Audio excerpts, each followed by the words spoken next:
Inco Gaming.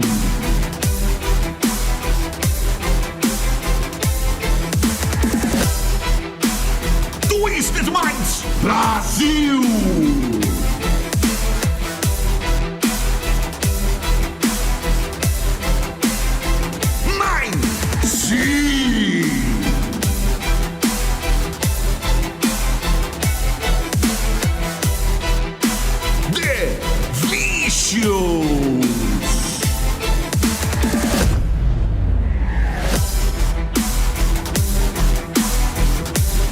Furia!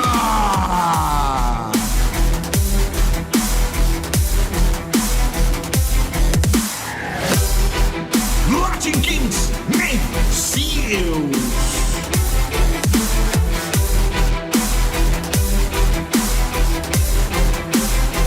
Furia Esports!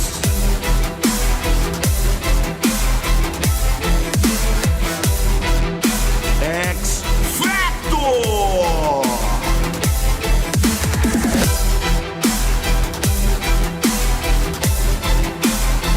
Influence ENG!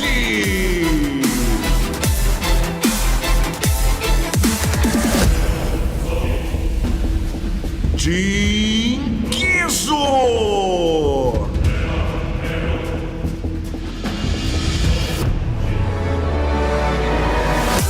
Intense Gaming!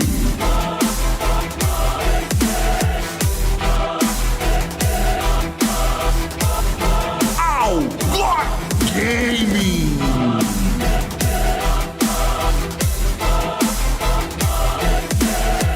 VIP Esports!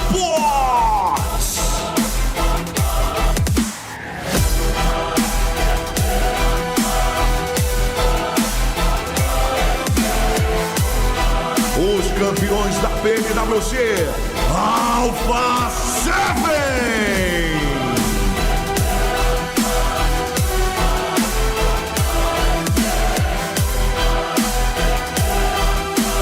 Os atuais campeões das Américas, Team Liquid!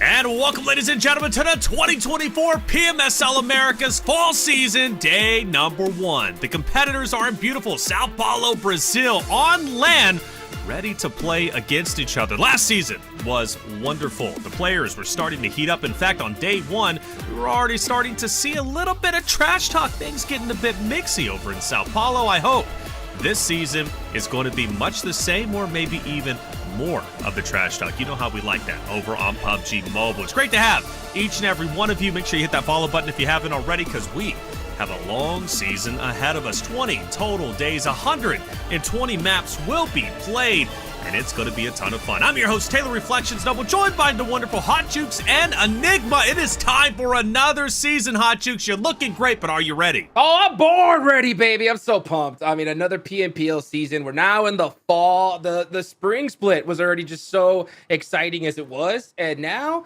we're going to see, right, which teams are going to really have that big head start going into PMGC at the end of the year. Ooh, PMGC. Last time it was EWC, now it's PMGC. Who's going to make it into those spots? Well, we've got a lot of heavy hitters, but who will it be? Of course, it's up to the competitors to decide. Enigma, great to see you, man. I think the first time working with you for PMSL, if I'm not mistaken, maybe you worked at least one other, but it's great to have you here. Oh, I'm always loving to be back. I mean, we did a few days last split and stuff like that with the boy Jukes and some other heads, but for the most part, these teams, a lot of them coming back, some new faces, of course. And for the most part, I liked what you said about that trash talk, because last split, I remember Starlight, he was standing up, he was calling people out. I'm hoping that the likes of whether it's Juancho or some of these NA talents, they can start really, you know, bumping heads together in front of these teams, because for the most part, as much as we like to think that, you know, these competitors are level-headed, that can get under people's skins, and I'm all for it.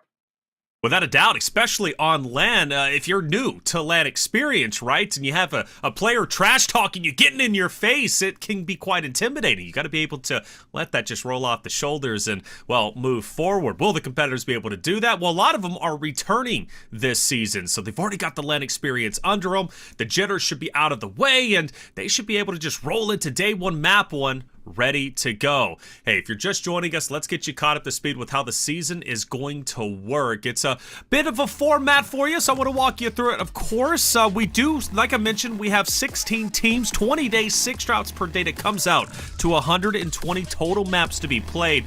Last season, I believe, was 15 days, 90 maps, so we're going to add in at least 30 more. First place, winner, chicken dinner, will get 10 points. One thing to take note, 1 point per elimination as well. So you got to find a balance between, of course, getting your placement points while also getting your eliminations. Now, as far as the maps go, there's 6 played per day, same rotation as the last season.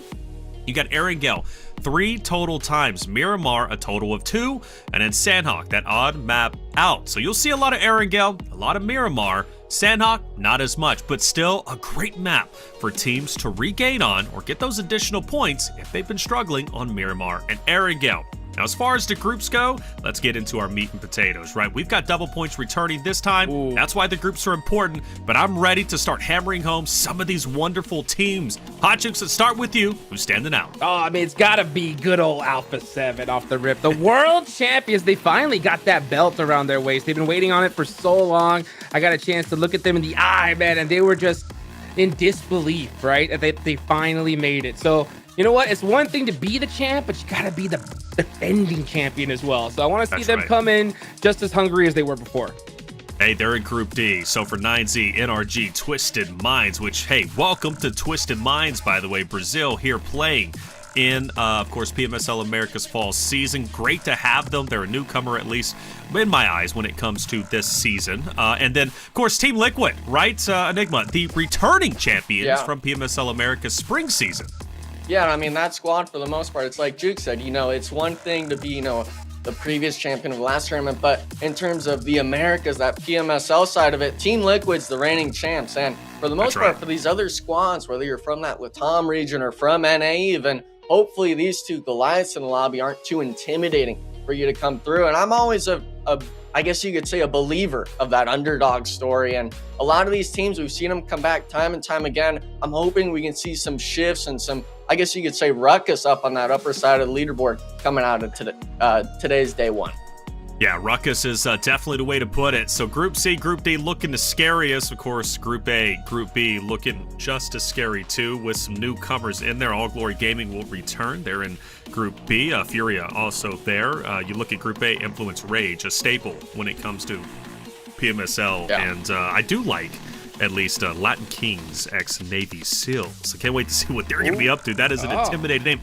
Take note of groups. You want to make sure you get a screenshot of this or follow socials. And the reason why, let's talk about double points. Double points is returning. It was a big deal last season. It returns this season. Hot Chicks, you want to run through what double points is all about? Oh, yes, sir. I've been so excited for this because this is the big format change, right? And this is the second time that we're going to see it here. So I hope teams really utilize that first, spring season to understand just how valuable those double points are. But at the same time, one thing we really noticed, Taylor, right, was the top dogs, they did great even on their days off, right? So you can't depend fully on it.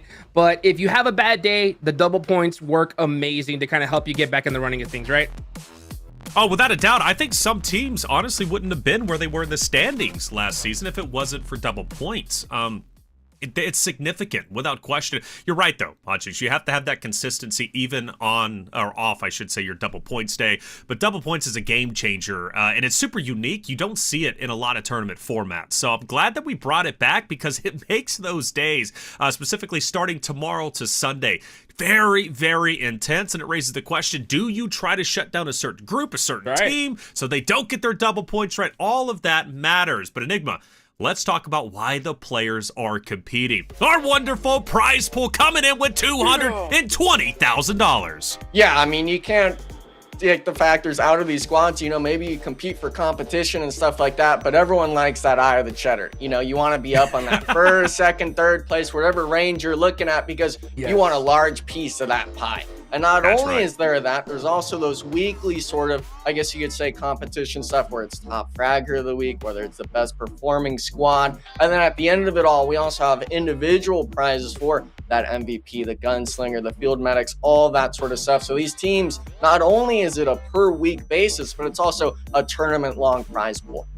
Yeah, those prizes too, they match or should be, they add up, I should say. Yeah, they do, Jukes. You know, Revo last season, MVP, gunslinger, he earned like an additional almost $4,000 for his effort. Actually, more than that, almost close to $5,000, because he was also the week 1 top fragger as well, alongside the week 3 top fragger. So Revo was absolutely cashing in, and well, that doesn't even account for what he earned at EWC, which is absolutely nutty. So, hey, those side quests, you want to try and get them all. That's right. You got that sharp cheddar, none of that mild garbage.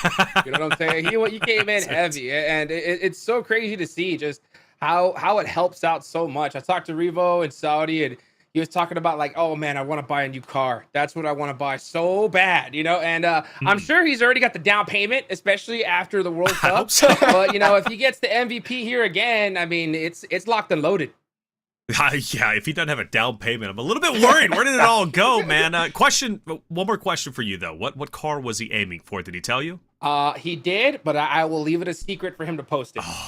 Okay, all right, fair. I'm thinking Porsche 911. That's what I would be going for, especially if I made the money. It doesn't even have to be a new one either. I'll go a couple years back, save a little money on it, but still have that Porsche status, baby. Well, good on him for doing so. He's looking to earn a little bit more money this time, and I can't wait to see the confidence from the Alpha7 roster.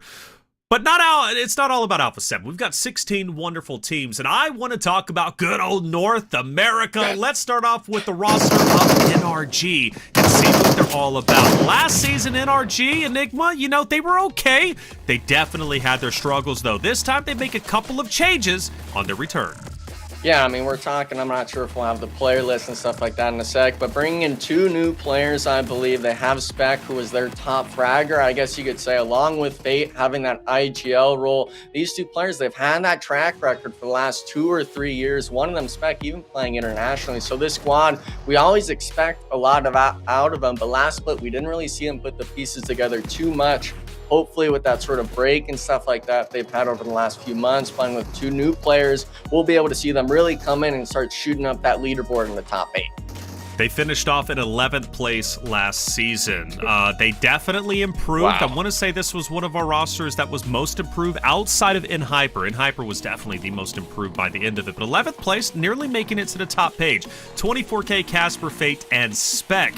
What are we thinking about this roster as a whole? Because for me, Hot Chooks, it seems like a strong quad to be playing some PUBG Mobile. Yeah, I mean, these guys, in my opinion, they're one of the strongest full-fledged, you know, USA teams here. And, you know, they did okay last season. But let's be real, Americas as a whole, we're behind the 8 ball big time. I mean, NHyper was a 10th, NRG is an 11th. I want to see that completely change. All right. Yeah. Let's go. Top 5. And they have the absolute ability to do it. Tons of talent on this roster. It's just about fine-tuning those little mistakes that they were making a lot in the last season. And there's a story behind 24K Enigma. He hasn't been able to play on LAN, if I'm not mistaken. Now he's able to travel. So is this his first LAN, or has he played in LANs before? I believe this is his first LAN event. Now, he has done a lot of international play online, I guess you could say. He's actually played alongside Fate for quite a few tournaments previously before they were on this NRG roster. And he himself, he was actually on one of the teams that qualified through NA, but unfortunately his squad was not able to travel. I'm happy to see him, though, continuing his PUBG Mobile career here, especially on a reputable org like NRG Galaxy. So for the most part, the squad, even though we had expectations last split, coming into this one, I'm expecting him to have a lot of great things. Well, I hope so. First LAN. He's got to get those jitters out of the way, but he'll be just fine. Hey, look, just because it's somebody's first LAN doesn't mean that they're going to be nervous. Doesn't mean they're not going to perform well. Sometimes they get a bit of a buff, and I actually saw that last weekend in another tournament. So I'm hoping for 24K, he's going to be just fine. Let's talk about another NA roster. This time, it's X Factor coming through. Again, another talented quad as far as I'm concerned. They've got a lot of great members, FS, Baton, Havlik, Capri. When we look at this roster, at least on paper, Hot Jukes, how do we expect them to perform? I mean, they should perform well. I mean, without a doubt. I mean, out of all the teams that we saw, you know, good old last split, X Factor are the one that have the most potential. They definitely have a really good synergy. It's just some of these fights that they lose and losing players on rotation that killed them. So hopefully, you know, they're under a new banner. Sometimes that's a buff as well, right? New name, you really want to prove yourself. And, you know, now that they're here at LAN, they have that experience. Hopefully they just do well. So Enigma and Hyper last season, again, one of the most improved teams that we were claiming them to be. I know, Hot Jukes, you were saying that quite a bit. But FS, Baton, Capri did play on that Hyper roster. They stay together, but now they're formed under X Factor with a new member of Havlik. And Havlik has had a lot of great success in the past, at least looking him up. I think he's a wonderful addition and makes this roster stronger. Yeah, I mean, I think it's a good placehold spot, especially if you're replacing someone like Starlight, who has that sort of, I believe they kind of have that same experience level if you were to read it on paper. And they still have that sort of managing role from Zfon, who's able to give, you know, that mental insight. He's someone that's competed for many years, big creator in the space and stuff like that. So this squad on this sort of X Factor rank, I like to think of it as kind of that Zfon factors. You know, hopefully they take that in a good way. But for this squad, with having FSS and stuff like that, with Capri's, hopefully they're able to come back and obviously in our eyes perform a bit better than last split. Well, but the thing is, though, Havlik, he's got some big shoes to fill, or at least somebody on that roster, because Hot Jukes, you know, removing Stars from the roster, or Stars not being there, maybe he wasn't removed, but either way, he's not there. That is, in a way, a big hit, because he was such an instrumental factor to Hyper success, but also their energy. We would nonstop see him getting up, trash-talking, and having such a great aura around him, right? He's polarizing. He's no longer there. How do you think the roster sits at the moment with the four of them? I'll say this, right? If they drop Sandhawk and they drop Ruin once again, you know, and if they win that fight off the rip, I'm gonna have full belief in them, big time. Okay. I mean, you know, when it comes to X Factor, I think there's still kind of last season it hurt because we didn't see Kindness. Right, Kindness couldn't show up, so that was a big loss for them. It was a kind of a rebuild year. Now they're swapping out another player, so I'm gonna temper my expectations a little bit. I just want to see improvement from them this season. I want to see them jump up. I mean, in my heart, will I go absolutely insane if we see something crazy in the top 2 or top 3? You know, but if I can see them at least get close to that top 5, I'll be happy. Without a doubt. I mean, NA being top 5 would be just incredible to see. Again, a lot of pressure on Havlik as far as I'm concerned. Stars being replaced by him. We'll see how well that roster is able to do. But X Factor, I'm expecting them to be incredibly strong. Let's talk Inco Gaming this time around. Inco Gaming, another roster that looks good. Inco, for me, I honestly think this roster could very well be one of our strongest Enigma when it comes to the PMSL America's fall season. Yeah, I mean, they were able to take 2 core players out of the Titan Gaming squad that qualified and then rebranded into that Inco Gaming squad. And they actually have Nenabete and Vitali coming in. So that paired with Juancho, which, like you had just said, with the X Factor squad, you know, some of these players maybe aren't used to that LAN event stage. We saw Juancho come in mid-tournament and perform exceptionally well for that squad as the coach role, Coach Juancho. But for these squads and stuff like that, if you're able to get some real powerhouses like Nenabete and like Vitali, you're going to have someone like Juancho, I think, really be able to kind of shoot himself up the podium a bit more in his own performance all around. And this squad is something, especially with it being, you know, this NA representation, I'm hoping for a lot of great things out of him. Jukes, tell me about Juancho, right? Because he's a consistent talking point, or at least was a consistent talking point when it came to, I believe, Titan Gaming last season. Now, obviously, on Inco Gaming, he's transitioned from coach to player. We say that as a joke, obviously. What does he bring to this roster? He's the best player. He's the best player in the US of A. All right, I believe that in my heart. I think Juancho's got what it takes. And now he's been in LANs for a few times now. Right, so he's got that experience, and so has Inactive, right? Inactive, I've seen him do the big shows a few times now. So I think things are finally starting to run for the squad, you know. But again, a big roster swap is never a good sign, right? It's really hard to just believe in a team that they're going to go and be first place when you have such a big swap. So I'm expecting to, you know, the same thing I'm expecting from a lot of these teams is to see a big improvement today. Do I want to see you know, something go crazy? Yes. But again, it's just unlikely as of right now. Well, let's talk about our 4th NA team, Intense Games. See how well they're going to do. And I want to say they are in group maybe A, group B. They're in Group B, so they're going to be playing against Furia, All Glory Gaming, and Latin Kings x Navy Seals. You take that for what it's worth, but at least they're not in a group when it comes to Team Liquid and Alpha7, so I think that's going to help their chances when it comes to double points day. But this is a roster that has a couple of unknown faces, at least to me, but also familiar faces. Enigma, who are we looking at? We're looking at Remix, we're looking at Poppy Sour and stuff like that. Ayuya, even these players have never played on stage before, but them being paired with Guapa, I believe, on All Glory Gaming last split for PMSL Americas. This squad is one of those teams where I felt they've really developed their own play style when they were playing under that extreme ice tag. Now, joining this intense gaming sort of organization, I'm really hoping that they're able to kind of keep true to their stride and actually be able to get themselves through I guess you could say, the leaderboard, so they're able to actually perform the way they want. Yeah, it's a wild card team as far as I'm concerned, considering the other NA rosters, a lot of chemistry there. How well is Intense Game going to play? Well, their group, again, is relatively, I would say, softer than the others, so I think that helps them mount Intense Game. Chat, are you supporting them? Let us know. But now it's time to talk about our previous champions right from the spring season. That's Team Liquid. They returned this time around. They had this battle, hot jukes, between Alpha7 and themselves. Came down to the final day, and on that final day, they lifted a trophy. Oh man, they got it done right when it mattered the most. So I mean, they've held that trophy before. They know what it takes to get there. It's just about repeating that with some improvements, because you know, a lot of these teams have been hungry. They watch some of these big squads during the World Cup soak up all that money, and they want a little piece of that pie here coming up soon. So if Team Liquid could just continue on, I have high expectations for this team. I talked to Knight, their coach, and man, he has been putting in so much work with this team. They're really pumped up, and they have high expectations for themselves.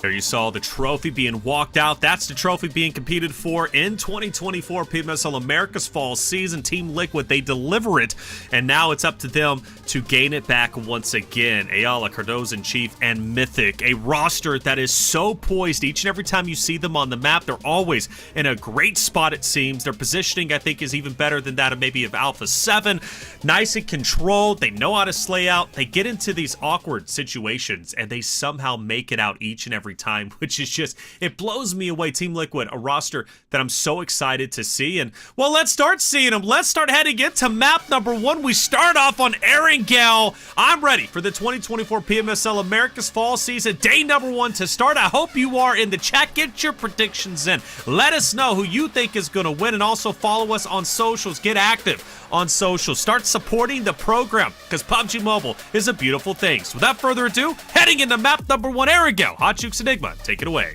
Let's get it. Here we go. Match number 1. The fall season has begun. All right, Enigma. We got a nice playing path here going up to the north. How you feeling? I'm feeling great. Hopefully these players are feeling great as well, especially seeing that sort of trophy walkout from Team Liquid. Really reminds you that, hey, you know, even though they were defending champs, someone else could be lifting that trophy after 120 games are played. And these squads, you know, they played 90 last split jukes. We got to see a lot of teams where consistency was a major part. With us adding an extra 30 games, I mean, that's not something to joke around about. Yeah, definitely not. It's going to be a big factor, I think, for a lot of these teams. And it's a good thing, right? Especially for some of these squads who've had, you know, roster swaps, additions, subtractions, all that kind of goodness. It's going to give them a little bit more time to kind of help, you know, get things going here. But, you know, we're looking at some teams dropping out. I don't see too many, looks like hot drop situations just yet. But yeah, that first circle is going to be going on over to the west side. Yeah, I mean, the west side, unfortunately, for these teams like Twisted Mind and stuff like that, or INF, where they're up towards Yasnaya, they're on the end of the plane path. Unfortunately, the zone is right on the beginning of it, so these teams are going to kind of have their pick of the lot when it comes to Furia or X Factor. But if we're looking at some of these teams, I'm already seeing it off rip jukes. Game 1, some teams maybe wanting to take the fight. Looking like Pachinki's going to be the spot for it. Ooh, Pachinki.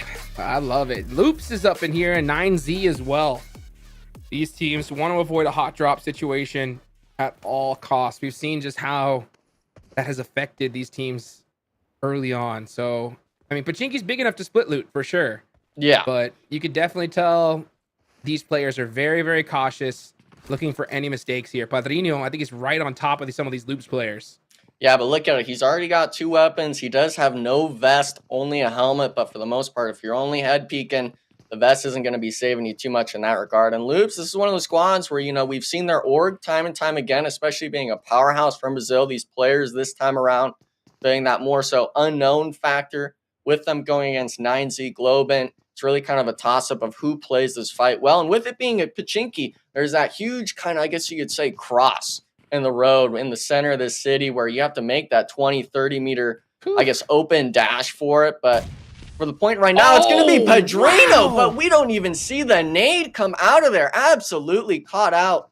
Read like a book, to say the least. I have to think it's that off-angle factor. But Loops now, they're not taking the pedal off the gas sort of thing. They're keeping the driver's seat going. And now Loops looking to finish out this player. Oh, 9Z's gonna have to figure something out here because they do get the finish, but with Pedrino done for. What a calculated play. That nade was just right on target. Yeah, I mean, that's just experience with that. You can't blame it. And look at this, Loops first nade pulled as well. They both have the same idea, but if he gets the read, throws it upstairs, just missing. Still a bit of game of cat and mouse, I guess you could say, with these nades. A bit of dodgeball, but it doesn't matter. Loops 2 for 2 on the frag knocks. This squad taking the initiative, starting off the day in game number 1. Instant finish. So 9Z getting punished big time. If you're these last two players, you just got to run for it. Like, literally run away because they're going to hunt you down 100%. So Loops starting off so strong. And this is big, right? Because every time you have like a drop location battle, if you get shut down off the rip, you're going to be on the back foot for the rest of the tournament. So, yeah, and I mean, this is the map where we're playing it 3 times a day. This isn't Sandhawk like we were just talking about with X Factor, where it's only playing 1 map a day of it. This is 3. If you lose 3 out of 3 on the day, that's 0-0-0. Maybe you get 1, 2, 3 points off an elimination each round, but we've seen time and time again, you need to be in that top 3. You need to be getting those double-digit eliminations consistently if you're wanting to go against the big dogs like Alpha7 and Team Liquid. And Loops, I'm happy to say that with this org, being able to represent, even with players maybe I've never seen before, they're able to keep the name of Loops alive. Yeah, beautifully done right there. So you can see Loops hugging each other, playing it very close to the chest. Nice nade, though, from Senatexa. Gets 2 knocked. What a turnaround. And he's going to go for the third. Yeah, he's not Can he stopping. get it? Oh, he goes for the third, but he doesn't check his back. The sound cues, you wonder where he's kind of looking there, Jukes. Oh, run. Aragon's got to just run for it. I mean, yeah, just might as well commit. There's no way you're going to be able to get some points just running away at this point in the game. Oh, he got lit up too. I mean, this is almost a self-nade angle at that point. I would have liked to see him just kind of deny the point, just play for the next game. But Aragon, I mean, he doesn't even have a helmet, Jukes. 1v3, the nade didn't connect. I guess he's got 1 more in his backpack, but Loops, they've already been 2 for 2 on these. I see someone pulling it. Oh, and that's a flash. Trying to blind him. And the nade, and he's gone. Wow. The utility usage, 3 for 4 of those knocks were all frag grenades, Jukes. That's right. That was crazy. That first initial nade, too. I mean, that just goes to show that these Loops especially, they know Pachinki so well. Yeah. So they knew that, hey, there's going to be some player on this roof trying to get angles. And, I mean, perfectly placed to start this off. So Loops, 4 eliminations. Full squad wipe, baby. Didn't lose. Oh, they did lose 1 player. Yeah, that's right. You got thirsted. But still, great start. You take that trade, especially if you're getting double knocked. That was looking like a really sketchy spot for him with Senatexa getting that frag and QBZ thirst. But after that, you got to check the shack. You knew there was a 3rd player around there, maybe just getting lost in the sauce, going for the points. But that being said, Loops, great stuff out of them. And with them being a 3-man, Pachinki wasn't too far off in the zone rotation. So I do believe they will be able to make that next rotation in. But there's still a lot of PUBG Mobile left to be played here, Jukes. They still could accumulate more than just 4 points. Absolutely. So let's see what the play is going to be for these guys. As right now we're watching All Glory Gaming on top of Gatka. Everybody just kind of just hanging out for right now. They saw that initial fight in the feed. Loops got the better of it. Alpha7 got kind of close. You can see that they were like, I mean, I'll itch for a nice little early engagement. Maybe even steal a couple eliminations here and there. But once they noticed the dust was settled, they're like, yeah, we're out of here.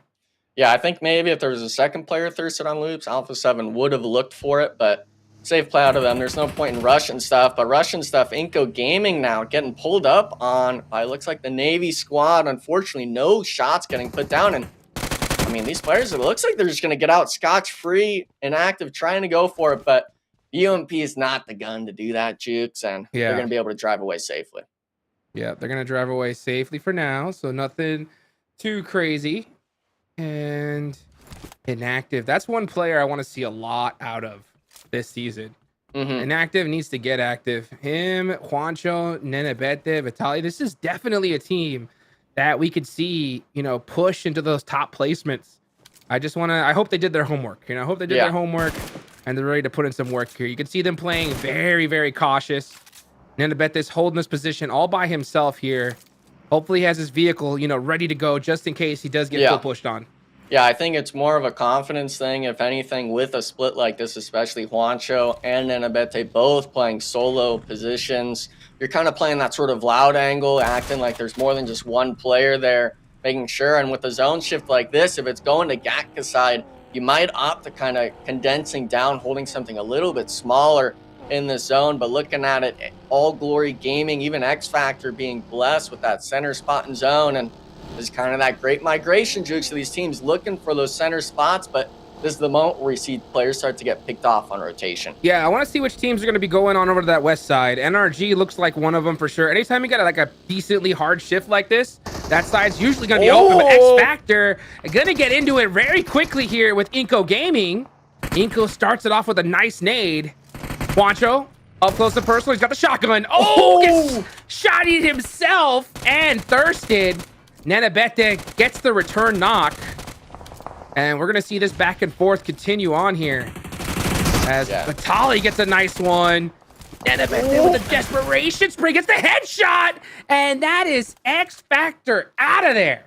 Yeah, it looks like a bit of a third-party help coming out from another squad. But Inco Gaming, they look to make the rotation. I'm surprised X Factor actually looked for this compound. But Inco Gaming, they made that rotation more together as a squad, instantly ISOing out that player. And unfortunately, Juancho maybe going off a bit too far, going for that 1v1, ultimately getting thirsted. But another squad in the mix, Jukes. They get a squad wipe while having 3 members still alive.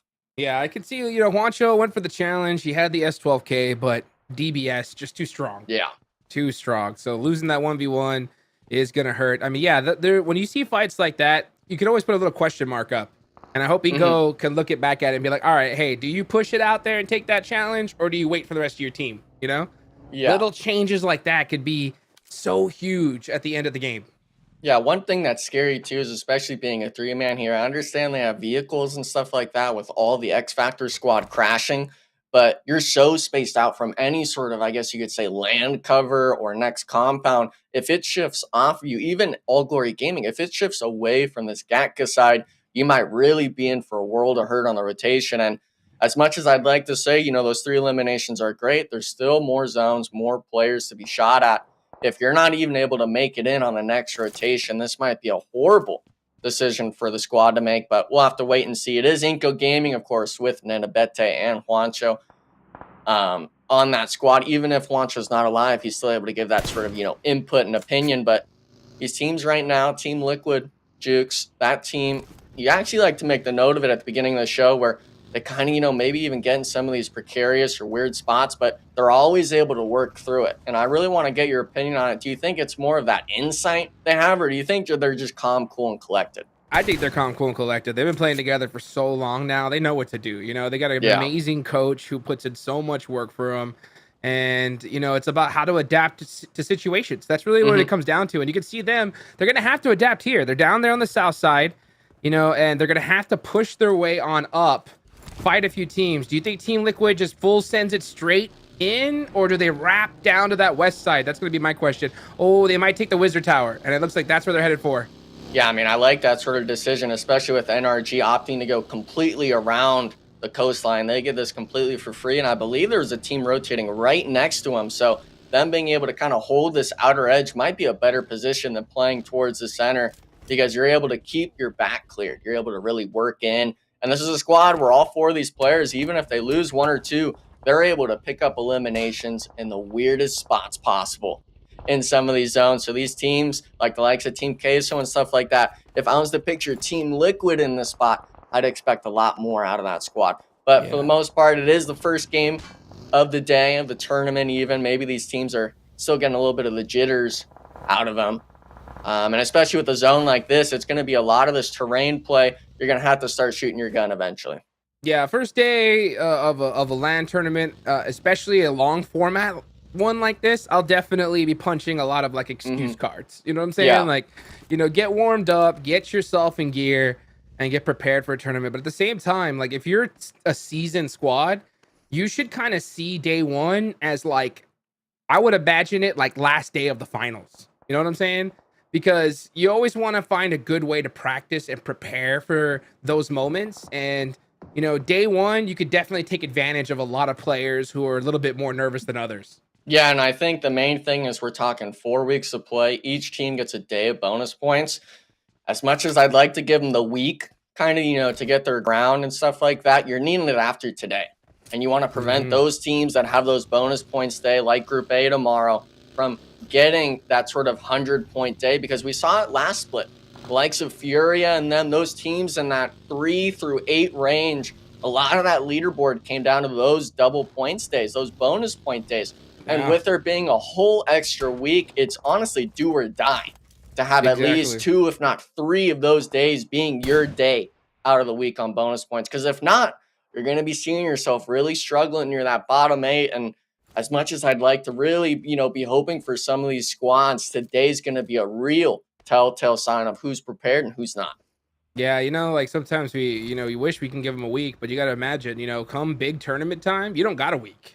You know, you got 3 days for the most part to figure out these teams and do the best you can to win some of that big money. So I don't want teams, you know, of course, to get a little too comfortable that they have so many days played. Sure, it helps you shake things off, but, you know, take full advantage of it as you can. Next zone pops on up, and wow, crazy shift. You saw, look at that, hits the reverse. He's like, we're going to stay right here. Hey, I mean, you got to hold on to it. NRG, they're always that team that likes playing this edge spot coming into the zone 4 or 5, and then maybe just full sending it. But with a zone like this for game 1, you're just going to be popping a squat right on that white part of the zone, making sure you're able to keep control. And we see that north side, no one really looking there. So I'm hoping NRG kind of is able to recognize this play and hold the south. But look at that as well. Influence Rage actually holding a split with the center and the southern edge of zone. But Inco Gaming now taking the fight with Team Queso. Nena Bete winning the 1v1, actually having 2 players knocked. And unfortunately for him, Team Queso's on the pull-up. Trying to go for the frag grenade, but it won't matter. The third party from downrange. Inco Gaming unfortunately being wiped. Team Queso hopefully able to keep all 4 players alive, but this squad is one of those teams where I was question marking, you know, were they able to hold this position? They're able to make me eat my words in game 1 already, getting the trio elimination on Inco Gaming.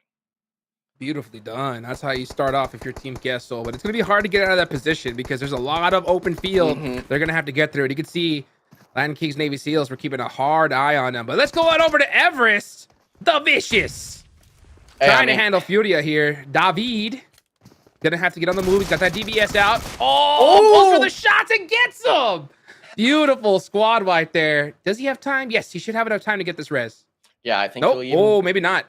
I think it's early enough. Is he gonna just pick him up? Yeah. There's another one knocked though, Jukes. Is he gonna go for that one too? Oh man. The monster truck though. That's the car to do it on the mountain, I guess. But you know, Team Vicious, we didn't get to see too much of that squad wipe, but that was on Furia, I believe. So I was really worried when he missed that second shot going for the thirst. Usually when you see the DBS, it takes that half second, that second sort of, I guess you could say, to really get that next set of shots off. But luckily for David, he was able to clutch up and get those 4 eliminations. And now, like I had said before, Jukes, no one really playing this north side. They'll hopefully be able to get in here with the ease.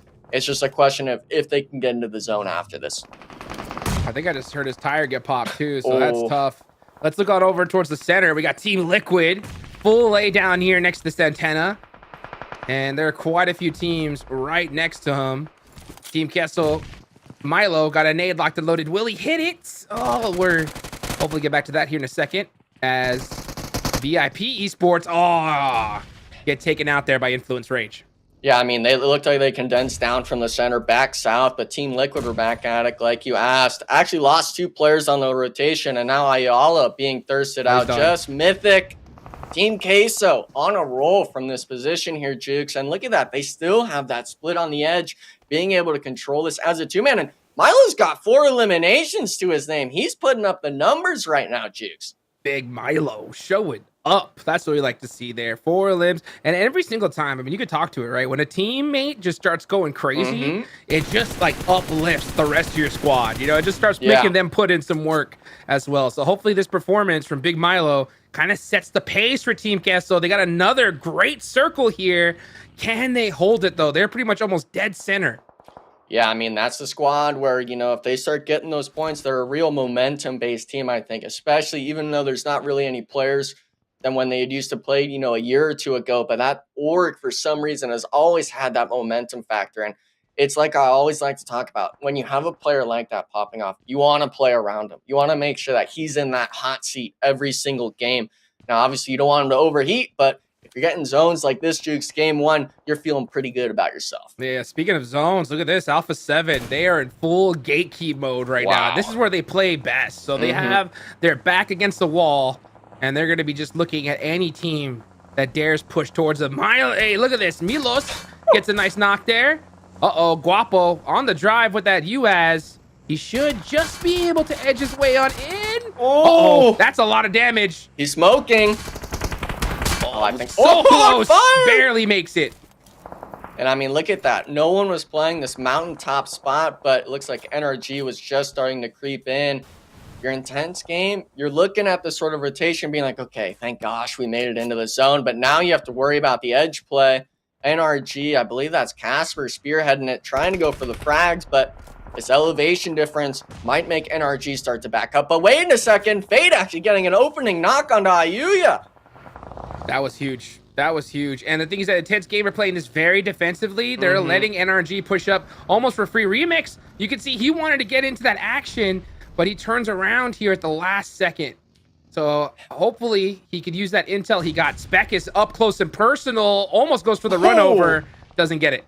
Yeah, I mean, he's clearing out those front smokes. Intense game. They're trying to get someone on that north side, but you just saw the vehicle almost got exploded on that drive-by. So NRG, they're not getting shot at all. They're able to play for free. The double nade knock from Casper down to a solo. This seems like a reiterating effect today, Jukes. The nades are the name of the game. NRG, full 4-man wipe, not even having a player knocked in that engagement. That was so beautiful. You could just tell Intense Game, I think we're a little bit off their game there. You can see Remix, he wanted to take priority on that hill and push up, but he hesitated and pulled back and just kind of waited for NRG to take him out. So beautiful way to play that out if you're NRG especially. Yeah, I was really expecting Influence Rage to potentially third party or have that sort of Alpha7 squad to come down from the north, but it seems like both those squads had engagements while this was going on. Team Queso, though, we could see on this eastern side kind of holding down Influence Rage. They have 4 eliminations to their name, losing Law earlier on, but seems like they're in zone enough here, Jukes. They're able to kind of ride it out and get into that top 7 placement, but you only get points for top 8, and this is still around that 1 to 2 point range. You're wanting to get up into that top 3, top 2 position for placements. Little boy just barely leaving that hay bale, getting lit up immediately. Next zone about to pop. We can see the circle, and this is a lot of open field, folks. Where is it going to go? And it does head on over again to the west. So that's a really good shift if you're NRG, but All Glory Gaming are going to have a tough time getting into this one. I'm really liking even Alpha7. Yeah, I'm really liking seeing Team Queso right now. They opted to immediately go back to the 1 stack because sometimes it's not best to play that center spot. You might get full sent on the 1 story behind you, and Twisted Minds, yeah, they have cover, but you got to make that 50, 60 meter drive towards the only compound in zone. And Team Queso, they're on fire this game. They've got a few eliminations to their name. I believe it's 5 right now. So as a squad, as much as you hate to go into a team that's, you know, feeling themselves game 1, that's your only option. And these teams, they're going to have to start making the tough decisions. Yeah, they got to be playing just very careful. Spec just wants to not get knocked here. Bait in the same spot. You have Alpha7 wide out in the open, but those guys can shoot from long range, and they're desperate. So if they See even one little head peek out, they're gonna get that knock. And I love the fact that Team Queso stayed here, right? They stayed here to focus and clear their backs rather than walking across the street.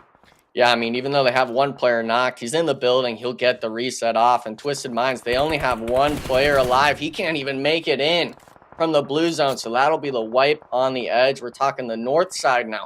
All Glory Gaming. And I believe it's Latin Kings, Navy SEALs trying to make the rotation in. And we're talking 8 eliminations now, Jukes. There's 23, make that 19 other players. They could already get a double point elimination game here. Yes, they can. Let's see what happens as Team Queso gonna have to make a defense against All Glory Gaming. Nice shots there to force him to make that turnaround. Oh, nice little teamwork there. I think that could have been even a bait vehicle. Yeah. But All Glory Gaming were not able to get that knock and having a tough time capitalizing. Now goes Twisted Mind. 6 teams remaining in this one. Yeah, I mean, we're talking, losing a helmet this early on. A lot of these players go for those headshots. And you were talking about Spec and Fate not being able to get knocked. Alpha7 getting the opening knock and Thirst applying pressure. They're able to make the cross from the compound on the north side of the road. So NRG now on the back foot. They have 6 eliminations, but you're against the Goliaths of Alpha7. This is a tall order, and it's going to really be on the likes of if Spec or Fate can get a nade knock here, but just short. He's needing to find the connections, and NRG, the longer this goes on, the more room Alpha7 can get with. And oh my goodness, right on the dime on the head. Spec almost getting knocked there. And if you're Fate, I like the idea of driving around, but if you have 4 players to 3, you have more angles you could watch, and this is not the spot you're wanting to stop in. And in the immediate focus out of Alpha7, 1 HP on Fate, almost, I think, walking into the molly there, and they're going on the aggression, Jukes. Here they go, Alpha7 pre-fires. Oh, that hay bale gets naded, though. Beautiful nade there. And now Alpha7 hurt big time. Carrillo has to make a play. He has the open. Can he do it? I mean, he's got the pro, he's got the MG. Oh, he gets caught. He gets one. 1v2 situation now, Jukes. Revo got the nade out. A little bit of a long arm with it. Spec right on the dime, and he gets it. The 3v4, I thought NRG had it, but Alpha7 coming out on top with the squad wipe, and we could see the zone shift. Influence Rage might capitalize on this, but if not, they'll have a good spot in the next zone. Man, Revel's so good. I mean, I'm shocked that Alpha7 were even able to get there in the first place. I thought they were going to get taken out before they even crossed that road, so big heads up for them. They do get a couple eliminations, but right now it's all NRG and Team Queso. NRG in big trouble, though. Yeah. All Glory Gaming, though, starting to make that push. Here they go. This could be a big opportunity for the rest of the lobby to focus on these teams. Yeah, I mean, 7's pulling up. He's barely taking any damage, but the nade finally connects, preventing the push from the rest of the squad. And this is it. You have to force it. He's in the building. I don't know if they know this. The DVS is out. He's got to know Poppy. He's got to get the shots down, but Melgar not finding it. He had that split-second window, and Team Queso, another squad wipe. The roof play, it's all was fantastic. And now look at this. They're finally, after 2 or 3 zones, able to turn their sights to the center. And with it being stage 7, Jukes, there's not much room left to play. That roof spot's looking mighty fine right now. Oh, it's looking so good. If you're Team Queso, you got to finish strong here. Yeah. 12 eliminations is great. You want more, though. You want to hedge that bet for the rest of the days coming up. Big Milo, look at that. He's taking big looks right now on the rest of these squads. Let's see the play that he's going to have to make. They know that no matter where this zones goes, we're going to have to push this team right in front of us. We have no choice. Yeah, I think it's great that Milo was kind of able to give the comms of, hey, there's a guy here, but he's not scrambling his squad to go for it immediately. They can take their time. They should have frags from that engagement with All Glory Gaming off the bodies, and hopefully they're able to get that sort of, I guess, pick-off potential, because Latin Kings, as much as I like this spot, when you're pinned down like this, we see just how dire those sort of drive-bys can be. And, they have 3 eliminations to their name, but Team Queso's got 12. If they choose to turn their sights to you, it's really a tall order to ask of someone to really be able to kind of stand up on your team and go for the shots, because that roof angle, you've got the squad from Alpha7 to your west. Everyone's able to look at you immediately when you stand up. And with that zone shift, it kind of centers Jukes. These teams still have to start fighting elbow to elbow. Yeah, it's going to be hard for Team Queso because you're right. I think all eyes are on them right now in their position. Everyone's going to be focusing on gatekeeping this team. Feel like Colgo gets a nice knock to start things off on the little boy. Let's see if he can get another big knock here. If he gets this one, it'll be huge. Oh, chunks him down to half health. Another. Someone got him 1 HP on Team Queso. Milo's now trying to clean it up, but look at that. He's full booking it. Get me away from that vehicle. Hopefully Milos is able to kind of read that. He does, and he might get the knock. Unfortunately not, but someone else picks it up. This on one's the going to be good, though. That one's going to be good. Man. Bang! Right on him. Oh, just short. I think you got to leave him, Jukes. You got to leave him on that smoke. Navy June's got to pull something together and clutch up for the squad. If you go for the reset, I think it's going to be too much. And Team Queso now, they're creeping over the hill. They're going for the shots with the frags. The teamwork is out of its mind right now. 14. They do have one knock now on Milo, and now make it 2. Wait a second, Jukes. We're talking 2 players up on this squad. Looking like it might be the fault of their own. Oh, this is going to hurt. Papi Potro's right behind him. Are they going to be able to catch Madion? That's the question. Colgoat has that angle. The zone is now closing down to nothing. This is the final circle, though, folks. This next zone will go down to the center. And it's going to be really up to Colgoat and the rest of the squad to clear this side out. 15 eliminations already for Team Queso. These guys are crushing it. Here he goes. Jump shot. Does he spot him? He does. Whoa. 1v2, though. Lay down. Good. Oh, they're going to win this one. Yeah. Look at that. That's 16. 16. Oh, They're going for that second place, Jukes. The other squad's got too much room. Papi Potro's got to get the cleanup to get it. But the clutch. I think he rounded up bullets on that last clip. So Malcolm able to save his squad 6 eliminations and influence rage. It's a 1v3 situation. The drive ups are coming, trying to prevent it. Game 1, Jukes, is done, and it's going to be going to influence rage. Ooh, baby. Influence rage. Look at that. These guys are standing up. They're pumped. You can see Law up in the back there with the peace sign. These guys are hype. Man, I got to tell you what. I also got to give a big shout out to Team Queso. A ridiculous amount of eliminations.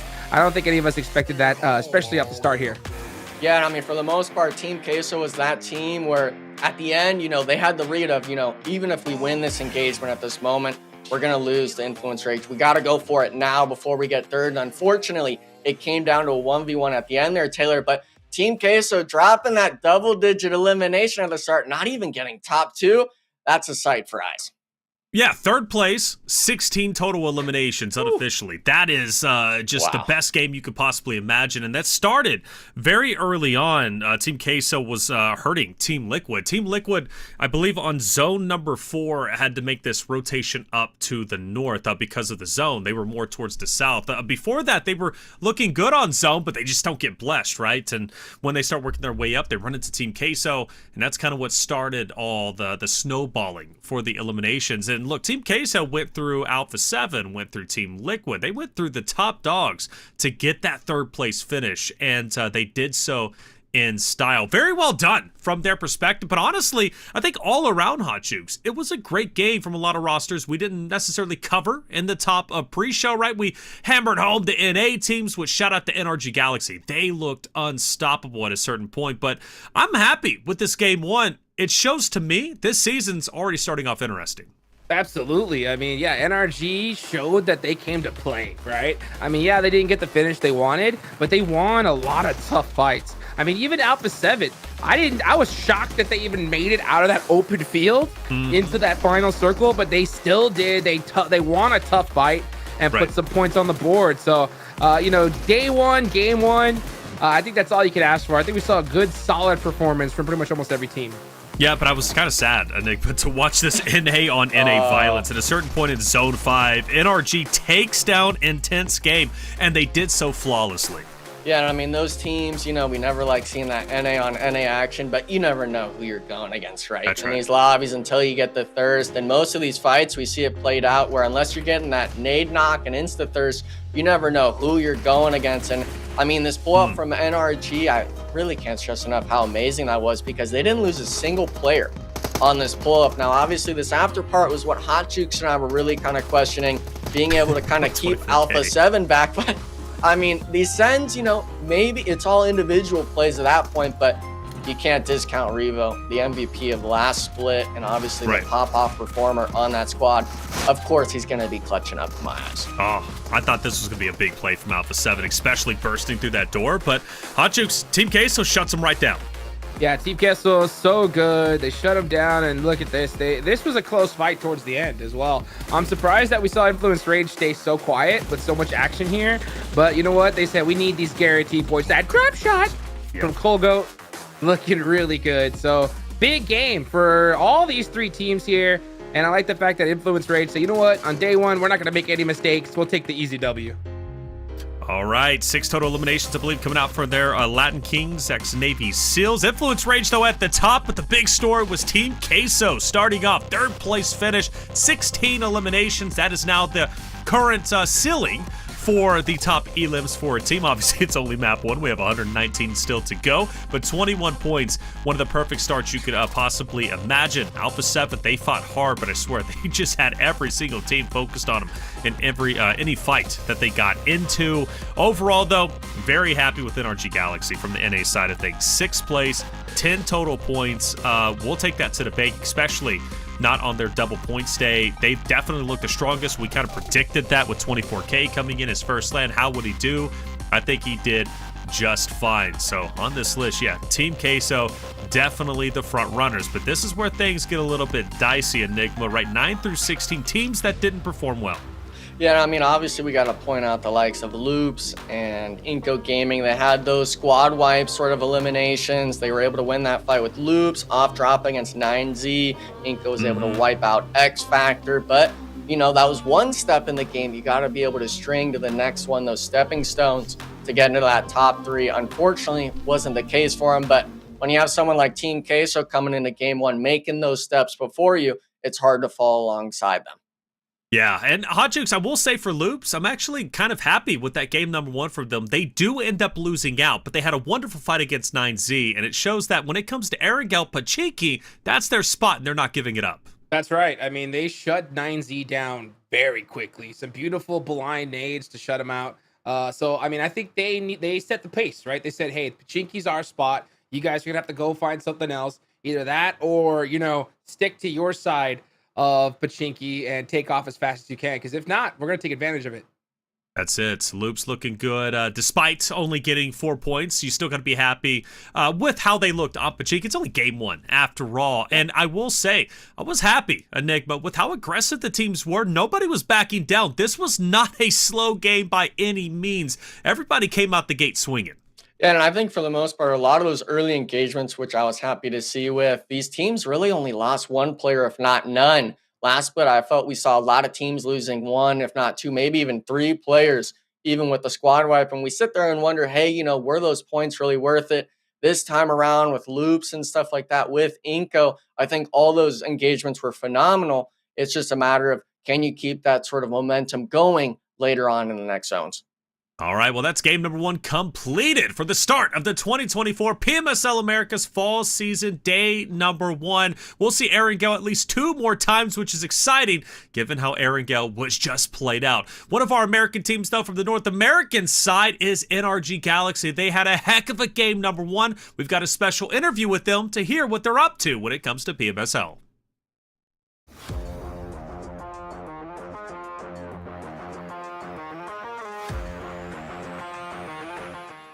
Hi guys, it's Fate here. I'm a player for NRG with Casper 24. We're pretty excited to be here. Our team's expectations are top 8 for sure, but I think if we're able to lock in, we can definitely get higher, possibly like top 5. In this split, we're a partner team, and we're really thankful to be the only NA partner team, so we'll try to make the best of it.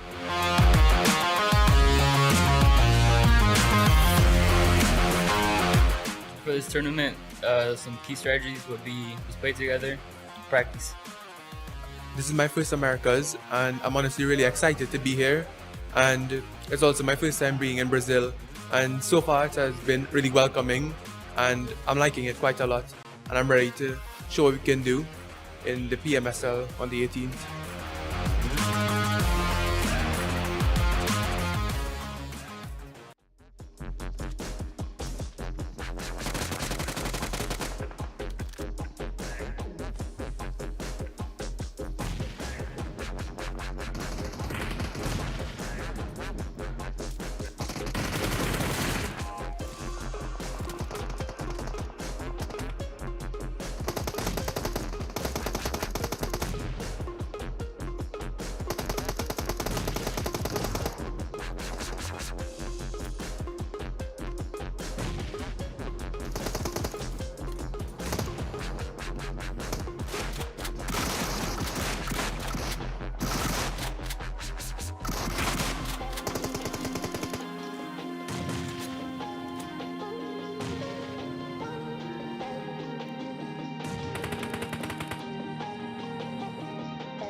And welcome back, everyone, to the 2024 PMSL America's Fall Season Day 1. I'm your host, Taylor Reflections Noble, and hey, thank you for being here. Game number 1 has concluded. Aaron Kell was exciting. The teams came out guns blazing, and I expect map number 2 to be just as exciting. We'll be hopping into Miramar. Let's bring in our casters. Of course, I'm talking about Hot Jukes as well as Enigma. Sounded great for map number 1. The teams are looking great. Team Queso, Hot Jukes, absolutely on top with a banger game. 3rd place finish, 16 total eliminations. I think netting, 21 points. So they lead the charge so far. And I like this organization. Team Queso has a huge fan base, by the way. They've got a lot of pride behind them, so I know they're happy with that game 1. Dude, they got to be so stoked. I mean, Team Queso's on fire off the rip. I mean, the cheese is fully melted. You know what I'm saying? They did not mess around coming into Sao Paulo. So, they're down there, down south. They've been partying it up, ready to go. And they couldn't ask for a better start. I mean, we saw some signs of life from quite a few teams. NRG, I think, was super impressive. They were winning fights like crazy there towards the end. And honestly, if you're going to lose a battle, in an open field, it might as well be to a team like Alpha7, right? Like, because that's a tough team to start fighting. So hopefully that kind of got their fingers warmed up for the rest of the day. Well, even still, they take down, I believe, 1 or 2 of the Alpha7 members, and I know they dropped. It was close. It was close, right? It wasn't bad at all, and it was a couple of nades that did them out in the end. Just Alpha7, their nades are just incredible. I know, Enigma, you were commenting, if NRG Galaxy's nades were just a little bit better, maybe like a good example was Loops, right? Early on against 9Z. They would have played that open field fight a little bit better, but I think they were great. That Everest fight, by the way, going back to that 2 Enigma, Vicious versus Furia, David coming in with 2 eliminations, saving the day, plus giving the res. Obviously Vicious was hurt at that point, but it's nice to see David playing just as well as he was last season. Yeah, I mean, I was getting a little scared at the end when he had that 1v1. He kind of missed that second shot to clean it up, but luckily he was able to get that reload on the DBS and get the shots down. But when you're up on Everest and people are seeing that elimination feed, you lost 2 players. People are going to start turning like the likes of Alpha7, grief in your car, whether it's them shooting you as you came in. But in terms of that 4v4 fight, that fight was exceptional with it being on Mount Everest, but everywhere on the map there was action. I want to even say with NRG, with that intense gaming, those nades they had in that specific fight were spectacular, but unfortunately weren't able to use it on Alpha7. All right, well, here we are. Let's get right back into the action. We're hopping into map 2 on Miramar. Let's see if Team Queso can dominate once again, or maybe NRG Galaxy surprises us with the winner chicken dinner. Hot Jukes Enigma, take it away. Let's get it going. First, Miramar of the day. You can see Influence Rage, little boy stretching things out here. On to the map. I know you are pumped, Enigma, for this one. I mean, we started off strong here, no? Yeah, I mean, Aaron Gale, I really like those zones where it's just west of Gatka. Those fields are always entertaining where you got to slam either a hay bale or pull up on ridges. We were seeing everyone trying to do that.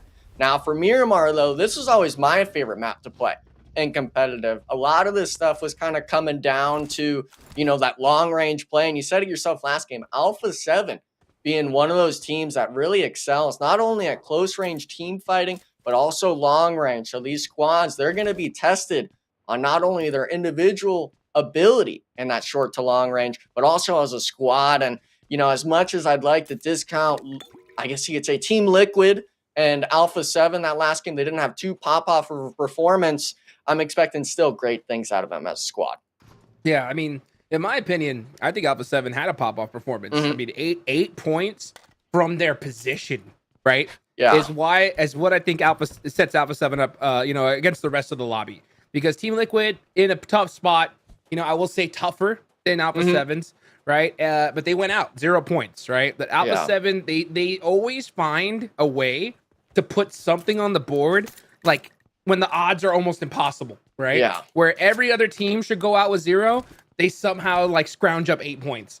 So, I mean, when I see that off the rip, because we know when Alpha7 gets a zone, they're going to win with multiple points, right? Yeah. And if Team Liquid gets a game, they're going to win with 20 points, right? Yeah. So, both those teams have that pop-off ability, but nowadays I'm looking at, hey, when you have a tough circle, how do you come out, right? Do you come out with something on the board or with the good old goose egg? And Alpha7 proved that even in game number 1, right, we're going to come out with something. And what just happened?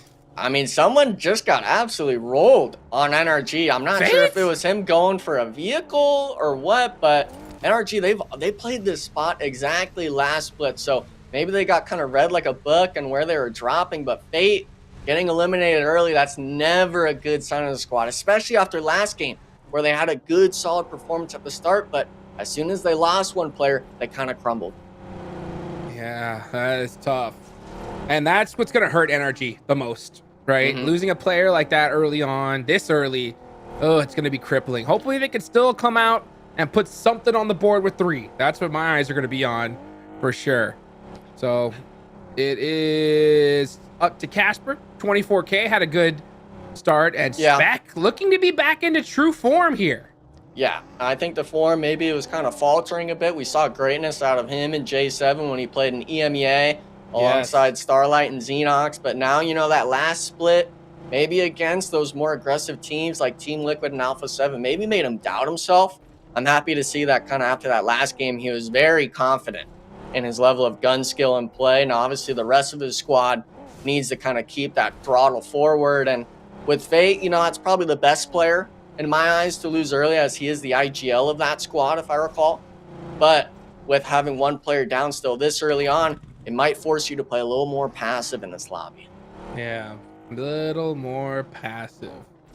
And right now we're seeing the great rotation come out from these squads. You know what one player I missed, though? Oh. Gary. Gary? Dude, Gary. Hey! Gary was the man last Dude, Gary was the man, you know? Now he was replaced by another big boy, you know, good old Juancho. Yep. You know, but he will be missed. He will be missed. Hopefully we can see him and some of the other players that we saw last split, you know, come out strong once again. Yeah, I mean, I'll get Taylor maybe on the case with his candle or something, so to speak. The candle, you can get it lit for Gary for the one time, but you know, that was more so for the NA team's hope, I guess you could say. But you know, these teams, a lot of them, I really like seeing the returning faces, especially on that sort of, you know, NA side of things. We did have a few shuffles and stuff like that with these teams, but for these other squads like Influence Raids, they only made like 1 player differences. So these teams, I'm expecting them hopefully to have learned and have that team synergy already, because as much as I'd like to give these teams, you know, they can grow in the tournament and stuff like that, that's to be expected. I want to see a standard of play already that these teams have, and that first game really showed, especially for the likes of Team Queso, Jukes, that they're here to play. Yeah, for sure. And one thing that really helps, I think, is the fact that, you know, this is now the second time we see this format, right? I think teams definitely recognize that, hey, if we want to win this thing, we got to perform well on every single day. We can't just depend on the double points, right? Now, come double points day, if your group is in there, you got to have a great performance, right? You really do need to pop off, but there's no excuses no matter what, because Team Liquid, they won first place because they were the most consistent team no matter what day it was. Yeah, and I mean, Alpha7 was right next to him. It was kind of just those two names being reiterated over and over after those 90 games. And with it being 120, I'm hoping that these squads can get their, I guess, feet settled in the ground earlier on, because that last week we kind of saw some focusing out of squads that were just below that first and second place. Hopefully this tournament, even after this first week, or maybe even in this first week, we could see teams really start to maybe focus early on in the zones if they're able to take those engagements. But today, obviously, it's not a double points day. It's just going to be that standard level of play. Today's the day where you get your ground set and really say, hey, you know, this is our way of playing. Maybe we change it up on certain maps, because when it comes to bonus points, you're needing everything you can get. Yeah, and for those of you guys that didn't watch the spring season, Alpha7 had double points day on the last day of the tournament. Remember that? Yeah. And they still weren't able to get it done, and Team Liquid walked away as the champions. So the double points, they do have quite a big factor on where you place, but they're not the end all be all, right? You can't just, you know, perform good only on your double points day. You got to have a great performance no matter what. Next zone is about to pop. Where is it going to go? Will we see it center up? It normally does here. Oh, it does not. It goes on over to the west side once again. So Monte Nuevo is now in play. That's a good shift there for X Factor. Hopefully they can really utilize it.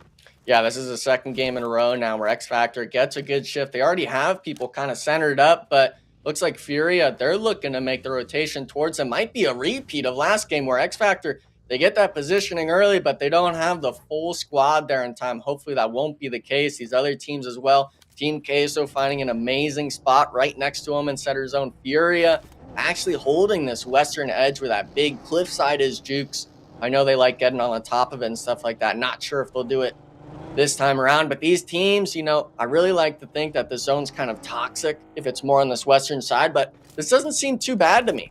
There's a lot of room for terrain. Yeah. There's those cities, but it looks like some of these teams, they're having to take the engagements already. Wow, that is crazy. This is way early on, but oh, it looks like Latin Kings Navy SEALs recognize that Inco's a little separated here. They already lost 2 players, so it's up to Juancho and Nenebete to hold down this entire squad. Here come the nades. Willie got a knock. Oh, they got Juancho and Nenebete. Last player up, he has the S12K. Oh, but Team Queso is helping him out.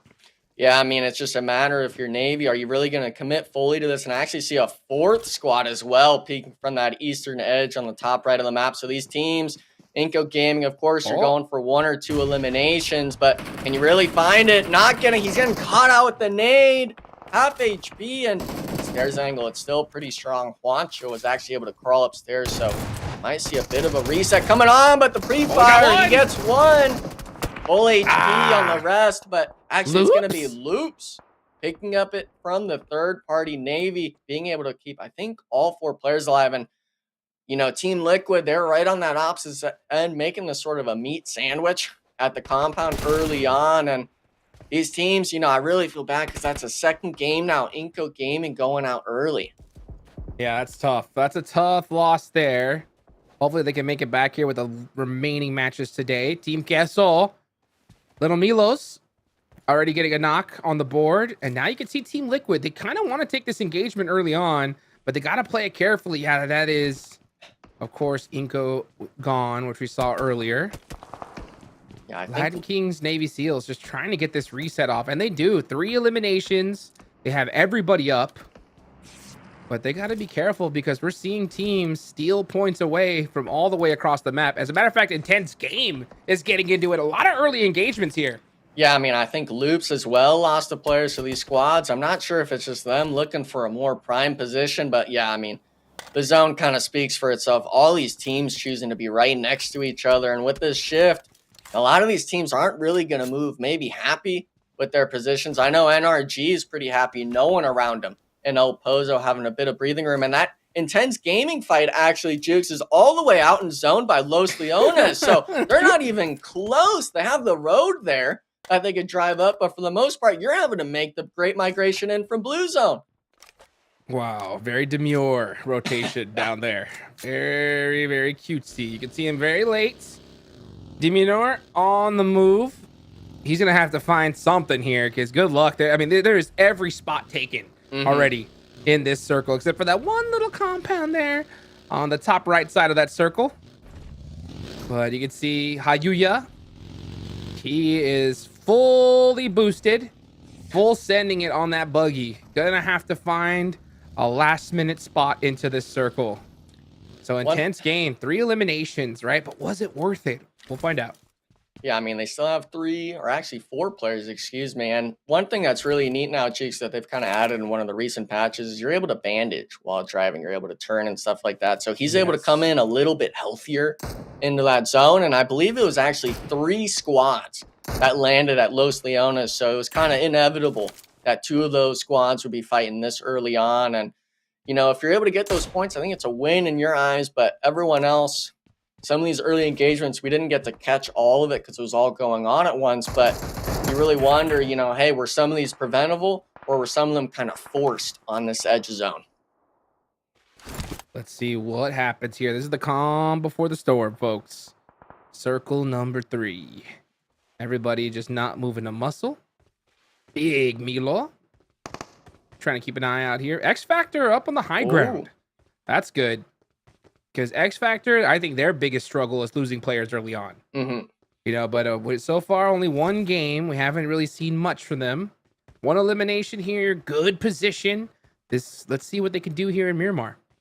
Yeah, they're kind of holding all of this mountaintop really spread out on this western side of the road. These teams, they do have one elimination already, still having the whole squad left alive. But it's like you said, that last match really came down to the squad pulling up a bit late.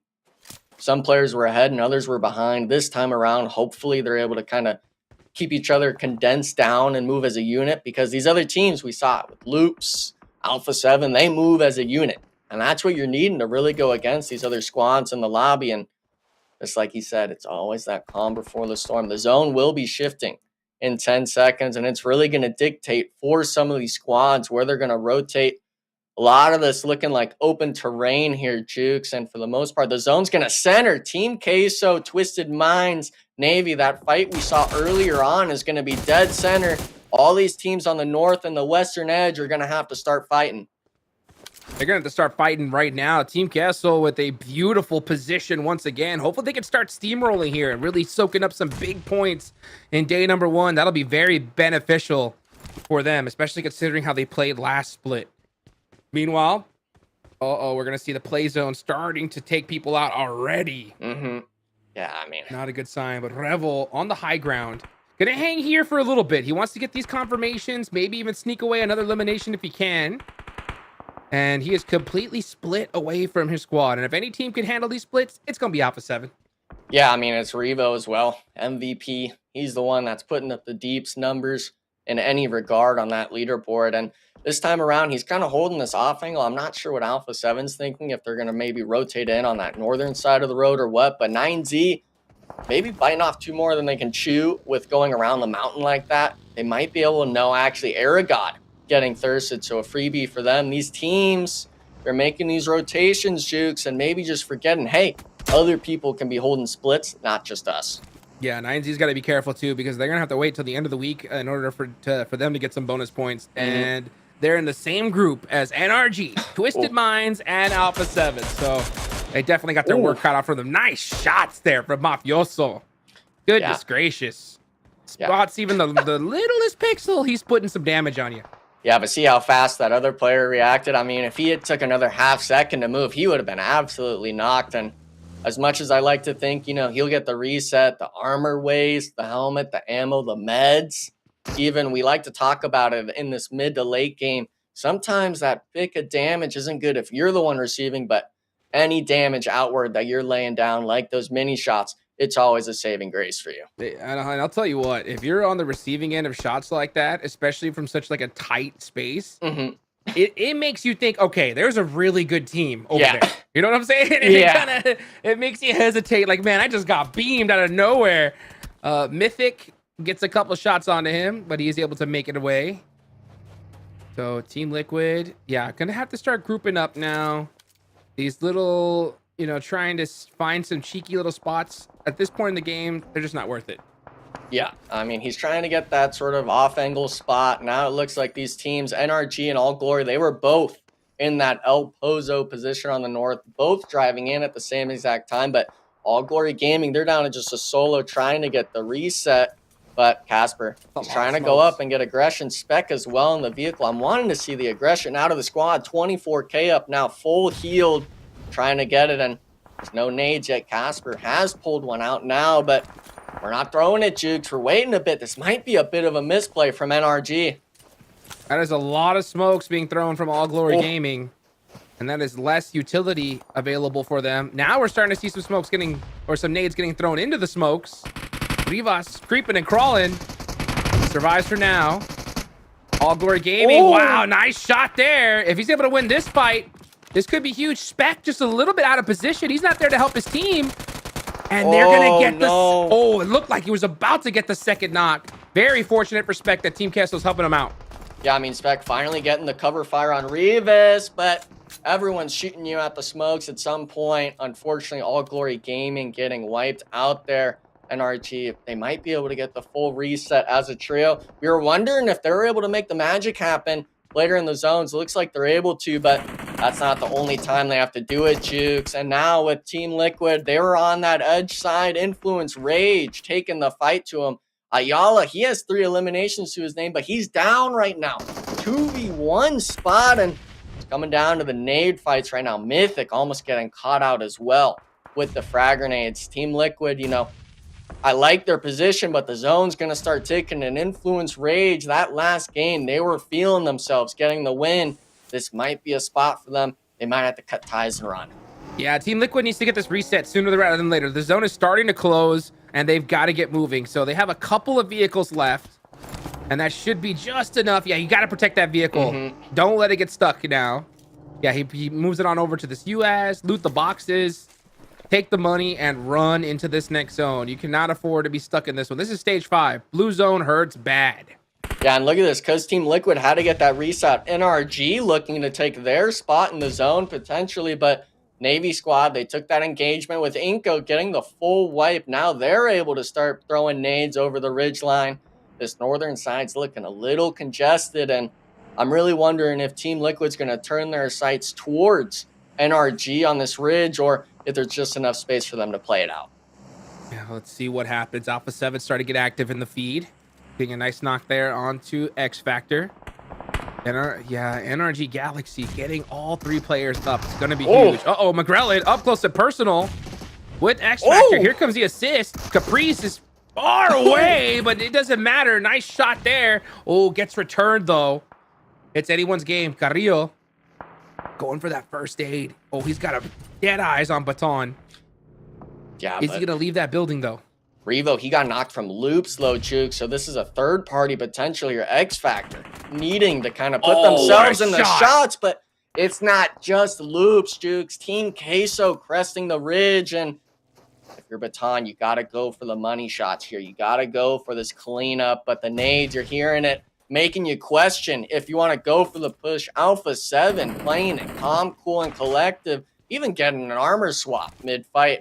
This team itself is playing as a unit, and you're looking at X Factor. I'm seeing Caprice being a bit of an off angle, honestly leaving his teammate out to dry in this 1v2 at the compound. So if you're Baton, you got to get the shot starting to connect. And Alpha7, we just saw how deadly that DBS can be. And I mean, they're even going for a reset, Cheeks. This is looking like a full 3-man reset for the squad. I mean, they're so hard to take out. That's why they're so troublesome. If they get even a little bit of breath, they're going to get a full reset and get position on you. Mafioso with some nice shots from that mini. Now he knows just how much trouble they're in. They got to push this fight here now. The zone has popped. They got to go. They cannot leave without taking out X Factor first. Yeah, but look at that, Jukes. The full reset. You just got to send it now, I think. You know the smokes are working to your advantage because that X Factor player had to smoke himself off to stay alive. Baton is completely isolated out. And even 9Z, you see him in the back. They don't have any angles yet. Baton, though, pushing out the UMP. He's actually taking the initiative as the player. Has 1 elimination already for the squad, but Carrillo going for the jump shots, getting baited out. And there's just too many swarming him, and Caprice not even able to make it in. Wiped out. Alpha7, they were looking like in a do-or-die spot, coming out on top. And look at that. Enough time in zone for them to make themselves in. No one in front of them gatekeeping. 5 eliminations, already putting up some solid points. And this is why they're so dangerous, guys, is even when they're in a tough spot, they still put up some serious points. Rest of the lobby needs to start being weary of that and start leading the charge now. You can see Latin Kings, Navy SEALs in full defensive mode, but they're out of the circle here. They got to push out eventually. Yeah, I mean, I think they're kind of just waiting for everyone else to move. They have the vehicles and the walls, which is kind of an easy target for you to have to be driving around out into the open, but they're getting some shots down. They don't have any more eliminations ever since they took that Inco Gaming fight. But Team Liquid, they had a trio, only down to a solo, and it's going to be a do-or-die spot, 24K. And Casper, they're able to pick it up from afar. But those teams still, look, even with NRG playing there, they're not in zone. Team Queso now having to turn their sights backwards to the edge. Casper, even though getting 1, has his teammate get knocked. 2 of them down, and now we're switching sights to the other squads. NRG having to fight armies out here. Woo! And then Team Queso, Colgoat, stands up and says, Spec, what are you looking at? Gets him taken out. So beautifully done there. As now Colgo putting up some points for Team Queso. That's 3 so far. They're in a great position once again. It's up to them to take out Latin Kings Navy SEALs as they are stuck wide on the open. Oh, he's got to back up. Oh, I mean, you hear the flames coming down, and even with the nades, look at that, just short. He's going to reach it eventually if he starts moving forward. They actually drove back Big Milo from that center spot. So they're able to kind of 2-2 angle this out, just like the fight with NRG. And for Latin Kings, yeah, you got to start looking for the shots. Don't let them pull up on you, because the frag grenades from Team Queso last game and even this game, they've been on point. Yes, they have. And you can see Latin Kings Navy SEALs are in a really, really tough position, but they're making the best out of it right now. There's still 10 teams remaining. 0 points if you go out right now. And Big Milo, barely gets away from that one. And Team Queso is trying to set up the trap against this team.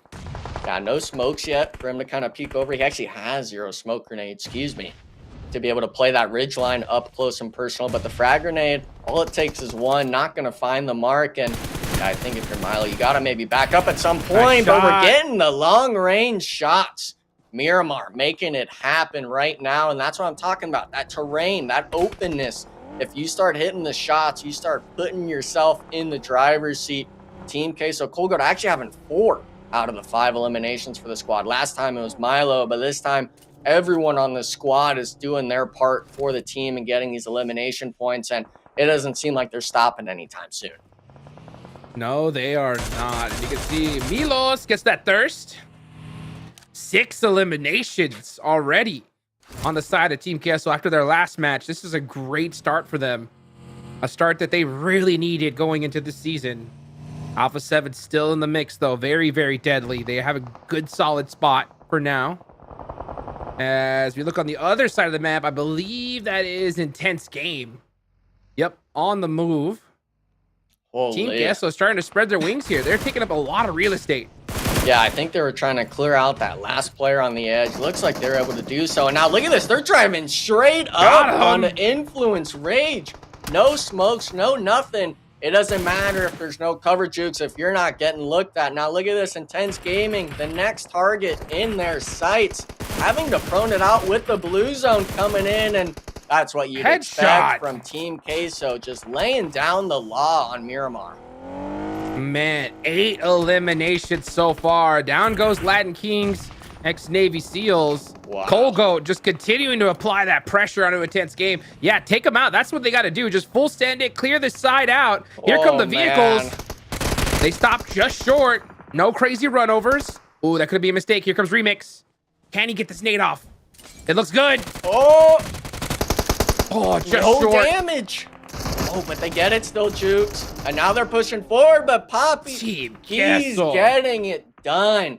Jukes, Team Queso just really steamrolling people, but that's not the only fight. Furia, they're in another engagement with Twisted Minds, actually down to a solo, but the pre-fire gets the one done, gets the elimination thirst. A reset comes off, but you're struggling against 3 players, no DBS either in hand. He has to take these spray engagements, and at some point it's gonna connect. Twisted Minds getting the elimination squad wipe. 8 eliminations on this squad.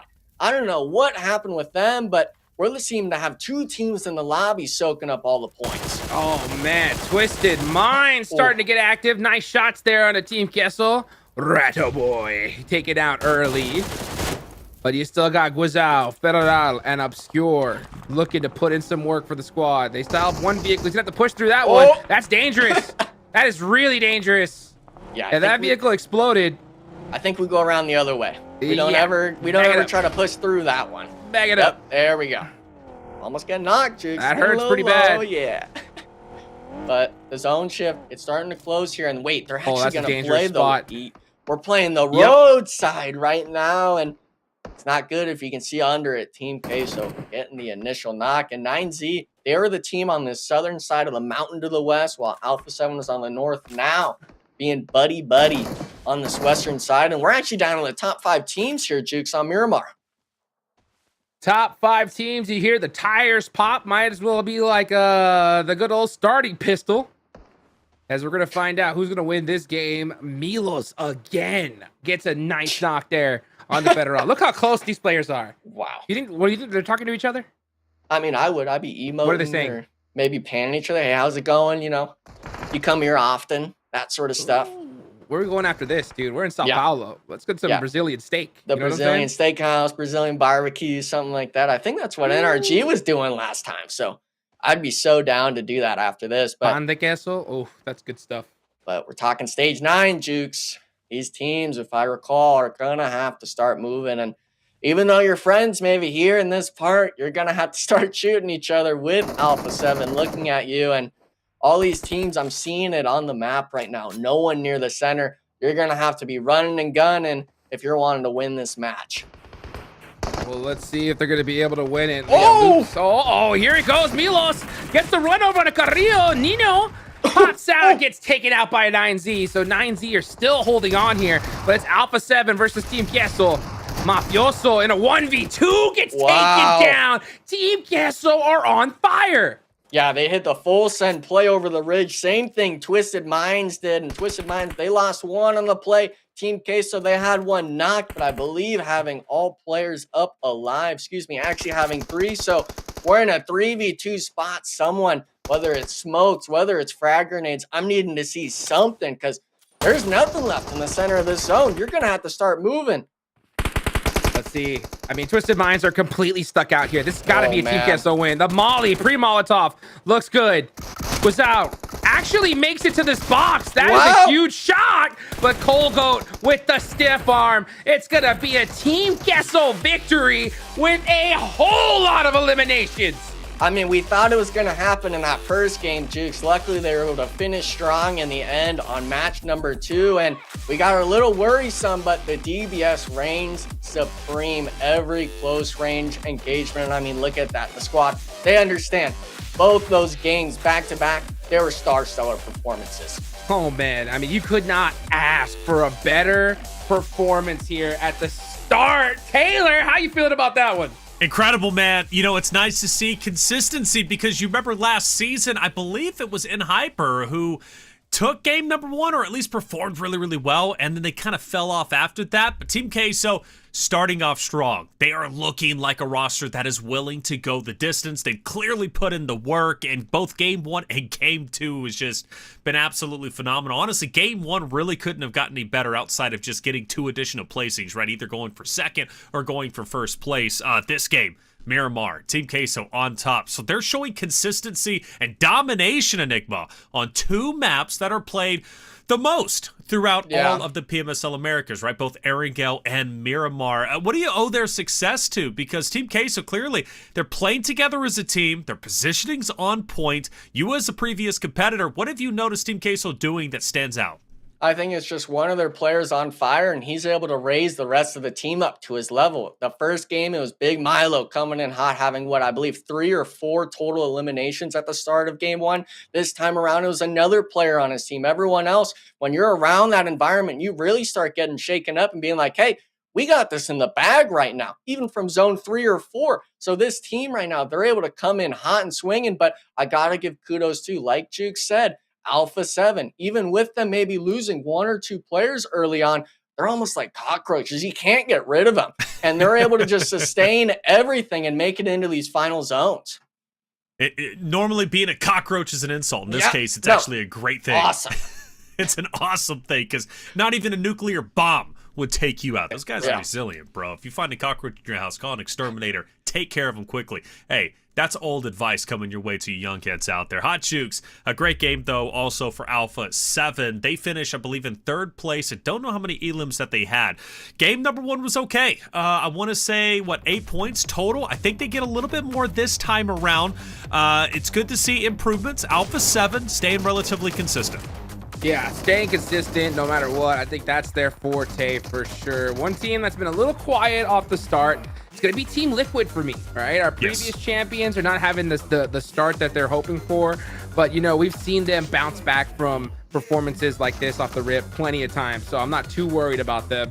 But we saw some great, you know, I think some little shines of light coming from some other squads too. I think we saw 9Z make it there towards the end, which is a good little bounce back after their start. So overall, I mean, I don't think you could ask for a better beginning of this tournament. Still funny, though, to see 9Z. They do have a better performance, you're correct, but they also had a bit of a tussle with Loops at the end, and Loops was the one who took them out in game number 1 in Pachiki with a nearly flawless victory. I think Loops ended up losing 1, and even still, with Loops only have 1 player in the container, he comes out guns blazing, takes down a 9Z member, and reduces their numbers for the final fights. Twisted Minds, though, Nick would talk to me about them. They have a deep run, 2nd place finish, I believe 9 eliminations, polar opposite from game number 1.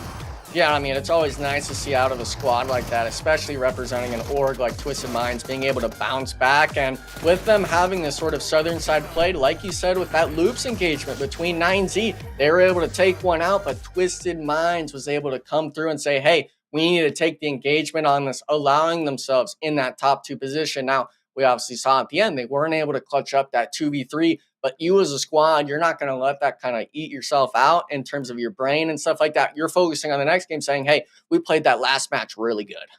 You're right on, man. Guizao Jukes, man, he was pushing forward, bro, looking like the Terminator at a certain point. I thought he was about to run up on Team Queso and take them out, brother. Dude, he's been putting in some work. I mean, this whole roster, I'm so excited for them. You know, their coach, the legendary Dadinho, you know, I got to get a chance to shake hands with him a little bit in Saudi. He's been so excited to work with this team. They've been putting in a lot of effort. Rato Boy was the big call out that we had all Saudi. So once he gets started to get fired up, then we're going to see Twisted Minds just go crazy. I hope so. Twisted Minds, a great organization. Alpha7 being challenged by Team Queso. A lot is already developing, and we're only 2 maps in, 4 more maps to go tonight. When we come back from break, we'll be hopping into Eringa. But as we do go to break, we had a special interview. Sarpatch is on site with NRG Fate after their Game 1 performance. And here we are with Fate from NRG. The first match is come and gone, bro. A good match for you guys. I believe 8 kills, something like that. Yeah, eliminating 9G, even going at that, entering the zone. How'd you guys feeling after that first match? We felt pretty good. Everybody was just calm, played slow. It was a pretty slow start of the game, but that's all right because, you know, the way our play style is, we're just taking our time, playing edge, letting teams fight each other, and, you know, kind of get information around the map and see what's our best play to go inside circle. In general, feeling good about the attitude of the team, feeling calm? Yeah, definitely feel good. You know, my teammates they're really hard on themselves, so I have to make sure, you know, it's okay. Like, don't worry about it. Just learn from it, you know, fix whatever you have to fix, and, you know, we'll move on forward. An important part of IGLing, right? Yeah, exactly. Calming your team down, bro. Good start. Thank you. Just the beginning, guys. Let's go.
Welcome back, everyone, to the 2024 PMSL America's Fall Season, day number 1. I'm Taylor Reflections Noble, joined by Hot Jukes and Enigma. 2 maps down, 4 more to go. We hop back into Erangel.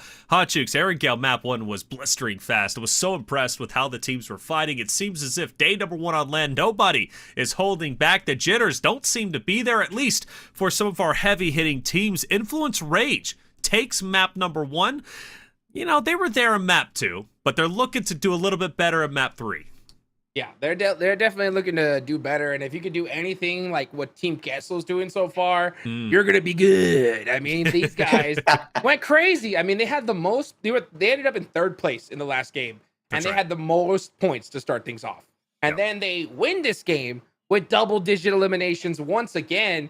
I mean, if they get a couple good matches here to end the day, Enigma, I mean, these guys are going to be unstoppable. Yeah, I mean, it looked like it, even from our perspective, they just looked like they had full control of the map. That north side, they take one engagement, full wipe on energy. They take another engagement, full wipe, intense game. That whole entire north side was just their kings of the castle. And then when it comes to that late game, they make that 4v3 push onto Alpha7. That team itself is really showing the signs of, hey, we came here to play today. We're not going to be waiting for us to get our nerves over. They came in swinging.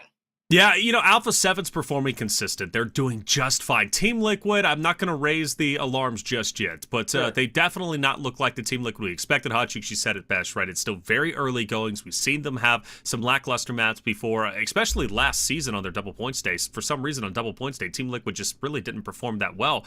We'll see how they do when they do play in Group C, which, by the way, Team Queso is in Group C with Team Liquid, so keep that in mind when we head into their double points day. But Alpha7, you know, despite how good they're doing, I did expect them to be a little bit better. Granted, doing just fine. Complacency. I hope it doesn't kill them, right? They now got a lot more money in their pocket, Hot Jukes. They're thinking about buying that Porsche 911, right? So now they're like, okay, we're playing for $220,000, which is great, you know, but we've already won the world championship. Maybe they're not as hungry anymore. I don't think that's the case, but Team Queso, they're just as hungry as Alpha7 was the last season. Shit, not more, man. These guys want those big paychecks. You know, Alpha7, they got them. I can see their play style off the rip. You can just see they're playing very confident. Very confident. I mean, you have Revel over there on the other end playing by himself, holding out 9Z. That's going to put you a little bit on the back foot for the rest of the game. But they're putting up points regardless, because at the end of the day, they're the world champions right now. Hold on. Let me just get this real quick. See this. Look. See this right here? Oh, gosh. Woo! See what it says? Yes, sir, I do. World Nice. champions, baby. Got all the signatures, too. That's what a right, lucky dude. man. And you know what? They threw up the peace sign. They were throwing up this, and I walked up to him as soon as they did that. I said, no. You got to do this. Okay. You got to do this now, you know? So they're feeling good, and I'm not worried about them at all. But there are some teams I'm starting to, you know, just maybe keep my eye on a little bit. I think so, especially our NA teams. NRG's been the only team really kind of doing something with their lives and kind of playing decently well. You know, NRG Galaxy continues to do okay. Granted, only 2 maps in, but for the other rosters, I would expect a little bit more from them, Enigma. They've kind of been non-existent. Yeah, my eyes are specifically turning at X Factor right now. The last 2 games, they've had actually pristine placements in some of these zones. The hard shift for both those games going to that western side, they had the split to be able to get themselves a center spot. Unfortunately, both those games, whether it's them failing the rotation sooner than other squads or just taking these engagements, they're kind of just all over the place in this mid to late game spectacle of these matches. So hopefully they're able to kind of really sit down with the coach or even Zfon just managing them, saying, hey, look, this is one small thing. Just kind of keep it together more often. And we're able to get ourselves a few extra points in each of these games. And with it being day 1, you know, it's not like we're going to be seeing any crazy point leads outside of course, Team Queso going back-to-back double-digit eliminations. They still have time to really get themselves grounded and to make sure that, hey, you know, this is a small mistake. It's easy for us to fix. Why not do it now versus later? Yeah, it's weird with X Factor.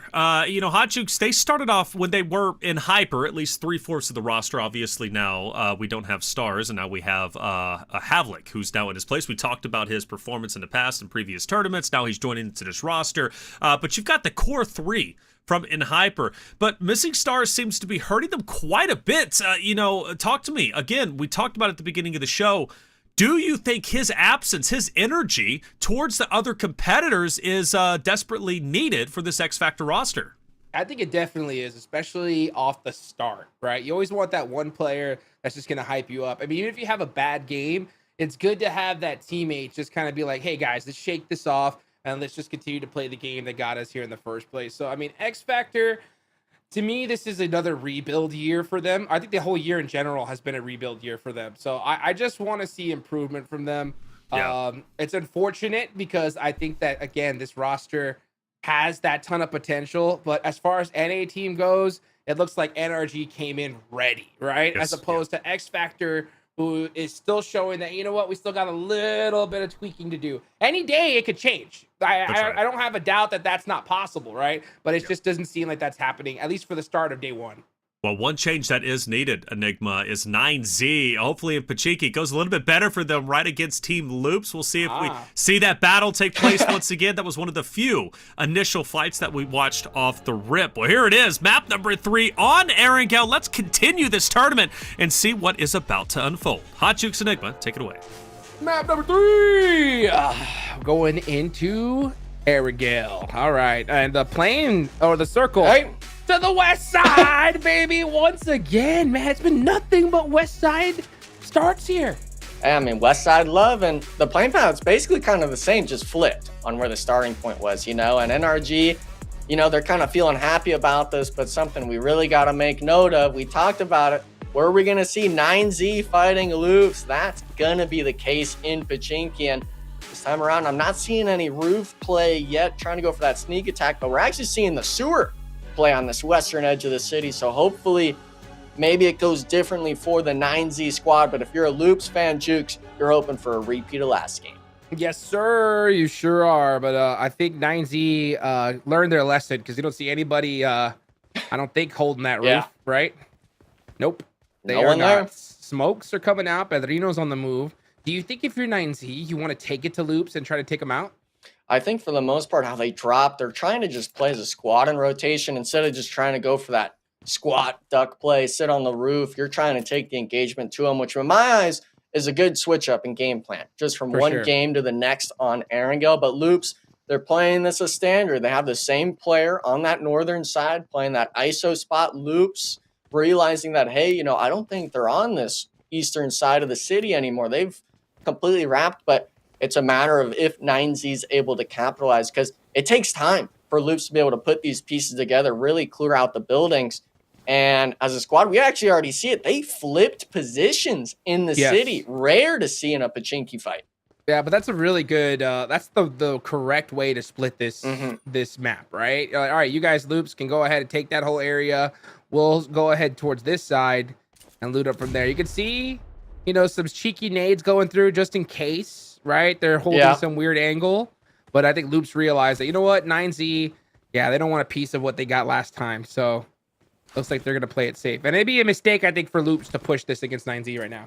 Yeah, I mean, you won the last engagement. I think you kind of had the same game plan going into it, but the scary thing is Nell being on this sort of roof spot. I think Aragot was able to spot him, so it's up to 9Z if they choose to maybe go on a roof themselves and catch you in the side or the back, or if you're going to wait for them maybe to get a little bit careless and go back towards where they had dropped originally. But we're seeing now 9Z, they're taking the initiative, going back through the buildings Loops originally landed at. And at this point, it's kind of a who sees who first kind of angle. What kind of off angle Aragon and the other Loops player are able to kind of unfold from their positions. And a lot of this is going to come down to individual play. As much as it's a team effort here, Jukes, it's all these things of how do you respond if you're a footstep? How do you respond if you see a player maybe having an off angle on you?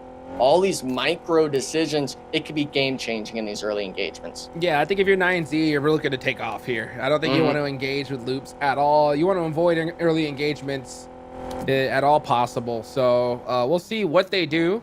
Inco's already on the move. So they took off mighty quick to find themselves a nice little position into this next circle. Juancho hasn't been able to get fired up just yet, you know, but he does have that little, look at that helmet right there.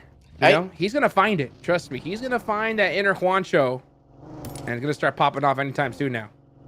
That sort of, you know, finding Nemo helmet looking ordeal, you know, finding something. And he's one of those players, I think, where if he has teammates next to him, taking the engagements with them, he's a star stellar player. But if people on his team are, you know, getting picked off early and he's not really in a spot to respond and get the trade, that's really where some of these squads kind of fall apart. And yeah, that's one of the hardest parts of this game, is being able to kind of make something out of nothing. Team Liquid, Alpha7, even obviously Team Queso being able to put respects to that for this tournament so far. But Inco Gaming, it's that question mark factor of, will they be able to kind of have both of their 2-2s of the old Titan Gaming and the new Inco roster be able to piece it together, or if it's going to take too long to really find their stride in this tournament. Yeah, let's see what happens. VIP Esports, another team that we got to start seeing something from here soon. Trying to get themselves a good position into this next circle. And right now we see, we're taking a look still again at Inco Gaming. Inco Gaming, rough start. Yeah. Here, but we're in match number 3, right? You can still bounce back here and now. I think Next a nice game is thing, gonna be a fun one. I think the nice thing is you kind of go Erangel, Miramar, and then we're back to Erangel. It's not like we're going Sandhawk, so you don't get that redemption idea. Obviously, the next map is that, you know, toss-up hot potato of who's really wanting to hold it at the end of it all. But going back to Erangel so soon, it's really going to be and especially with the repeat zone like this, it's that, okay, what can we change this time around to put ourselves in a better position in this zone? Because for the most part, we're seeing a lot of changes. NRG actually being a focus point from Twisted Minds. And look at this. He's getting ran down, Juke, smoking in the vehicle, but he's not overdoing it. I think that was a smart play, Jukes. The rest of NRG actually just over the hill in Primorsk. So trying to just take the positioning, but you and I both know that could have been disastrous for Spec. Okay, perfect. Well, yeah, I like the fact that Twisted Minds, yeah, they took some shots. They say, you know what, we're not going to fall for the trap. We're going to take off. And a lot of times it's better to be safe than sorry. So Twisted Minds going to be holding down to this hill for now. The big migration pushing over here. Teams that still need to move. X Factor's one of them. They are the furthest away. They're still all the way over there near prison. So they have a long rotation to go. Yeah, I mean, we're talking blue zone as well. Hopefully it won't be like Miramar last game where these teams were fighting out in Narnia. 300 or 400, maybe even 1,000 meters out in blue zone. But a lot of these teams, so I'm still looking at, Pachinki, excuse me. Both those squads, Loops and 9Z, still going at it. No engagement. And that's a spot on the map where you're expecting those teams to have already finished this fight and started rotating. Yeah. If you're coming in from the edge, or if you're one of those teams, you're going to be behind on cars, positioning, timing, and most importantly of all, you don't get your pick in the next zone. You're leaving it up to the other teams just solely because you had that early engagement off rip again. Yeah, I think 9Z should have probably just let it go. But you know what? I think they're still fighting for that position. They're going to have to end that fight quickly because the next zone pops on over. And look at Alpha7. They're heading quickly. They're realizing that, you know what? At this level, it's better to try to find those central positions. And it looks like they are going to be able to lock one down. NRG are going to be wrapping around that side as well. Everything looking good, but oh yeah, all these players just panicking, on the move, trying to find a good spot in this next circle. Yeah, it looks like a repeat of game one. South side focus on the rotations. Obviously, we're seeing a lot more heads around this Primorsk area solely because it was centered. Milos getting knocked on the pull-up, but that's not the only thing happening, Chooks. All Glory Gaming seems to actually be sharing the compound with Navy. Have to see if they're really going to take engagements, but everyone it sees on the map, everyone's driving by each other. All it takes is for one person to stop and start shooting. Yeah, I think that they got to play nice to each other. Just hold it down for now. But look at Team Queso now on the back foot here against Team Liquid. Milos gets knocked and thirsted. So, they're going to push. Wow. So Team Queso's actually taking this engagement. Big shotgun blast. And Papi Potro gets knocked. Is this teammate from the top? Oh, no, he's not. Colgo. He gets shot in the back? Third party? Was that Juancho? Someone's Juancho. Oh, man. And I was going to say, Team Queso, they went for the stop revive instead of taking the compound. Team Liquid recognizing that, getting ahead of them to put shots down. But now, with the third-party angle, if you're Cardozo, you're like, hey, am I supposed to turn back to revive you? Or am I playing this game solo now? Oh, it's gotta hurt, man. Chief gonna get thirsted right there. Cole Goat gonna try to head on over to his teammate. He will. He should get this res. 2 eliminations. They've already had like the most amazing start to a tournament you could ever ask for. So at this point, they're looking to just put consistent, points on the board. Yeah. So let's see how many they're gonna get at the end of this. They got 2 so far. They've shown us what they can do when they get zone. What can they do when they don't? That's gonna be the big question.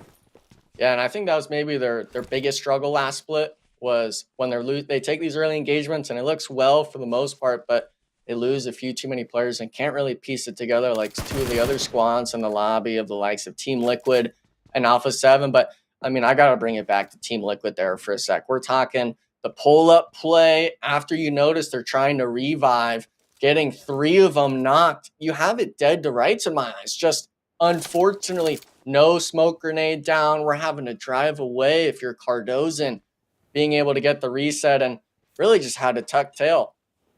If you're Team Liquid, it's just, that was their fight. I think they had dead to rights. Unfortunately, Inco Gaming able to make them fault at it. Yes, they did. Next zone goes on over. It's going to be heading on towards the right side of the map here. So that's NRG Intense Game. Going to have to get a move on it pretty quickly. Alpha7 are in a safe spot. Furia looking to take a very dominant position here into the zone. And they're going to be engaging with quite a few squads. X Factor all the way up. You can see them on the top of the map. Well, as a matter of fact, FS is still on top of Everest here, trying to get some sight lines going for the rest of his team. Yeah, I like the split, but it's just a matter of if you choose to keep holding that later on in this game. Because last time you did this play, it was at this compound Furia's at. You held a split, and since you were so far, that rotation, Inco Gaming came in and wiped you. So that's a team where, I see the cogs moving in their brain, so to speak. The engine's going, but it's just not going as smoothly as others. And in a lobby like this, we're talking day 1, of course, but this is the halfway mark on the day. You're going to look at that sort of overall leaderboard after this game and be like, man, we might have really dropped the ball on day 1. And sometimes, you go day by day. Sometimes you go week by week. But at the end of it all, Jukes, after all 120 games are played, you're going to have to swallow that pill and say, hey, that was our placement after 120 matches. Yeah, I mean, you want to be able to bounce back as soon as you possibly can here, especially when you got, like Team Queso just having like the most ridiculous start. Yeah. That could put you on the back foot real quick, no matter which, org or team you are.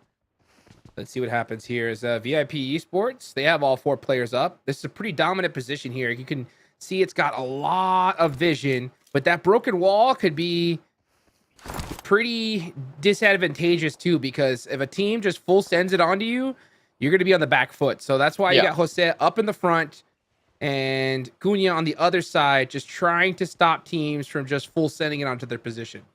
Yeah, that all comes down, I think, too, or if someone was a slam, like you had said, are you going to be the one that goes for the shots and really tries to knock, or are you going to try to just be that sort of distraction? You take 1 or 2 shots, have them look at you, and you just instantly hit the prone.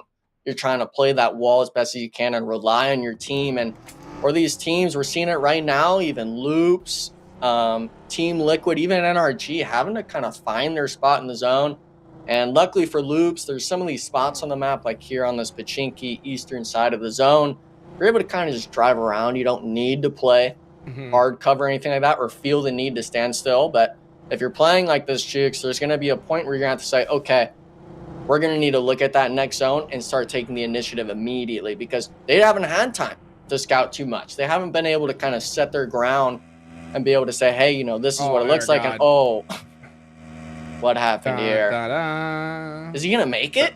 Oh, barely. I don't think he's making it. He's going to make it. He did. So close. Oh, man. Hey, just don't jump off that bike. Oh, never mind. He's not making it. But Don said, where you going? He's like, hey, is that a moped behind me? He's turning over his shoulder. He's like, thank you. In a straight line, I'll take that all day long. Goodbye. And look at that. Nice name. Loops. It was Loops getting 3, and then the last player losing it. So 9Z in my eyes losing that engagement yet again. But this is on the south side, like you just noted, Jukes. NRG and Team Queso taking this fight. Neither of them anywhere close to this next zone shift. Yeah, no one's close. And Team Queso trying to put a little bit of pressure onto Fate. Fate trying to bait out some shots, possibly. Yep, that's what happened. And now the push-up is here. What's going to happen? Woo! Flying through the air. Fate eating a little bit of a shotgun blast, though. Colgo getting caught though by that S12K. Great initiative there from NRG. Yeah, I was feeling Cold Goat. It's just he wasn't able to do enough damage with the shots that connected. Now just being on Poppy, Potro, getting this utility usage out. And NRG, I was surprised they were able to recognize it was Team Queso here, but taking the initiative, fighting on the edge, might be what saves them in the zone shift. Now Loops, that was the team I was questioning, and cooked alive. But back to the Twisted Minds fight. Jukes, it's down to the solo on Loops. I think, actually, excuse me, he's just alone. The rest of his squad is nowhere near.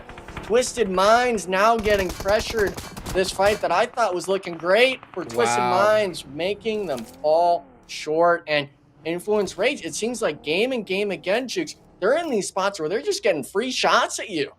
Yeah, Twisted Minds, a little bit of a misplay right there from Obscure and Federal, just putting themselves out into the open, and they get taken down. But now we're going to see Ratto Boy. I'm trying to make some moves from the edge of this circle.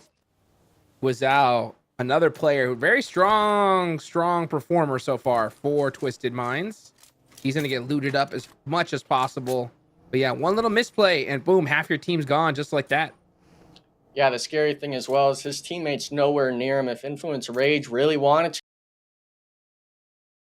we know you're isolated. We're going for that freebie of a point. And I mean, we could see this whole open hillside. It favors them if they pull up on the shack. And Stream Force, it actually looks like they're taking shots as well. I thought they were going to be coming in through the south side, but everyone on X is able to rotate around. Baton coming into the zone. And this is one of those spots where, you know, I thought some teams had it and they just gave free real estate.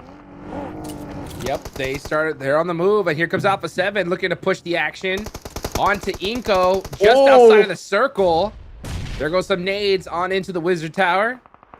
Revel, he's gonna toss one as well. Connects.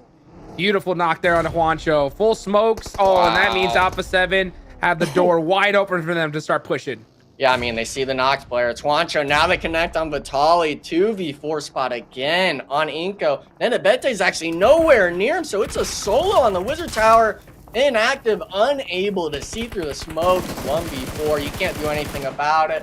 Then Abete's trying to do something, but the run over. NRG now looking to turn towards Alpha7, and look at this, it's all ants coming from the anthill, having to come into zone, and Furia's not sure what to make of it. Revo flipping the vehicle. What is going on? The drive-by, no connections. Furia taking the free point, and this is complete mayhem on the western side of the zone. Absolute mayhem. Revo gets taken out, and Alpha7 are now stuck way on the back foot here. This is going to be, they'll be lucky to just get out of here with a couple points, because getting into this next zone is highly unlikely. If you're Alpha7, you're just looking to just hunt players down at this point. Oh man, I mean, look at those nade archers too. We can see it's what is that, 2-3 people throwing nades? We're talking, I think, just a solo on Alpha7 alive, trying to get the reset, but that's it. Yeah, got him. Alpha7, I like the push on the sniper tower, but it wasn't in the zone, Jukes. They didn't have a spot to move into, and you're Furia. You're happy with that engagement. I think you're happy as well if you're NRG. You were struggling as well if you're NRG to get into that zone, but it's either going to be you or Alpha7 getting focused, and luckily for them, it was Alpha7. Yeah, I think Alpha7 needs to realize, too, that this isn't the World Cup, right? Teams are still going to be pushing in pretty late here. And now you got, Furia on the move, and they're just soaking up a lot of teams, moving pretty central circle here, and they're going to find a spot. That's an insane rotation. Even if they have to blow the coop up right now, I mean, I think you take that. We're talking dead center. NRG was in front of them as well, but they weren't set up to shoot Furia. They almost hit him with a drive-by. If they're able to kind of lay low in this zone, maybe Influence Rage doesn't peek over this hillside. But, I mean, Furia, I got to give props to him. That is not an easy rotation to make. Not at all. You can see Guizal with the full laydown. Oh, he's going to... he jumped out into the wide open. He's going to take that knock all day long. Baton getting finished. That is going to hurt. Meanwhile, Guizal going for the second, and he gets it. Can he get the third? He spotted him. He's feeling it. Angles! Going for the squad wipe! Wow, what a misplay there. And now Influence Rage is coming for a little bit of the taste of the action. Caprice. Oh, Gets man. them back just like that. What a performance, though, from Guizao. X Factor is hurt big time.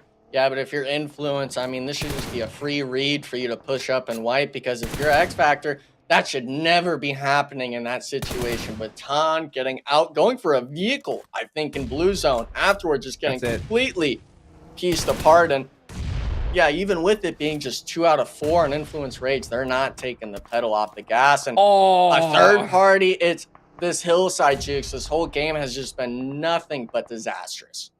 Well, he's going to get this res off. He might even get the second one. Let's see if he does it. And right on time. Run straight, run straight, run straight. Ah! Yeah, that hurts. So unfortunate for X Factor. Guizao really put some work on him. And they went from a full squad looking healthy with a decent position to just a single player, just like that. Yeah, I really honestly would have liked to see Guizao just have that 1v1 without getting shot in the back a bit. Like, I want to just give it to him. Like, you got to give him the 1v1 at the end of it. And he did get it, but he was 3/4 HP. Didn't have that full. And, you know, getting shot in the side like that might have thrown him off. But, I mean, props to him just getting 3 of those players. And for the most part, you kind of really wonder, you know, X Factor, a lot of misplays. They're really tough to see out of the squad after we were giving them, you know, the benefit of the doubt in the last 2 games. But this time around, really struggling in this fight. For sure. Next zone, again on over to the west side. Furia are in position. VIP have the compound here. They need some points desperately. And they could definitely get them, but they're going to have to start getting active now. As a tense game, they're on the north side. Going to start pushing on down. They got the res. Are they going to full send all 4 to the same vehicle? It looks like it. Oh, no, they can't. Man. This is a duo. What am I saying? Yeah, this car only holds 2. He's gonna jump onto the roof. The zone's coming. Never mind. He's messing it up. Oh man, that was precious seconds wasted right there. Yeah, and I mean, look at that. It's not even just VIP. We're talking NRGs set up, almost slamming it into a hay bale. You can't stop here. They're already on the Hillside Jukes. GG. Yeah, this is just it. We're talking 2 players knocked, maybe even 3 on intense game. It's actually just the duo here on the hay bale. They've got 2 meters, but there's no hay bale. Nice home Jukes. This is just the inevitable about to happen. Hayuya ran out to the open a little bit. Uh-oh, here comes the push. Hayuya catches Spec out the vehicle, and NRG with a very risky gamble. And man, dude, these guys pulled up snake eyes. Yeah, I don't really understand why we went with even a smoking vehicle. I thought they were just going to blow it up, but the drive-by, getting 1 shot, 1 knock onto the NRG duo driving by, you really can't have plays like that happen, because look at NRG's spot. If they had 4 players alive, they could have so much control in the zone, but instead, now they leave this team up alive in the open. They have to waste precious time themselves clearing them out, and every second in this game, it's needed. Hayuya getting beat up here from all angles. Barely escapes that nade. 1 nade will do it for this team. Hayuya gets that first aid off. And intense game. Barely holding on. NRG applying a lot of pressure. Does Remix get the spot on a 24K here? I think he sees the vehicle, but I mean, you can't worry about that off angle. There's players right in front of you trying to nade. But how many smokes do you have left? They don't have any cover in front of them. I guess you're playing for an extra placement here, maybe an elimination on Fate or Casper if they go for that drive-by play again. But I mean, it's only the inevitable. Every squad, there's some sort of elevation to look at you if you're intense gaming. You gotta find it. Yeah. So far, I'll say that NRG Galaxy are the most aggressive team still alive. So if they're able to take out intense game here, they could definitely start pushing towards that central position. But they're unable to make any rotations just because intense game is holding that spot for so long. Yeah, it's just, I mean, we have 24K now in a spot. Nice shot. That's giving pressure, but looks like Furia is actually the team that was centered zone on that hillside getting the opening shots, and that's both of them. We're down to, what is it, top 4 now on this team. Furia getting eliminated by Influence Rage on that hillside just south of them. And these squads, you know, if you're NRG, you're honestly happy seeing this engagement. It's not you getting focused this time around, but oh man, the mollies making you prone. Doesn't matter. The run over, influence, rage, 7 eliminations. They have 4 players alive, Jukes. This is looking great for them. Yes, and now they're finally starting to get a little aggressive. They know that, hey, you know what? We got this game in the bag. We got the numbers. We got to win this fight, though, against NRG.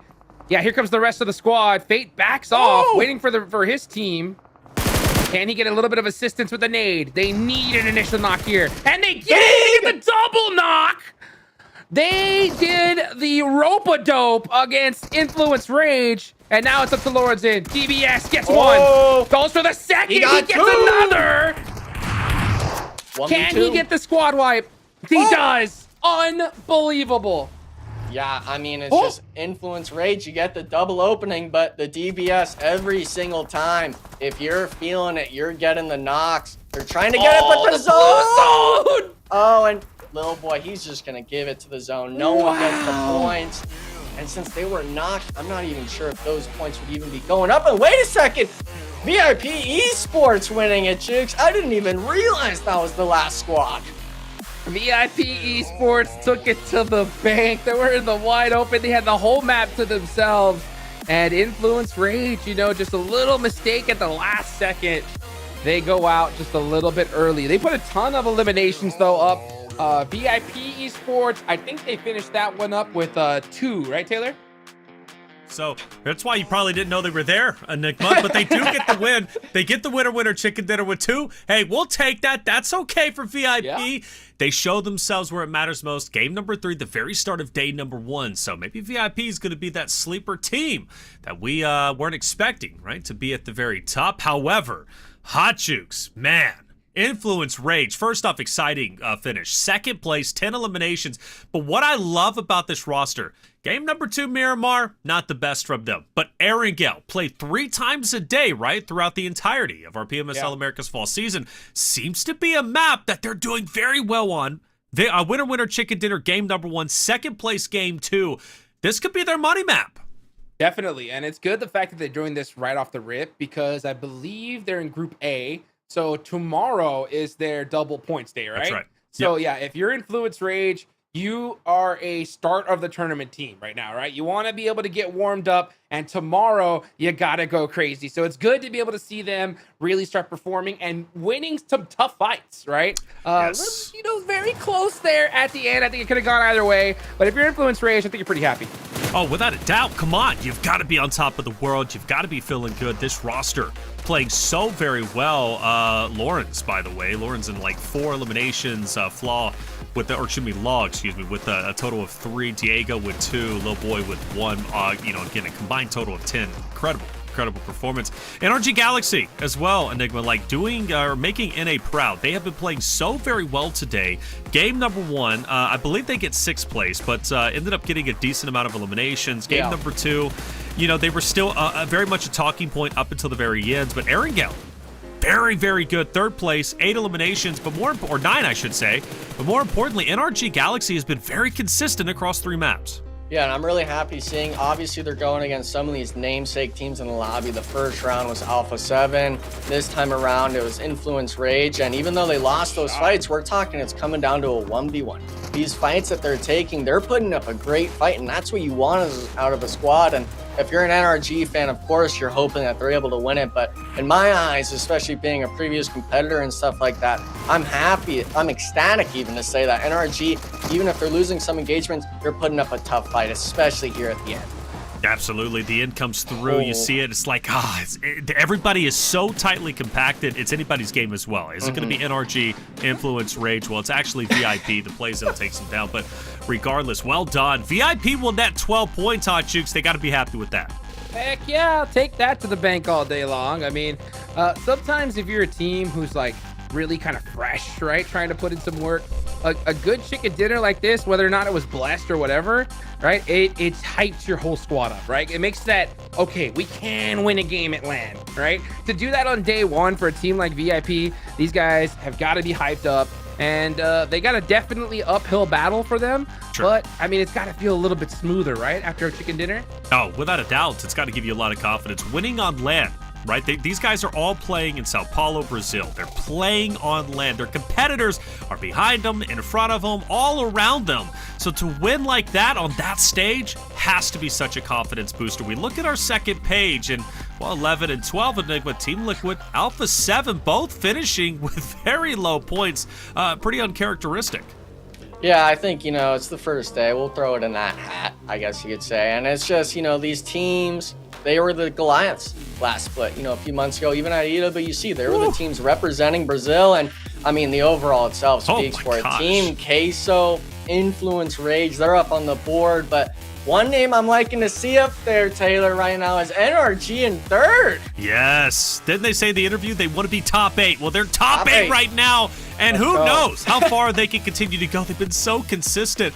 But I got to go back to the top hot jukes. Team Queso, 35 eliminations across 3 games. Unreal. And most of them were in 2. That's what's so crazy is like these guys went nuts off the rip. So they are your leaders for now. And I want to see them just take a little bit more, advantage of a day start like this. They're in a good lead, but they shouldn't stay comfortable, right? So there's still 2 more matches left to go. Team Queso, I mean, doing great here. Better than expected for sure. Oh, without a doubt. Team Queso leading the charge. They've got a large fan base, might be one of the bigger fan bases when it comes to at least PUBG Mobile. Good on them for doing the best that they possibly can. Intense Game will rise up just a little bit over X Factor off of that game number 3. They sit at 9, but it's very close from 9 through 16. Enigma, the point gap isn't that great, to be expected, right? It's not bonus points today. It's also day number 1. But it caused a pause as number 16, Team Liquid. I mean, I never expected them after 3 games to be in very last place. Yeah, I mean, we're looking at it. 4 elims, that's 1 baseball squad wipe in 3 games and a goose egg for placements. That's rare, especially for them. Obviously, Alpha7, that's the team, if we think back last split, where they like going for those eliminations. But Team Liquid likes that more standard level of play. And it seems like they're trying to play that still in this tournament. Unfortunately, it seems like these other teams have maybe changed their play style up too much. Maybe they got a little bit too complacent with how they thought the lobby was going to be. But obviously, with it being Team Liquid, like Juke said, they've got the coach, they've got the backup support system, really get their head of game. Even if they were to continue this maybe poorer performance on day 1, I think still for the rest of the days this week, they'll be able to bounce back. Well, I hope they do. The reality is Team Queso sitting at 50 points at the moment, okay? And that's without bonus points. If they have a day like, can't wait to get into that one. Before we do, Starpatch had a chance to talk with one of the members of Intense Game after their second drop. All right, guys, now here we are with Wapo and Papi Sour from Intense Gaming. Let's do some questions in we're going to have a lot of this, some translation from Spanish to English and from Portuguese. Let's start now with this one. How are you guys feeling? I know it's your second LAN here, but how are you feeling about it, you being back here in Brazil? ¿Cómo te estás sintiendo tu segundo LAN aquí? ¿Cómo te estás sintiendo que has regresado? Muy bien, contento y feliz y muy confiado. Very happy, very confident, and very happy to be here. You as well. How are you feeling? It's your first one, so how are you feeling about that one? Me siento muy bien, es mi primera LAN, andamos al 100 motivados, desde el día 1 hasta el último día vamos a estar motivados al 100% y nada, vamos a darlo todo, go intense. I mean, you can pretty much understand what he's getting. The energy is right there. He says that we're 100% motivated from day 1 to the last day, concentrated and motivated. Go intense. Intense is a big organization. It's an organization that has made it to PMGCs, it's a big organization. Everybody in the PUBG Mobile community know that they've been big in Brazil, and now they're going to be doing the same in North America. How are you feeling that you have that organization backing you up? La organización de Intense Game en colaboración con String Ice fue una colaboración, vamos a decir, repentina, que se dio tras un mes luego de pasar la PMSL NA. Y coordinamos con ese equipo. El equipo de Intense Game es un equipo que nos ha ayudado bastante, un equipo que nos da mucho support, nos da mucho apoyo moral. Y nada, vamos a dar el 100%, como ellos nos dan el 100% de ellos, nosotros damos el 100% para ellos, porque la organización es muy buena con nosotros dentro y fuera del juego. That's a lot. Let me remember. Okay. So he says that they're very happy with the organization. The transition was very sudden. About a month after they finished the qualifiers, they got in touch with the organization and they did that negotiation. They're very happy and very grateful with the organization because they have given them 100% and they want to give 100% back. As well for you, how are you feeling with the organization? Muy contento con la organización porque nos ha abrigado muy bien y me siento muy cómodo porque nos ha apoyado de... With a lot of intensity, especially this guy. Let's go, bro. Oh.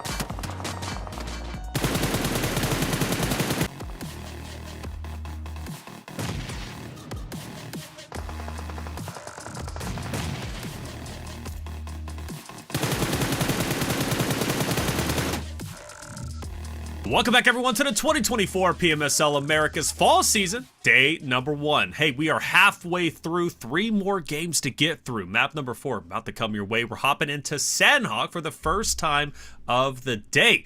I'm your host, Taylor Reflections Noble, joined, of course, by the wonderful and handsome Hot Jukes and Enigma. And Sandhawk, first time, right? We've seen two Erangels, one Miramar, really 2 great performances from Influence Raged, Energy Galaxy also being incredible. Team Queso falls off a little bit, but only for 1 game. They still lead the charge with 50 total points.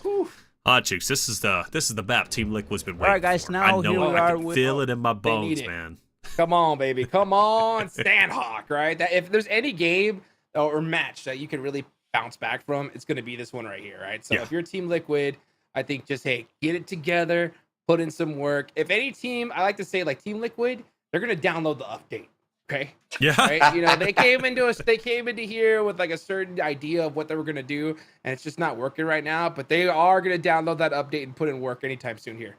Well, one team looking to put in work, Enigma, other than Team Liquid, is their counterpart, their rival from last season in spring, is Alpha7, who historically with this roster is a pretty good Sandhawk team. And I remember, I think their last Sandhawk during the spring season was a total of 12 eliminations, second place. Yeah, they tore it up. So Alpha7, who's had a relatively decent day. Granted, only getting, I believe, 1 or 2 points in that last game, are looking to go into this Sandhawk and, well, I don't know, try and jump up the leaderboard. Yeah, I mean, it's all about scraping those points together if you're Alpha7. Obviously, if you're a Team Liquid fan, you wish they did the same, but both those squads, I mean, they're a legacy in their own rights, per se. You know, Esports World Cup, we're talking last PMSL Americas. Each of those teams has that sort of trophy under their belt, but this time around, we're talking, like you said at the beginning of the broadcast, 120 games. And in my eyes, last split, both those teams were the 2 main dominant forces in the lobby. So for them, having an extra week, I think honestly would have them have a bit more of a gap performance if they're able to repeat last split. But so far, doesn't look like that's the case. Doesn't seem like that's the case indeed. I'm looking at the rosters. So our new player for Influence Rage, Lorenzen, has been playing out of this world, clearly making it different here, Hot Chooks.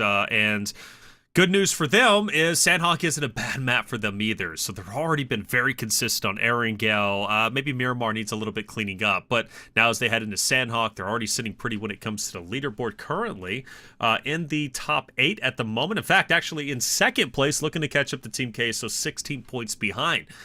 I'm happy with Lawrence's performance. I think he's been absolutely stellar.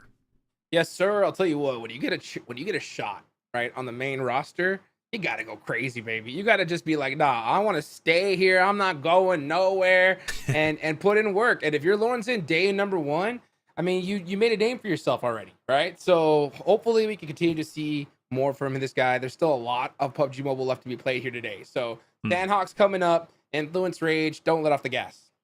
No, without a doubt, they can't. They just can't afford that at this point because get that lead, man. After all, they have their double points day coming up relatively soon. X Factor Enigma, what's going on with them? 5 points total, or 5 eliminations, I should say, in the map number 3. We've talked about, obviously, Stars no longer being there. I'm really hoping this is going to be their map. It actually seems as if we might be getting loaded into the next map. Give me a prediction. X Factor, Alpha7, who do you think's taking map number 4? It's not going to be either of those teams. I'm getting on the hype train. NA on top, baby. I'm wanting NRG to come out for the win. We got to have NA against Team Queso at some point. Okay, NRG. I like Hotchukes. Honestly, I don't even think we can argue with that. I'll take it all day long. NRG is looking strong. With elimination-wise especially, right? Yes. Come finish-wise, I think they're still a little bit behind. But if you could soak up a bunch of eliminations, heck, I'll take it all day long. Yeah, they have 20 total in 3 maps, which is very impressive, only overshadowed by that of Team Queso at 35. Other than that, Influence Rage has the most in the entire lobby of 16 teams sitting at 20. So good on them for doing so. They've definitely exceeded my expectations. We knew going into this NRG was going to be a talented roster, but we had a lot of questions. Would 24K at his first LAN experience, would he do okay? Well, he's absolutely flying and frying, you know? So 24K, just like his online play style, he's transferred over towards LAN in exceedingly good fashion. Another one, Fate, has also been doing very well. Very happy with NRG Galaxy. If they can take over Queso's position, I would be through the roof. North America would also be smiling, and gosh, Enigma, we would just be ecstatic. Oh, yeah. I mean, for the most part, it's NRG. They came in today. I was questioning it off the broadcast. You know, could they be in that top 8 like they claim they would be? First game, they get the eliminations. Okay, you know, one game that was decent, but they've came through in 2 or 3 of the matches, putting up points each time on the board. And for the most part, with them making it a late game, all it takes is them finishing strong and getting that win.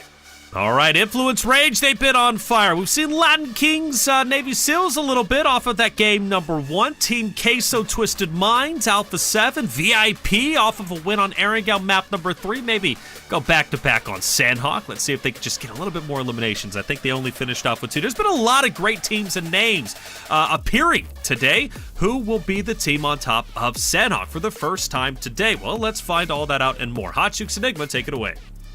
Let's find out and more right here, right now. Players are already popping out of the plane here, and they are ready to go. My eyes are going to be on Ruins. Yep. Are we going to see X Factor drop there?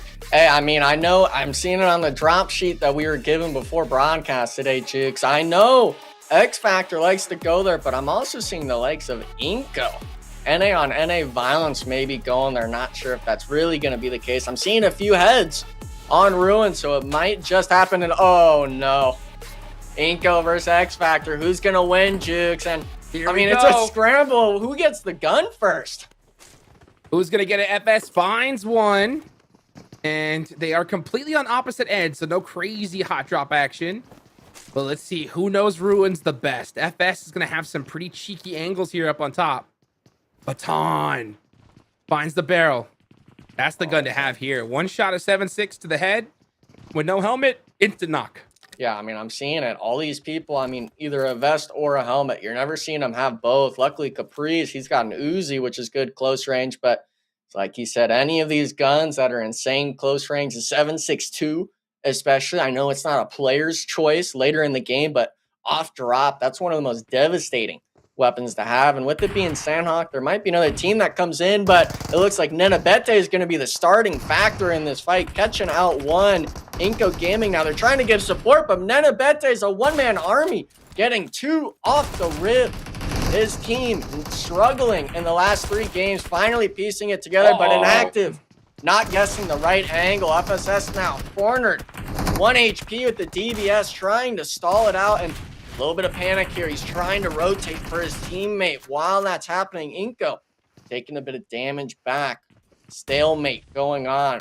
People trying to make the moves right now. And FSS, he's taking the fight. He's got the DBS, but is Vitali going to go for it? Look at the cool, calm, and collectedness with the pump. Not going for it. And now it's come down to the 1v1. Who's going to hit the shots? And almost catches the coattails. needing to see the double up out of these squads, and Havlic's gonna be the What? first one. Nothing going down, but Jukes, I'm not sure why we're spraying Bonnie's. AGG's looking for the third party now. Well, I don't think so. I think they're staying far away from this one because Inco Gaming have finally started coming out hot here, and they win Ruin. So, man, X Factor, tough start today. But now, All Glory Gaming, they did make it. So it's just Melgar, I believe. That's the only one here so far. NRG's on the roof, too. Oh, no. And I mean, luckily for them, it's one Sandhawk each day. Imagine if this was on Erangel and you're getting gate kept, but even still, Inco and X Factor, especially Inco, even if you win this fight, I mean, it's so hard to rotate out of this position at Ruins with the full spread that All Glory Gaming has. Yes, it is. So how is Inco going to get out of this? They're going to have to do it fighting their way out. That's for sure. Do they even hear Melgar? That's the question. Do they know that he's there? I think maybe there's that sort of squad movement still. No one's gone for the loot yet. Because he hasn't moved on him in a minute. Yeah. But I think the main thing is they heard maybe NRG pull up on that hillside, and they thought, hey, you know, they're probably fully spread, not realizing that someone's already this close. And maybe they do have an idea. I'm not sure what was going on in scrims. This sort of practice rounds they're able to get in, realizing that AGG likes to third party this. But Inco, it's all about how you're able to fight out of this. And I mean, if you're guessing angles, that's one of the worst ways to fight people. That is correct. VIP giving it to 9Z here, and they're gonna get another player. I believe that's gonna leave only one up. Yep, and you can see him right behind there. Get that thirst, confirm those points. Don't let him get stolen from you.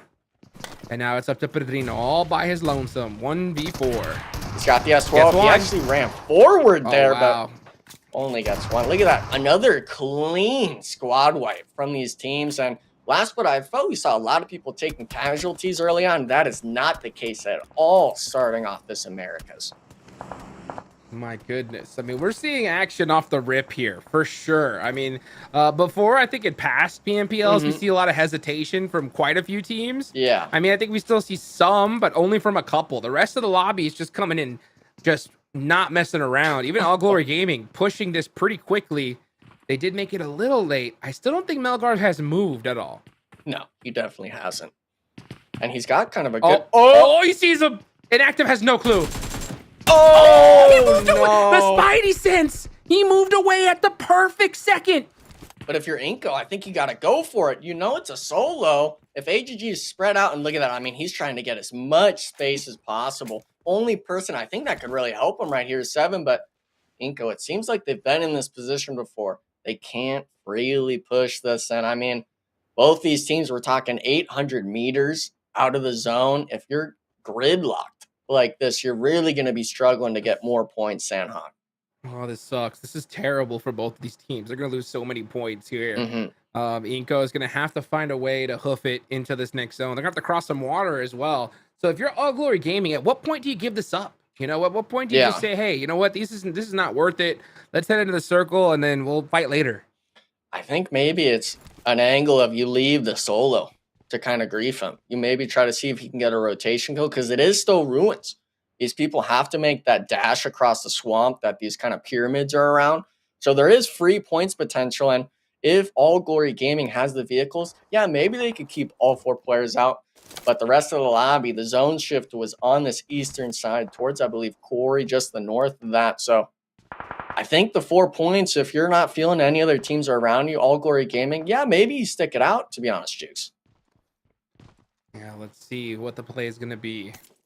Because, I mean, this is day number 1, but I don't know if you really want to just stick and risk so many precious points, you know, off of a kind of crazy hold. I mean, yeah, Melgar, he can't really run away from this. So, yeah, maybe leave him here to just try and sneak off a couple shots. But the rest of the team needs to get moving into this next zone. Yeah. And, I mean, I think he didn't even have any boosts left, so the first aids, all that's going to play a factor. The rest of the squad, yeah, Adrian's going to move in, and Melgar, yeah, try to get 2 or 3 of them. Hopefully you can come out on top. We can see it on the map, too. virtually them two squads, NRG and Furia, are the ones eating blue zone. The rest of the team's already centered up, and with that zone shift, those teams that moved early are pretty ecstatic about this. A lot of this sort of Camp Bravo, Quarry side is free for the taking because you'd expect All Glory Gaming or NRG to be there. These teams taking this late fight, leaving so much of this terrain open. Leaving it wide open. And yeah, you can see Inco Gaming. Oh, wow. Look at no that. Meds. Vitali looking for some meds. Yeah, and he does not have a single one. He's going to be checking those crates. Nope, nada. That's it? Yep. So Inco Gaming, nice start with those 4 eliminations, but he's going to get knocked and finished here. Yeah, I mean, I also wonder too, you know, do you ever Send it out. Just run out at this point.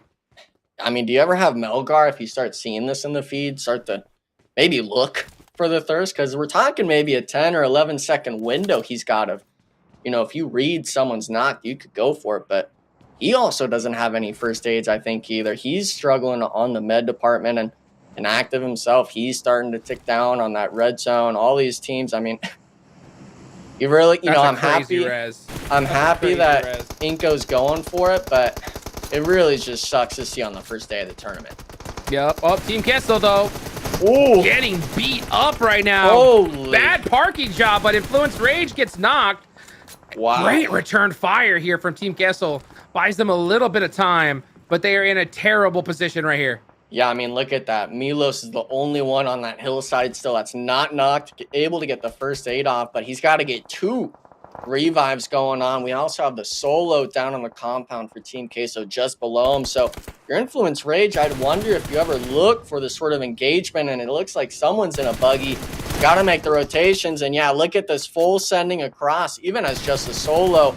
Team Queso on the back, but such a strong start to the day, now having to put the pieces together themselves, and looks like they actually kept up Lorazin in the open. Team Queso putting the shots back when it matters most again.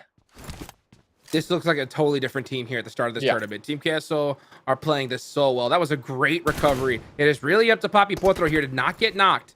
He is that anchor point that is stopping Influence Rage from just doing a crazy push. And now Influence Rage is down to 2 players. So Team Queso, they get away from that rock. That is huge. Into the building, all 4 players up. I mean, this team, they did their homework. I want to say that right now because they're looking like an entirely different squad coming into this tournament. Yeah, I'm not sure if we can get a replay of that from the Influence Rage perspective, because we're talking, I think it was 3 players all shooting from that doorway. 1 person on Team Queso putting shots back, and he puts 2 of them down to 1 HP without getting knocked himself. So Team Queso able to apply the pressure and be able to come out on that trade in a 1v2, even 1v3 with the shots. So that squad, I really am liking what I'm seeing. Hopefully we're able to keep seeing that throughout the tournament. Obviously, it's only day 1 of 20.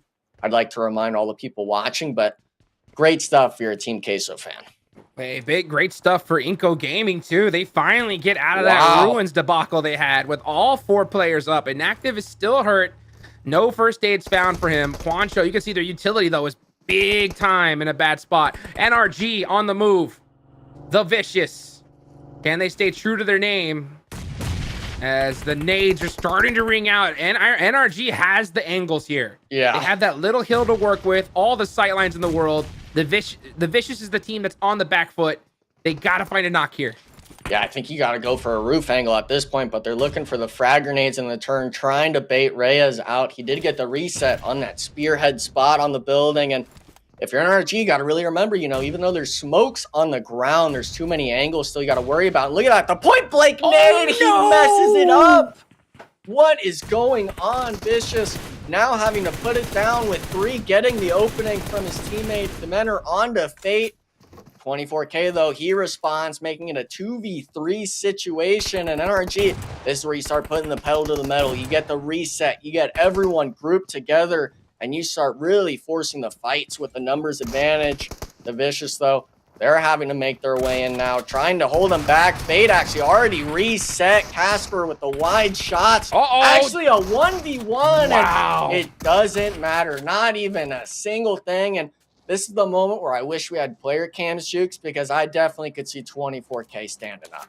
Oh, you know, he is getting pumped up. 24K, showing up big for NRG. For those of you guys that don't remember, this is the player that won Titan Series Season 5, right? And they also won first place in PMPL North America Fall 2023. So 24K definitely has put in some work in the past, but at LAN, he's showing that, you know what? I mean business. Yeah, it's not just NA he's good against. He's going against all the competition on the West. And for a team like NRG to have a player like that, it really boosts your morale because it's a new, fresh face. And he's making sure, hey, my play style, even if it might be different or I might think differently, it's how it's working right now. And that's exactly what you want. All these teams now, they're starting to get into the zone. But NRG, if you're picking up points like that, you're fine playing edge.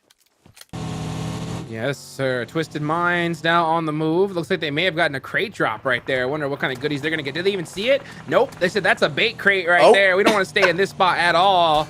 Forget that loot. Let's just find a safe place into the zone as their vehicle is smoking. He's going to do a quick little drop off. And it looks like this is the position they're going to hold for now. Yeah, I'm not sure what's going on with Twisted Minds, but I'd like to point out to you, I think they're having a 3-1 split all the way on that eastern side. So Federal is just kind of playing his own game of PUBG Mobile solos. The rest of the squad, though, NRG knew they were going to have to fight a team coming in. Unfortunately for them, it's going to be Team Liquid, who might have been off the eight ball, so to speak, coming into this fourth match, but looks like they're going to find the opening onto, I believe, 24K. NRG now having to play on the back foot, and Team Liquid, they're not giving you any breathing room. No, they're not, because this fight needs to finish now. Team Liquid has to push it, and Spec with a great angle. Mythic caught him out the grass real quick, but now here comes Casper. Gets some nice shots on the Ayala. Is he going to be able to get the finish? He does, but that reload or that little gun switch took a little too long. Chief put him down, and now we're going to see Team Liquid go for the res here, and they may have just enough time to get away with it. Yeah, I mean, thankfully for them, it's not going to be like last game where the solo player that's going to get the revive is the one getting caught out. Them now, obviously, they only have 3 players. Ayala being the player that was eliminated from that engagement. Team Liquid, though, they put themselves in a spot where we've been in this position multiple times. And I'd like to make note of it, Jukes. Team Liquid loves this hillside spot whenever we get these eastern Sandhawk zones. It's their sort of move to come in and say, hey, we watch our south side, and they played it textbook. And NRG knows this because they did the same rotations from last split. It's just a matter of who could execute better. And this time around, Team Liquid came out on top. Team Liquid finally started to execute better. 7 eliminations so far. Jeez. This is by far their best game. And I said it earlier, right? If there's going to be any map you can bounce back on, it's Sandhawk. And they're doing exactly that. They did lose a player. They lost Ayala a little early. So they still have 3 up. Anything can happen. But you can see Alpha7 starting to set their eyes on the rest of these teams. A lot of room to work with here. For now, they're just going to hold this edge, make sure their backside is clear, and then push up little by little by little.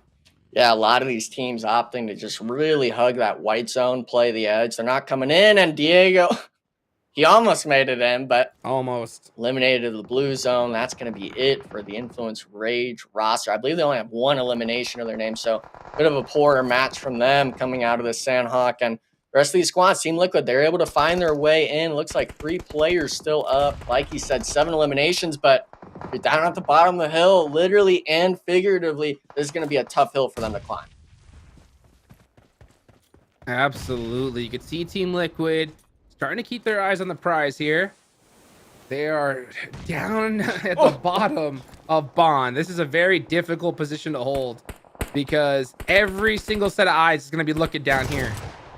But first off, we're going to look at Alpha7. They did make the push onto Twisted Minds, and they punished them big time. Guizao is knocked. Last player up. Nice shots there from Revo, and that is going to be Twisted Minds out of there. Now they're going to have to set their eyes on the Furia. Furia on the other side of this, and I believe they're going to push it. Yeah, they're saying, you know what? Zone is important, but let's get these eliminations first.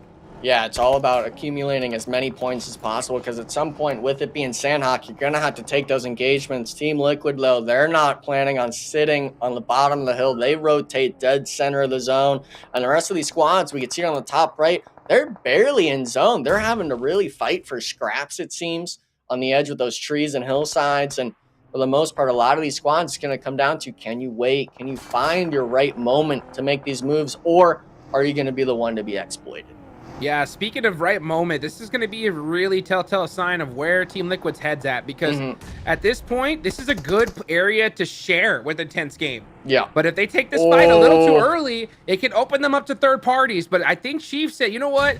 I don't like the fact that these guys are so close, but I think Intense Game realizes, yeah, you know what? Let's focus on our backs first. We'll deal with Team Liquid later.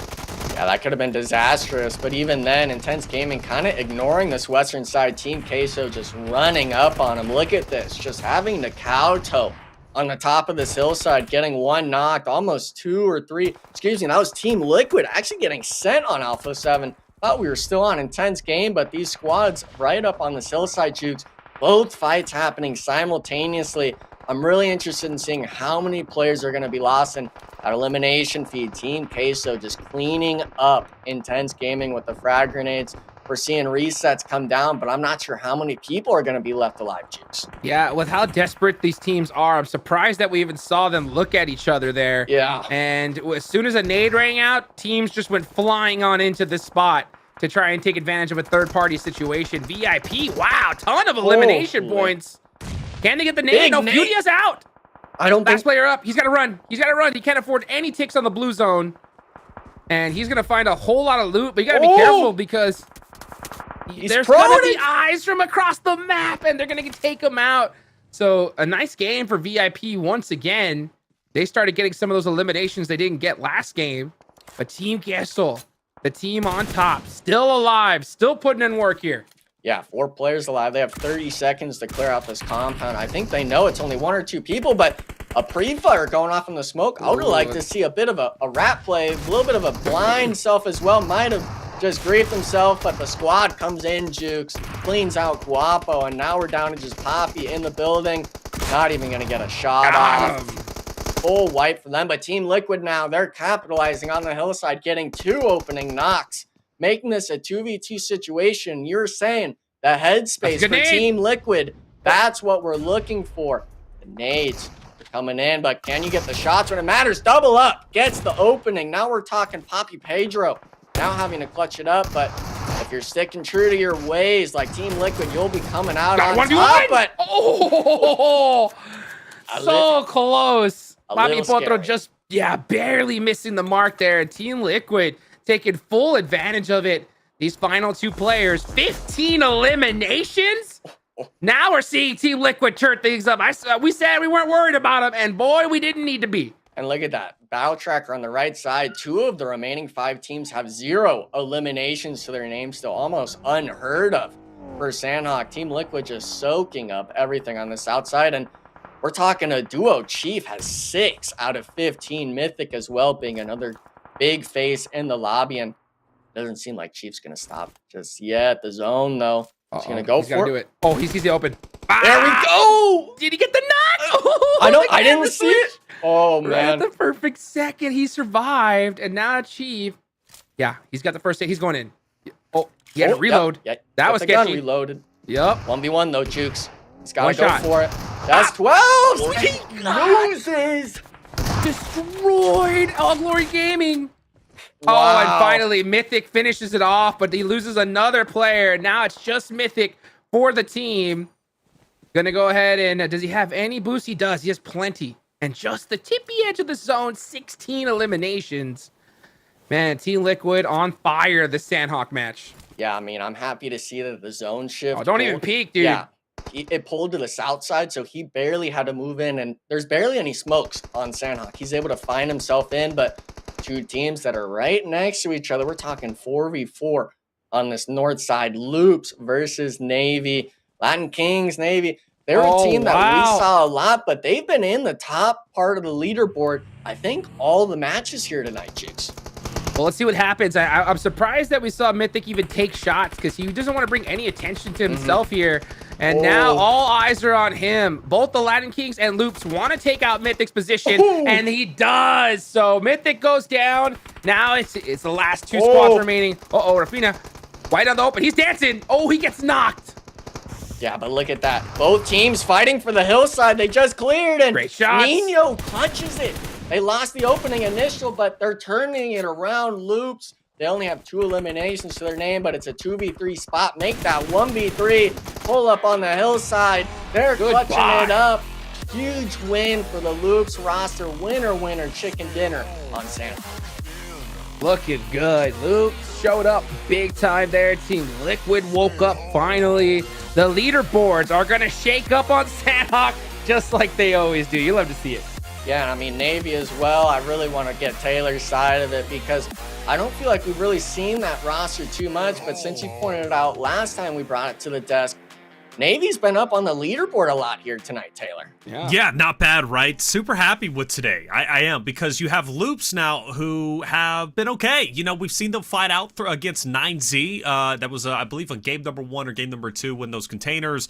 They've been a conversation throughout at least mid-game, you know, oftentimes a little bit into late game, but never as much as this game number 3, or game number 4, excuse me, to finish in first place with 6 eliminations. You mentioned Latin Kings x Navy Seals. Second place in game number 1. Don't get as many eliminations as they probably wanted. I want to say around 5 or so. But yeah, another second place finish on Sandhawk. They've proven a relative consistency on both Erangel as well as Sandhawk now, which is always a wonderful thing. You've got teams like Loops, Latin Kings, Navy Seals, All Glory Gaming, who's been in the conversation. Team Queso doesn't finish off too bad.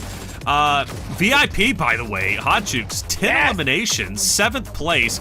You know, the placing could have been better, but I mean, they come off the back of a first place and Erangel with 2 eliminations. Now they get 10.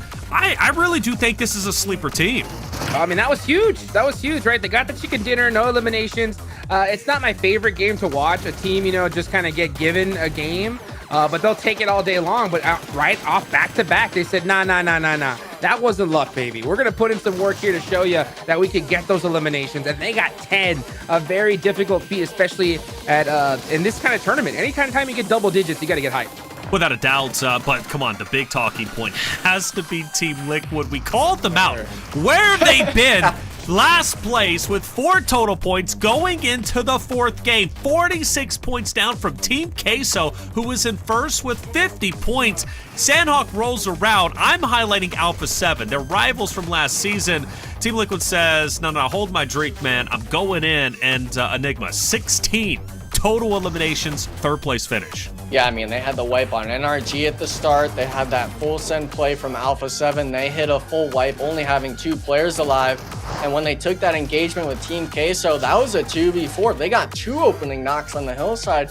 Team Queso maybe getting a bit lackadaisical, and then afterwards being able to clutch it up into the top 3. Yeah, maybe he could have gotten top 2 if he played a little bit more passive, but those double-digit eliminations, especially for a squad like Team Liquid, that's not something you can joke around about. Ooh, yeah, you're happy, Hot Jukes, right? If you're Loops, you get 16 total points. Team Liquid, obviously, with 21. Imagine they get first. Oh, man. I mean, that's crazy. The leaderboards, like I said, they're going to shake up big time.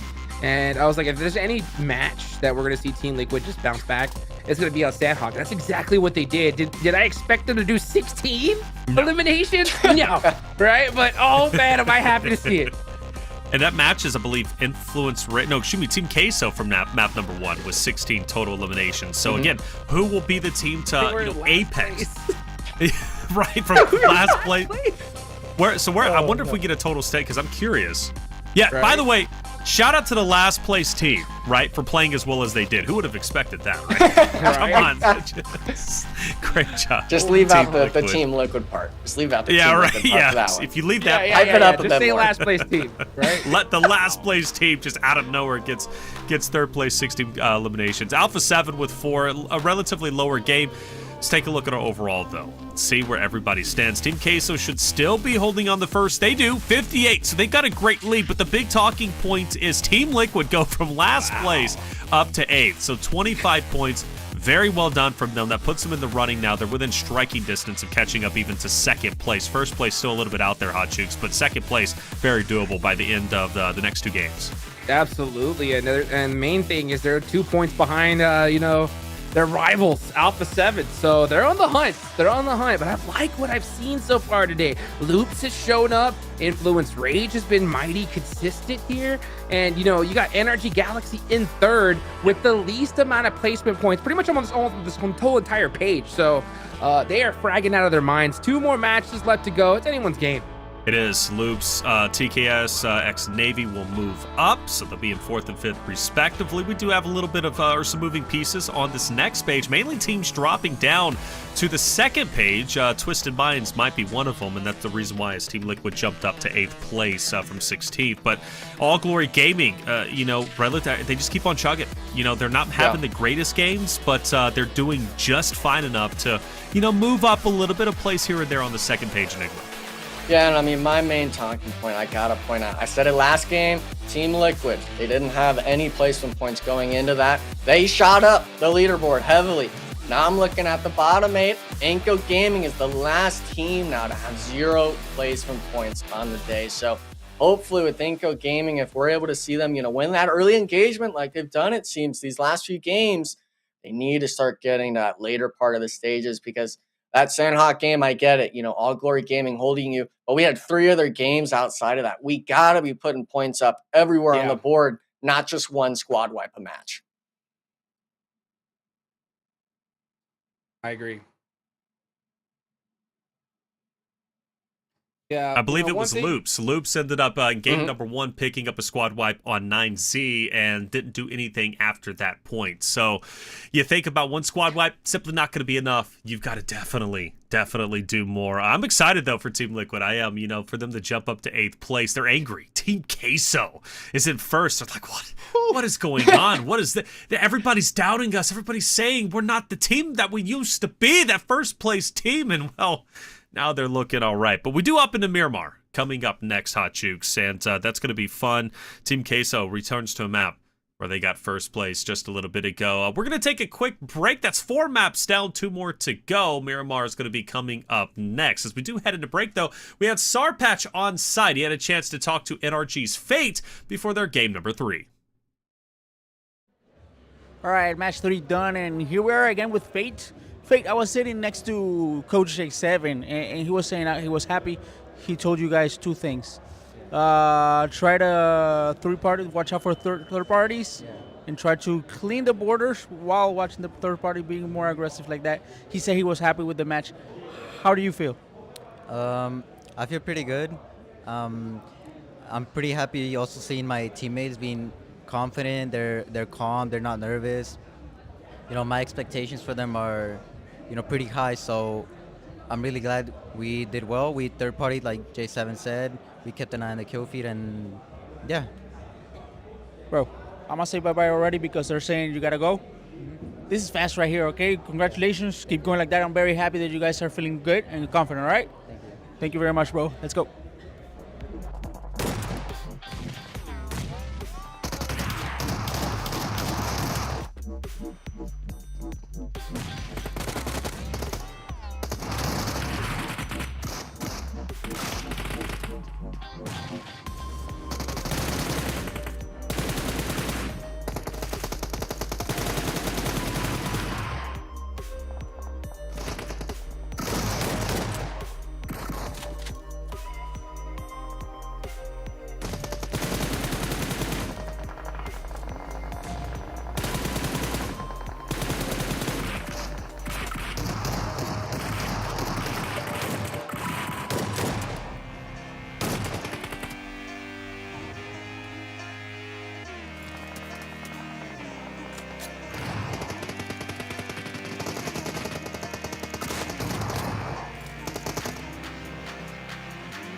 And welcome back, everyone, to the 2024 PMSL Americas Fall Season Day 1. We are 4 maps in, and the leaderboard is shaking up quite a bit. Team Liquid is making a phenomenal run from 16th place now to 8th. How far will they continue to go? Meanwhile, Alpha7 is on page number 2.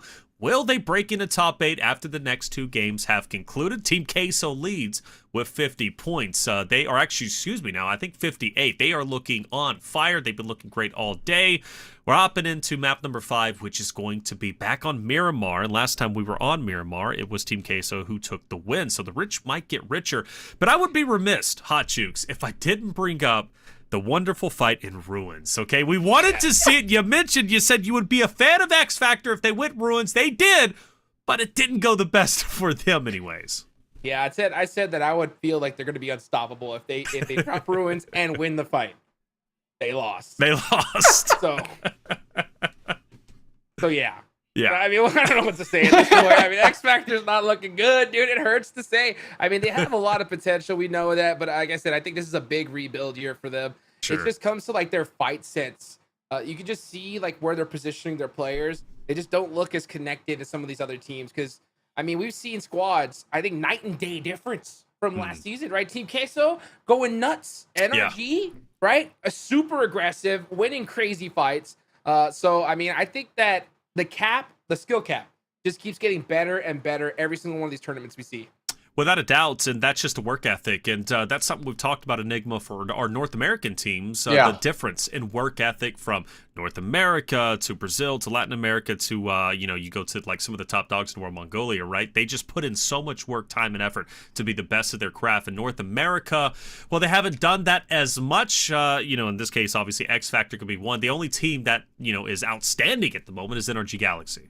Yeah, I mean, but we can even point them out for the most part. It's, a lot of our players, it seems, maybe they do schooling or stuff like that. If we're looking at other regions, this is their job. This is their life. They are so invested in the game that they full-fledged every ounce of their body to understand the game. And that's how you get the likes of Alpha7 winning Esports World Cup. That's how you see the likes of Team Liquid dominating consistently as a squad. So when we look at our NA talent, yeah, maybe we put in similar hours, but I think the mindset is the biggest thing, that biggest hump, that hurdle we have to go over as a region. And fortunately for us, when we have tournaments like PMSL Americas, that's such a huge driving force because we're talking a month-long LAN event against the best of the best, against the best region who just won Esports World Cup. Yes. You've got to grasp the opportunity or else it'll slip right through your fingers. Which, let's touch on that, Hot Juice, because I'm actually super proud of that. Going into that event, I remember asking Alpha7 Team Liquid, how would they do?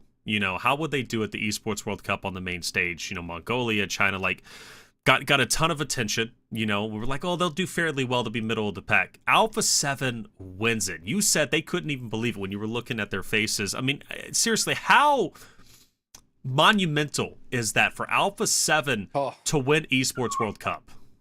I literally just saw them just staring into the sky. It's so monumental. I saw Carrillo smile. That's how much it meant to these guys. Yeah. He was smiling ear to ear for the first time. At first I was like, no, we gotta do the Carrillo pose with the jersey, just like this. Right, just straightforward, deadpan. But this time they finally won it, and it was just so surreal. Just like we're champions now. We're world champions, which was so huge for them. But like what we heard Enigma say earlier, these Brazilian teams, especially, this is their hometown. Right? So they want to show up in front of their fans more than everybody else. So yeah, North American teams definitely have a lot more work to do than some of these squads. And, I got the chance to talk to the coach for Team Liquid, Twisted Minds. These guys were showing up in Saudi, a week or before the tournament started, and they were already practicing, ready for that tournament here. And I'm sure it's going to be similar here in Brazil. So all these other squads, I'm very impressed to see the progress that we've seen. At the end of the day, it's about who could keep that consistency, because this is a long tournament. It's a marathon, not just a sprint. It is a marathon. You got to be on your toes. And Hot Chicks, right back at you just real quick. So in terms of Americas now as a region, we weren't taken as seriously, it seemed anyways, before Esports World Cup and before the victory of Alpha7. Where do we now rank in the global standings now after Esports World Cup, before and after? Not good. Yeah, Really? not good. Still Yeah, not yeah. good? Well, I mean, I will say Well, dang, North I was- America, right? okay. But Yeah. America's in general very America's in high general. because of Brazil, right? Right. Brazil has shown to be a ridiculous powerhouse in the PUBG mobile scene. Alpha7 winning that one, they beat the best of the best, right? So if they could do that again come PMGC time, it's over. Like America's is the #1 region without a doubt. So Okay. I think we need to see a little bit more from some of the other regions outside of Brazil, you know? And one thing that really gets me excited is if we're going to see a North American team pop off, I expect that from our partnership team, right? Ooh, yeah, sure. And NRG Galaxy is the partnership team going into this tournament, and they are performing the best, which gets me really, really excited. It gets me excited too because Enigma Energy Galaxy last season, I should say, I finished 11th place. They were just behind that of Hyper, who was the best North American team out of the 4 that competed during the spring season.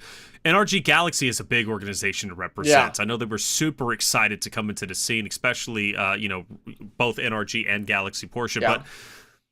For them to be a partner team, for them to be performing as well as they are, I mean, we're talking potentially a life-changing career. There's 5 spots available for PMGC based off of this fall season. NRG Galaxy is looking realistically, at least off the start, to be one of those teams going into it.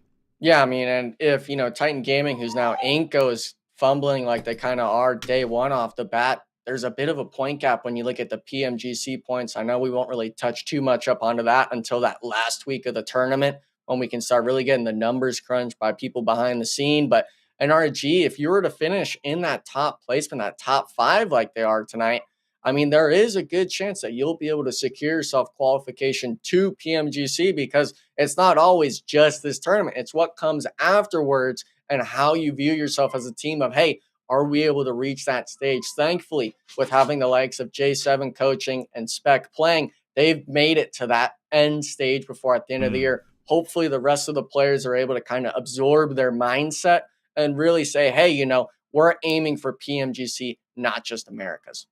Well, and the same can be said for Twisted Minds, Hotchukes, a great organization, a massive organization that's been making huge waves as of recently, especially because of the Esports World Cup. You had Team Falcons and then you had Twisted Minds. Those were the 2 home teams, 2 home organizations. Obviously this time, EMEA, Brazil. But, talk to me about that organization playing in Americas and what it means, you think, to that org and to the players themselves. Means everything to these guys. I mean, I saw them in the players lounge after the tournament. They were disappointed. They wanted to do a lot better than they did before, but at the same time, you can see on their face that the hunger, the drive, right? They're going to go and just start putting in some work immediately the second they got home. And, especially getting a chance to meet their coach in person, Dadino. I didn't realize that was the coach for the squad. And for those of you guys that don't know, right, this was one of the original Loops members. He was playing right next to Carrillo back in Dubai days, right? So this guy has very experienced. He has a lot of passion for this game, and I expect big things from Twisted Minds. It's just a few little missteps that they have, a couple little miscommunication problems. If they're able to kind of get that dialed in, they're going to be a solid team here in this tournament. They can easily rank top 5.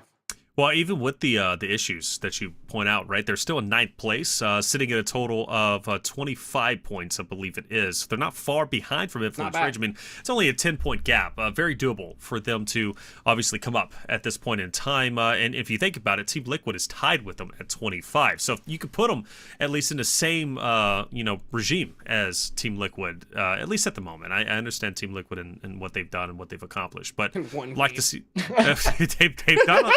they've done a lot, but hey, I'm gonna try my up at least off of 4 maps, right? That's all I got, anyways, from this point. But I mean, it's a good thing, because that's crazy. like literally in one game, that's almost all the points. Wild. It is pretty wild. They had 4 points. They now sit it, so they got 21-point game. If they continue to pull that off, they'll be just fine. Obviously, the biggest surprise is Team Queso. Actually, no, the biggest surprise would be NRG Galaxy, followed by TKS and X and Navy.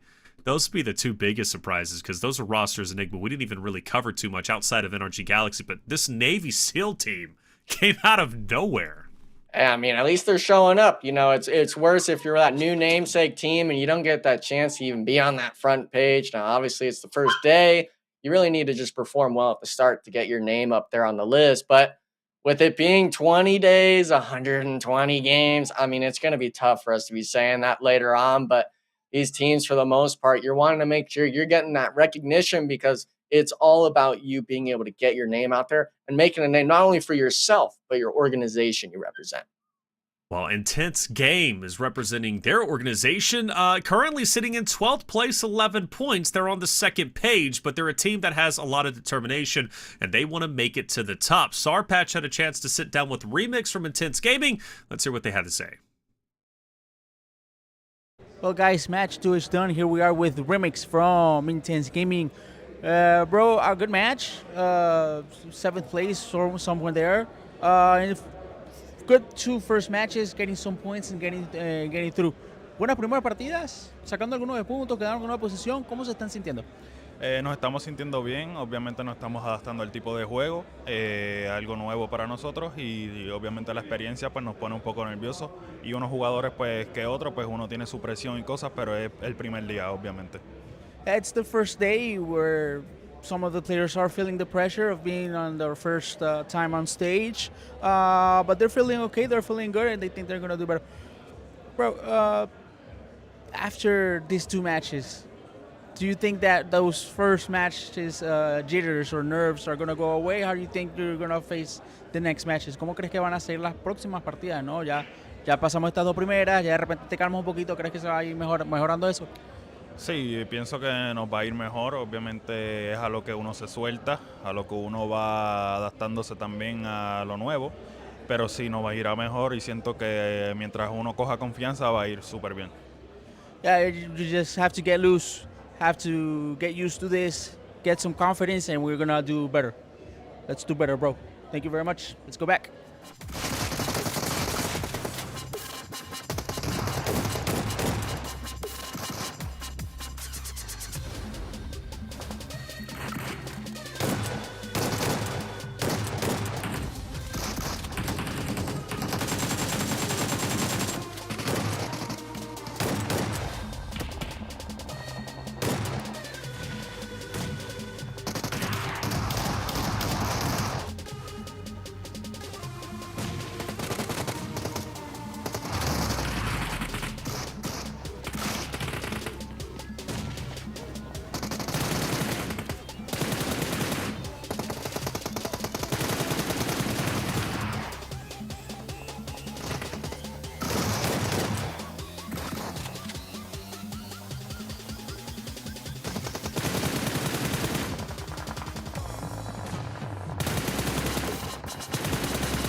And welcome back, everyone, to the 2024 PMSL America's Fall Season, day number 1. I'm Taylor Reflections Noble, joined by Hot Jukes and Enigma. It seems like all issues have been resolved, and we're about to go into game, so let's send it, baby. It's map number 5. We've seen 4 completed so far. Miramar is where we head into once again. Last time we were on Miramar, Team Queso gets a victory with 8 total eliminations. Twisted Minds just behind them, followed by Alpha7. 3 teams that are doing quite well. Twisted Minds, another great game here would be wonderful. They might jump above Team Liquid, get to the first page for the first time today, but it's up to them to decide how well they do and how well they don't do. Hot Jukes Enigma, let's get Game 5 started. Let's get it started. Vamos. Here we go. A beautiful playing path here for this wonderful sunny Miramar day. Right down the center, going north to south. We're going to see Alpha7 be able to head to El Pozo. They love to be able to get that drop off the rip, so you know they're going to be looted out the teeth.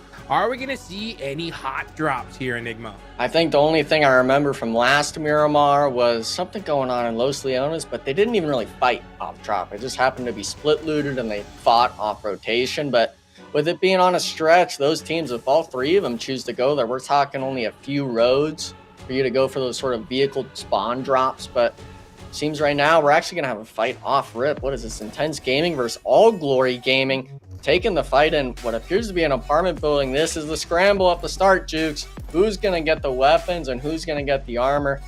It's a bit of a double barrel action going on. AGG, they're scrambling to back up. This is going to be on the center of the map with the zone shifting off of them. IG, they have the player isolated out, but the problem is this off angle is so strong from the roof, you can't just freely push out in the open. AK. Yup, that'll do it. I'm telling you, that's the gun to find early on. It's so strong. And man, neither of these teams could afford any losses, but Hayuya is going to get thirsted early. Poppy Sour has the Tommy gun. He gets it with the hip fire. Can he get another though? That's the question. Going for the reload. Cancels it. Wow, very hard commit. Almost, he predicted the amount of shots that dude had left perfectly, but wasn't able to get that finish. Oh my god. Beautiful assist though from Poppy Sour. I mean, you never expect that to happen, Jukes. The player runs up the stairs, 1 HP, and it's just, you don't really realize. I think he was given the comm of, hey, you know, there's a player going upstairs in the main billboard, and AGG player completely lost in the 1v2 getting shot in the back. So IG able to even up the fight a little bit. AGG still in my mind. They're able to dodge the nade from Remix. They should be able to ISO out Poppy Sour, but with it being an off drop, Jukes, it's all about what you got and what you don't got. And I'm hearing a lot of bandages get used. Oh, yes, sir. I mean, we heard from Remix a little earlier, right? Beautiful interview there with Star Patch. And he said that, you know, hey, we got a little bit of those initial nerves. Hopefully they're starting to shake off now. And it's hard to shake them off when you're dealing with hot drop situations. Poppy Sour is completely holding down this roof. Right now, it's going to be up to Remix or Guapo to get some kind of crazy knock from across the way. They got to be very careful, though, here. One wrong peek, and you are done for. Yeah, I think AGG's got to realize that he could be on the roof. And look at that, 7 actually looking for it. The pre-fire comes out, nothing connecting. 1v3 spot, but he pushed towards their side of the building. 1v3'd out. Intense Gaming now. Remix forcing himself up. He's actually taken a bit of the secret way up into the building. There's these holes on this edge of it. AGG might not have recognized it just yet. Seeing the gun peek a little bit. And Intense Game, I mean, they had the even up on it at one point, but just getting isolated out. And look at this. I mean, they're actually sending it into him. The jump shot. 1v2 now. AK. Oh my. AK Not so clutching strong. It. Guapo, where are you? Guapo, where are you? Run. Run. Just run in there. He's got to go in, yeah. He should have been in already. Yeah. Unfortunate there. So Intense Game, man. Gonna have to shake off those butterflies another game because this one did not start out the way they hoped. Yeah, I mean, it was nice from Poppy Sour to clean it up a bit and that early loss on the first floor of the building. But unfortunately, no support if he peeks their side of the building. You can see it. Guapo, they have the roof side from the southern edge. But if you're playing on the north, there's zero support from your squad. So AGG is still able to play as a squad, recognizing where they can kind of peek around, and ultimately for them getting the 3 eliminations. Now, we have been pretty close, Jukes, tonight with seeing people hit 1v3s or 1v4s, but in this situation, I'm not seeing it likely for Intense Game. Not looking good at all. One more game left to go. Last chance to be able to put up some points on day number 1, but I mean, Intense Game not looking good here. Guapo, last player up, holding the angle. Gonna have to do a miracle here. He's trying to bait with the smoke, making that sort of sound cue, hesitating them up the stairs. But at some point, he's leaning, he's left leaning, so they're gonna see him. Yeah, he's trying to get a bit of an. Yeah, oh I don't know yeah. what he's doing. Give him the shoulder. He gets one almost low, but and more BM. We've seen it on Sandhawk and stuff, Jukes, and I'm kind of liking what I'm seeing. Start sending the message early to these squads. Yeah, I don't know why he was left leaning like that in the open. Oh, Rebel going up against Furia. He's pretty isolated. He has to be careful here. This is his mountain. Last Miramar, he caught off that 9Z player, I believe, rotating in front of him, but him missing the shots there, plainly on the Furia player, not what you want to see. But They did pull back a bit. They're not going to engage too hard on this. And this is actually going to be the center zone just south of El Pozo, where it ended previously. And these squads, I think they kind of recognize that, hey, this is the first zone. Let's not get too overzealous with ourselves, and let's just take a bit of a breather. I'll say one thing. If Revo missed those shots were meant to be missed. You know what I'm saying? I mean, shots that weren't missed, though, was this. Yeah, I mean, Tommy gun, Poppy, Sour. Look at this. He almost could have gone for that knock there, but choosing to go for that upstairs play, keep the mayhem happening, and it results in him getting that back-end shot. And this is the part where it kind of fell apart for Intense Game, not peeking on his team's side, leaving it up to 1v3s on each of them, and he can only do so much with the UMP. Yeah, Guapo trying to challenge it, not able to get it done. So Intense Game out early. All Glory Gaming, 4 eliminations to their name. They did lose 1 player, so that's gonna hurt. But at this point, yeah, I think you could definitely afford to take those eliminations for sure. Revo up on top of his hill. No one's messing with it. Furia backed off completely. I don't blame him. This is still extremely early. You want to avoid these engagements, I think, at all costs. Yeah. And with it being centered, it could shift anywhere. Maybe they will fight later on, but we can see it at the top, right? We got a minute of people getting feelers out, whether it's on the edge or in the zone. Listen, I mean, Alpha7 still finding their setup in the zone. They're not even condensed down at all. A lot of these teams I'm seeing on the map to my side, I'm looking at X-Force and stuff like that. They're starting to rotate in close. It's just, are you able to recognize that these spots are already taken, or will you fall in the spider's web? Yeah, if you've done your homework, you know that this is a mountainside we got to be very careful for. Revo playing it very sneaky, trying to give FS a little bit of false confidence here. He is going to drive away. Zone is closing. This is still stage number 1. Very, very early, folks. So we're going to see quite a few rotations. In my opinion, we're probably not going to see a fight for the next, 5-10 minutes. Yeah. I mean, unless it's people driving down the road and there's those roadblocks set up, kind of like how Alpha7's doing it on X Factor. Could see some changes, but they actually notice now. They're not going to fall trap to Revo. They're going to actually try to grief his car, pop the tires on and not let him rotate. But with the zone shift happening, it actually pulls straight west, Jukes. The edge part where the wall is at, that's in play. And if you're X Factor, you are looking up and saying, thank you, PUBG Mobile gods, because they're in a bit of a precarious spot. Now, look at that on the map. They get free pickings on the zone. Alpha7 as well. Inco Gaming. 2 of the 3 squads there are needing pop-off games. And with a zone shift like that, they might be able to do it.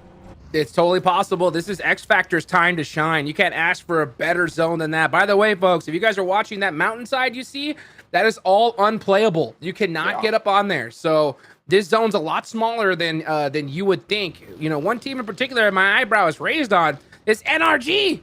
They're all the way down south near Valle del Mar. They got a long way to go. Yeah, I mean, it looks like 9Z is going to rotate in front of them. Twisted Minds was already in zone on that western edge, and NRG likes making those wraps on the edge of zone, but if you're doing that every game, if you're doing it so late into some of these hard shifts, you're really putting your back against the wall, especially in these early zones, to where, you can't afford to have those early mistakes in those team fights. We've seen it, here and there with NRG. That's why they haven't been able to piece together a win just yet.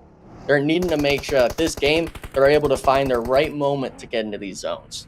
Yeah, I think that rotating late in this blue zone, it requires a lot of luck. You're leaving it to a lot of luck. You're hoping that, your way in is either empty, or if there's players there, you're hoping by the time that you need to drive up, a fight happens right on the edge and you can just easily third party.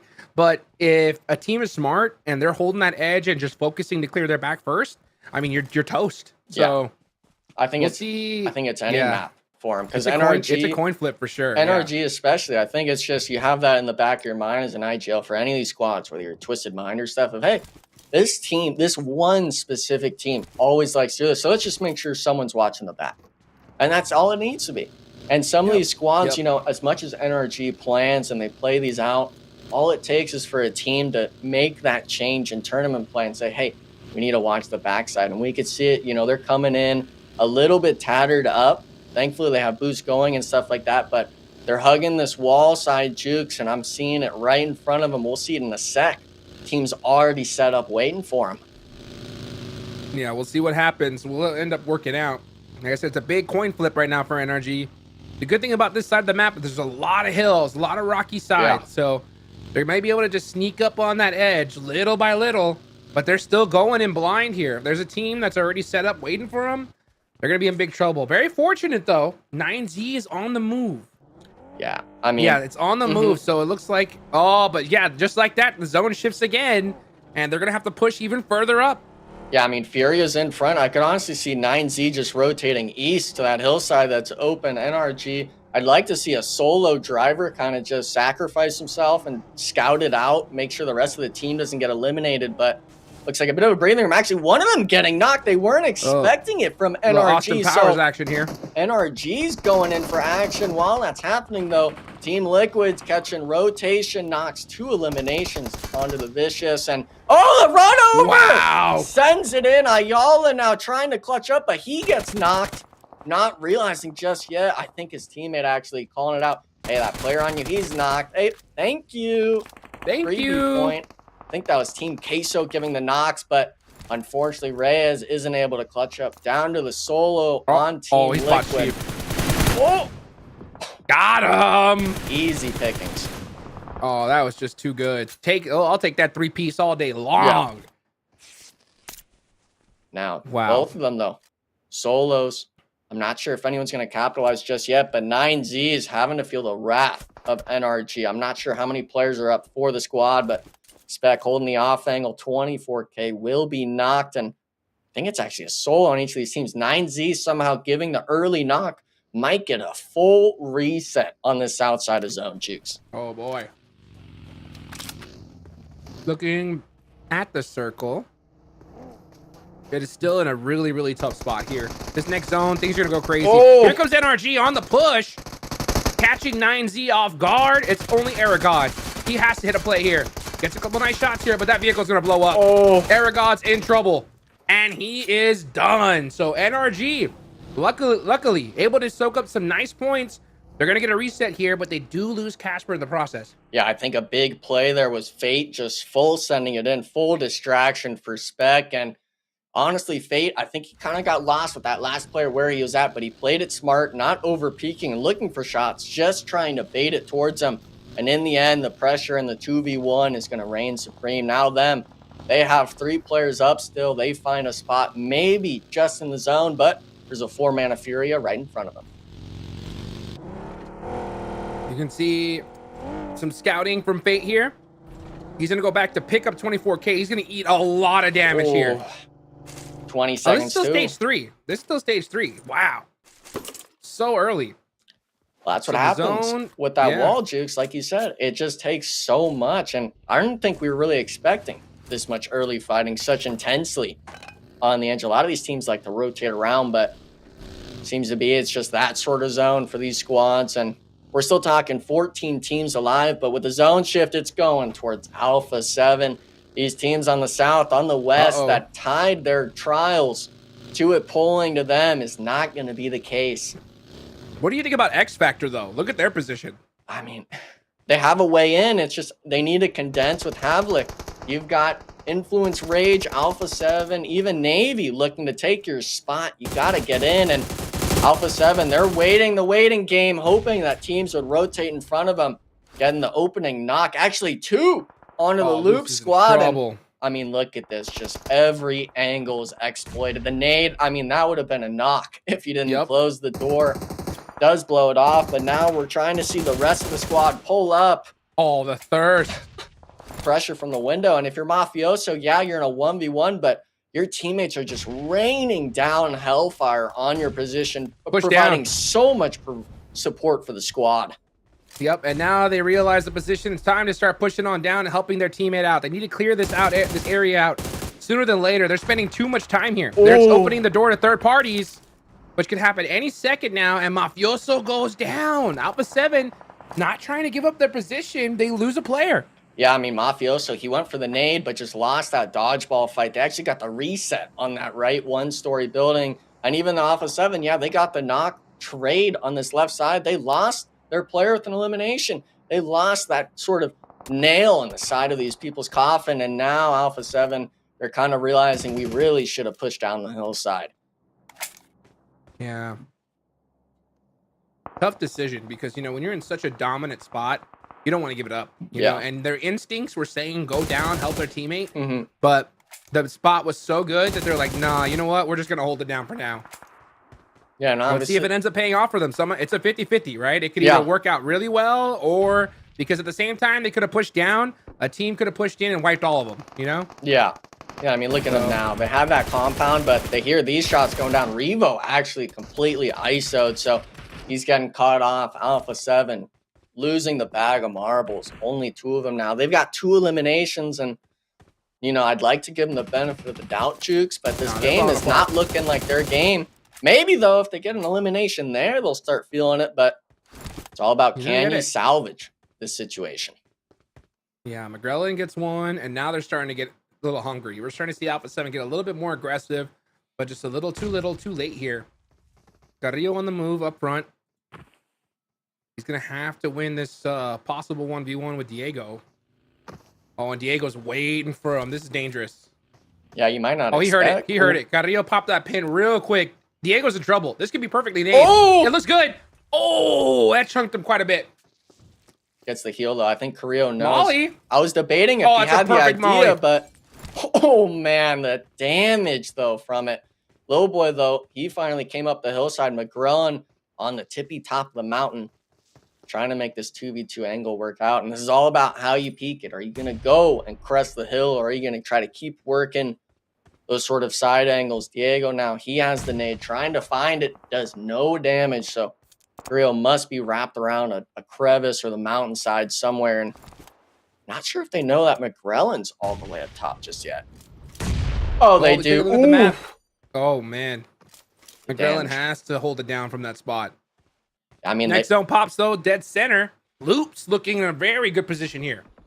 Yeah, I mean, that's all about the fight they won against Alpha7.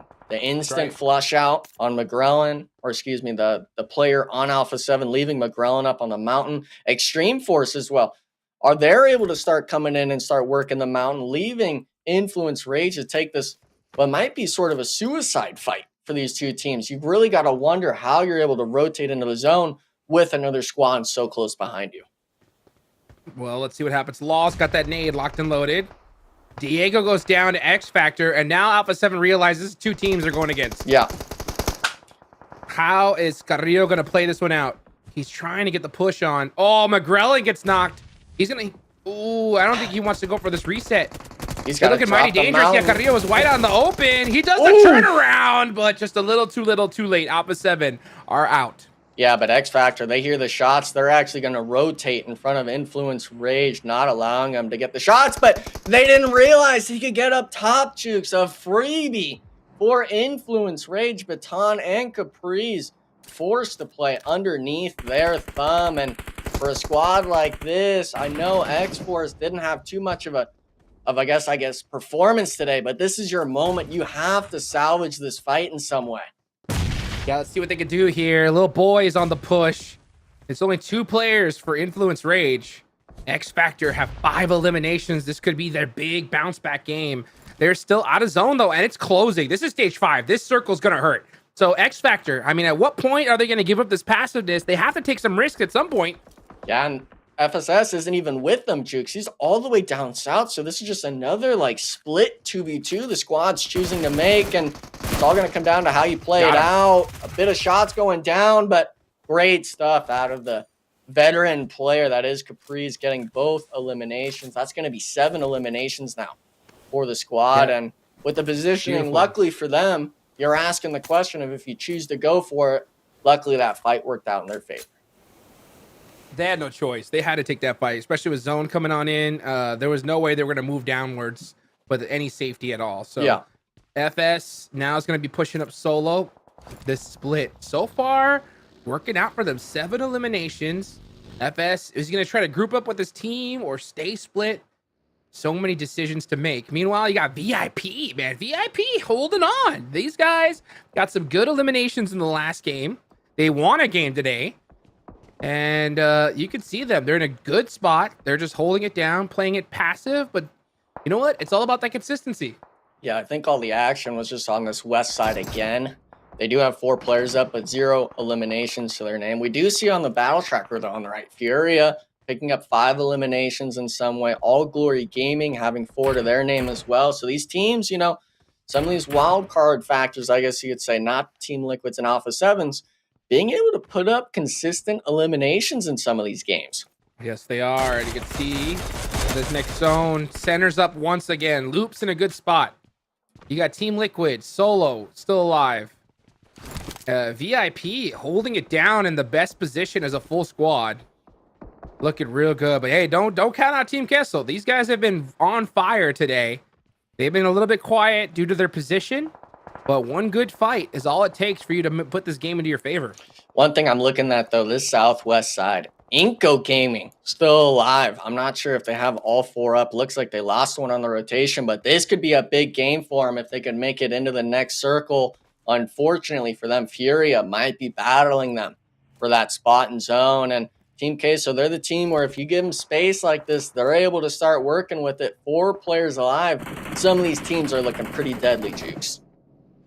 Yes, they are. An active full laydown right now. Inco playing it very, very carefully. Furia on the move. Nenebete trying to catch X Factor out. Not able to do so. Meanwhile, 24K, last player up for NRG. They have 4 eliminations. He is mighty happy with this shack. Yeah. That is his shack. He's made all the payments for it, and he ain't moving. Down goes Team Liquid.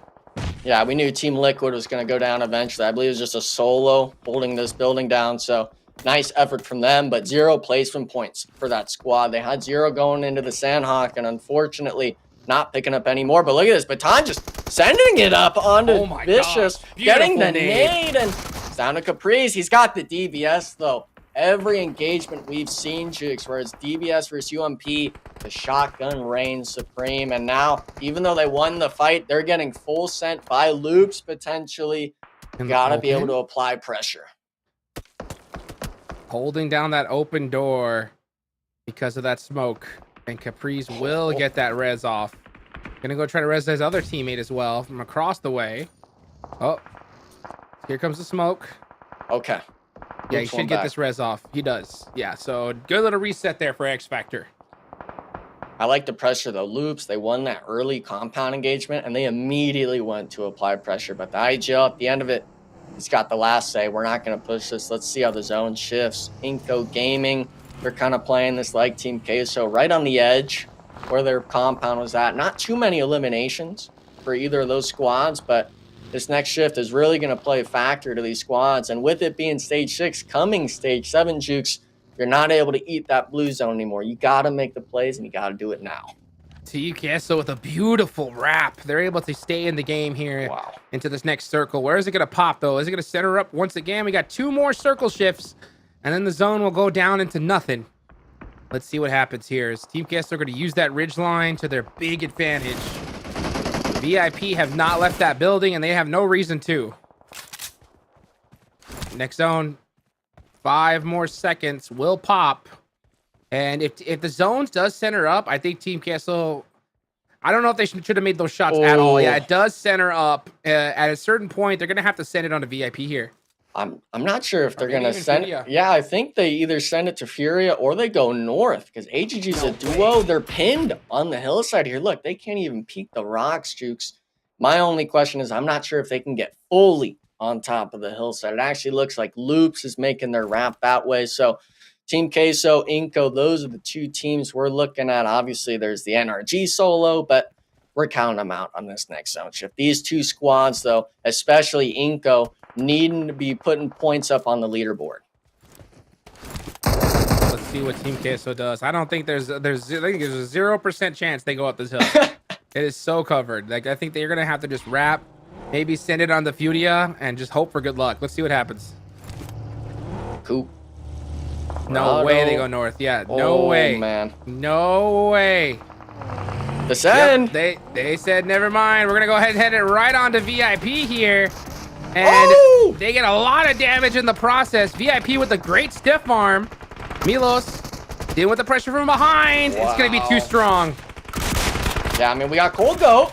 Cold Goat! Able to get one. The Mayhem's too much, but AGG, Loops, yeah, I mean, you're right, Jukes. Just too many shots raining down on you. And I honestly thought the buggy play was smart. Sacrifice the head guy, but way too many guns. Too smart of play out of VIP. Furia looks like maybe able to pick up one or two, but these squads, they're all making plays, and some of them are taking the casualties for it.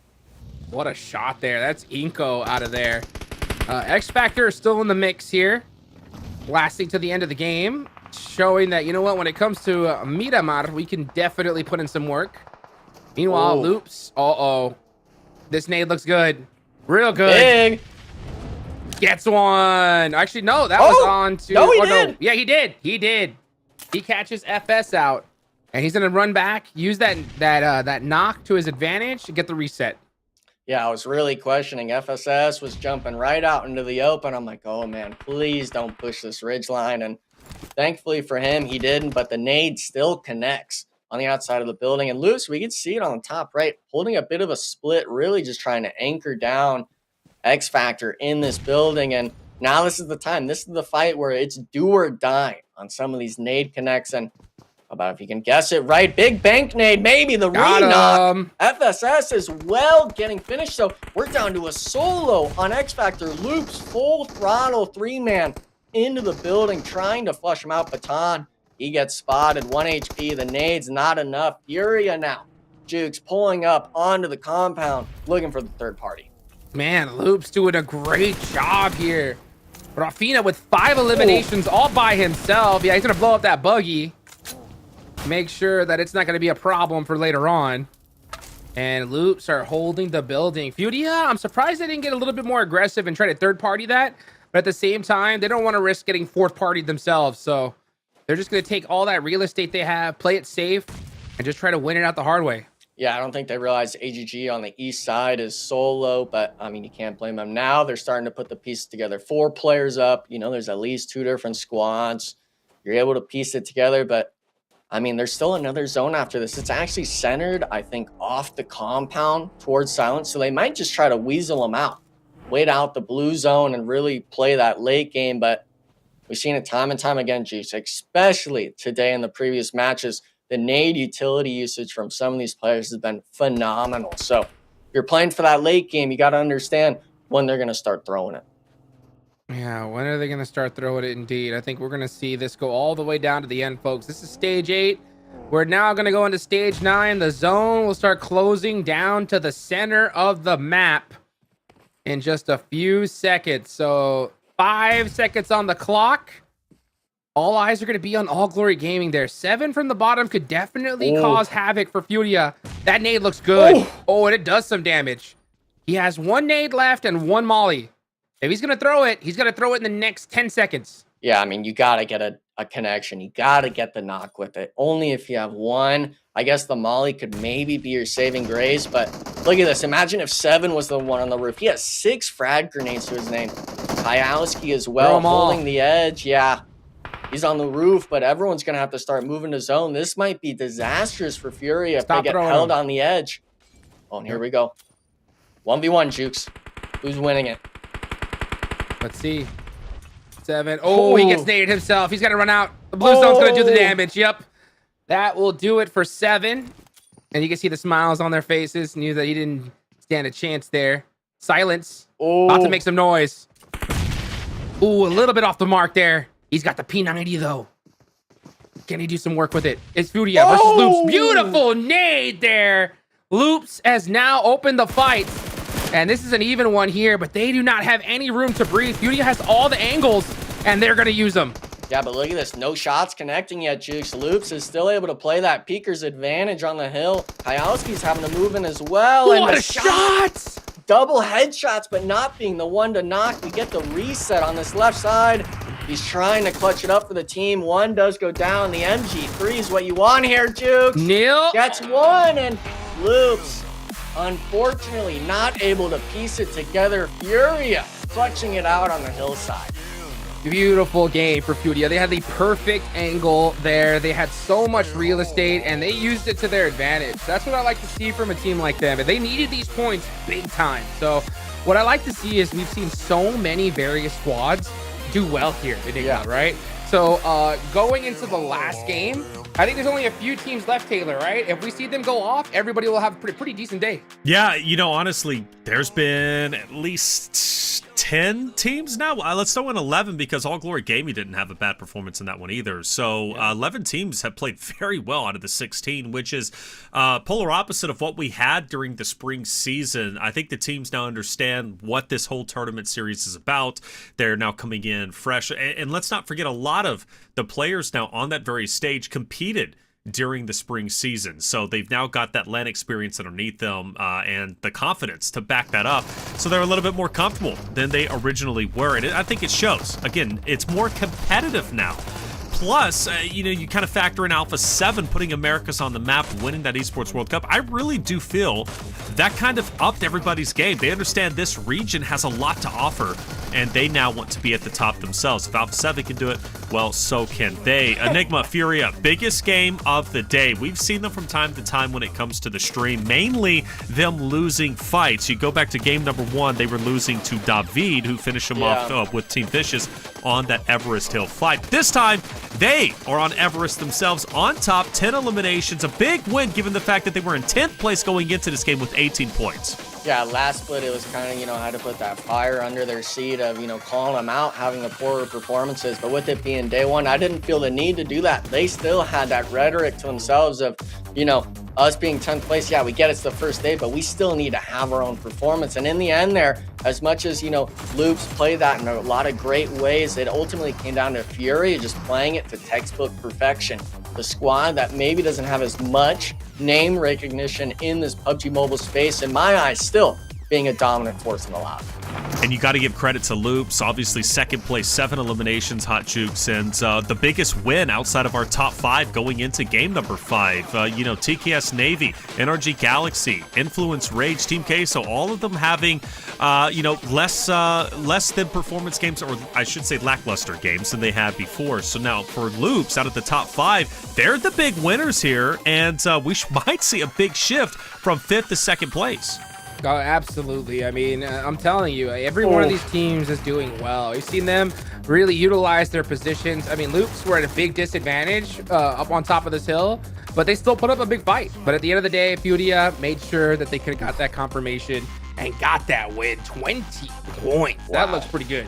Yeah, much needed. That puts them at around 28 points, which is still just outside of top 5, but more importantly, on page number 1. And, they were kind of going back and forth with the likes of Team Liquid, Twisted Minds, right? So they should surpass them. Loops, again, great job. 13 points. Should put them, I believe, comfortably in 2nd place, just behind that of Team Queso. So good on them. Loops, a roster that has been performing very consistently today. They've been fighting with 9Z for the majority of the first maps, and now they find themselves in a very comfortable spot. All Glory Gaming. But let's shout out X Factor, right? Yeah. Enigma, X Factor, North America, 13 points, best game of the day.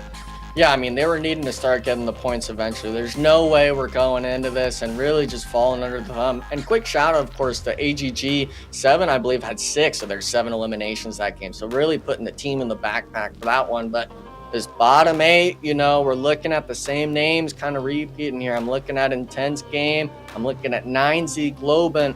I'm wanting to see that fire under their seat start getting lighter.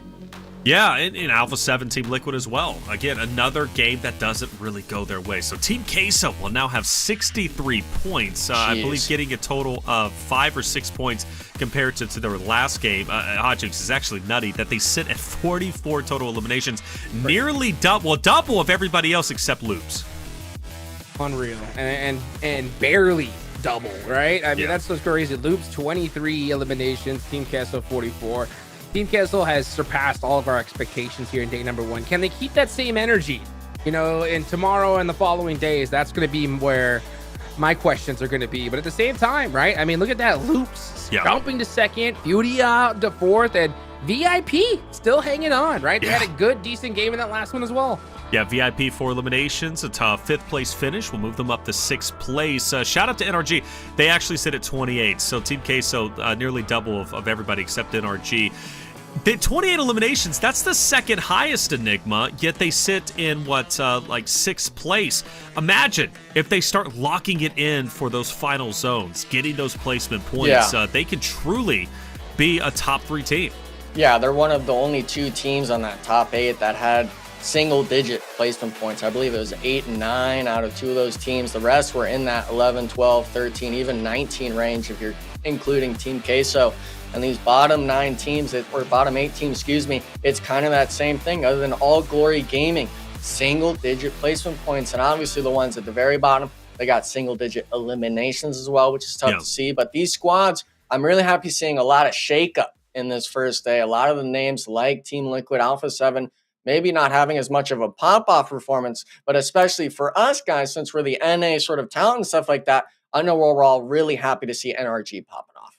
Yeah, NRG, X Factor as well moving up. It's not a long jump, Hot Chooks, to go from that second page to the first page, just on normal points, let alone bonus day, right? Bonus day, bonus points starting tomorrow. I'll recap the groups that we have. It's going to be good. Influence Rage, The Vicious, VIP Esports, and X Factor. X Factor has a great game. VIP Esports has been hugely consistent. Tomorrow for their bonus points, I mean, we're looking at 2 rosters that could very well take over the standings. Absolutely. Today is the last day that we're going to see the standings be truthful for a long time. Right? Yeah, we're going to see nothing but lies for the next week almost, right? Because these double points are going to shake them up big time. And I hope we see teams. I want to see Team Queso, right? On their double points day, have a performance like they did today. I want to see a huge rocket launch. I think rocket launch is definitely going to happen. I mean, look back at the spring season. The bonus points days were just what's the highest we got, Hot Chooks? Like 100 points? Oh, yeah, which is just imagine anybody who's able to achieve that would just be absolutely nutty. Hey, that's 5 games down, 1 more game to go. We'll be hopping back into Erangel, which is where we started the day. Erangel's been polarizing, in fact, for so many teams out there. Who's going to have a strong finish? Who will have a weak finish heading in to day number 2? We'll find all that out more when we come back from a break. As we do go to a break, though, Sarpatch is on site with Inabete. Let's hear what Inabete had to say. Alright guys, here we are with Nedebet from Inco Gaming. Bro, some tough matches today you have, or this last match you had a good team fight, but it's been tough.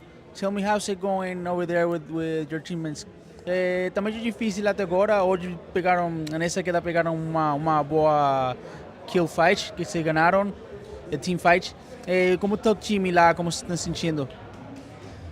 A gente não está muito feliz com os resultados, mas foram apenas 4 quedas. Tem muito dia de campeonato, tem mais 2 quedas aí. A gente vai tentar recuperar.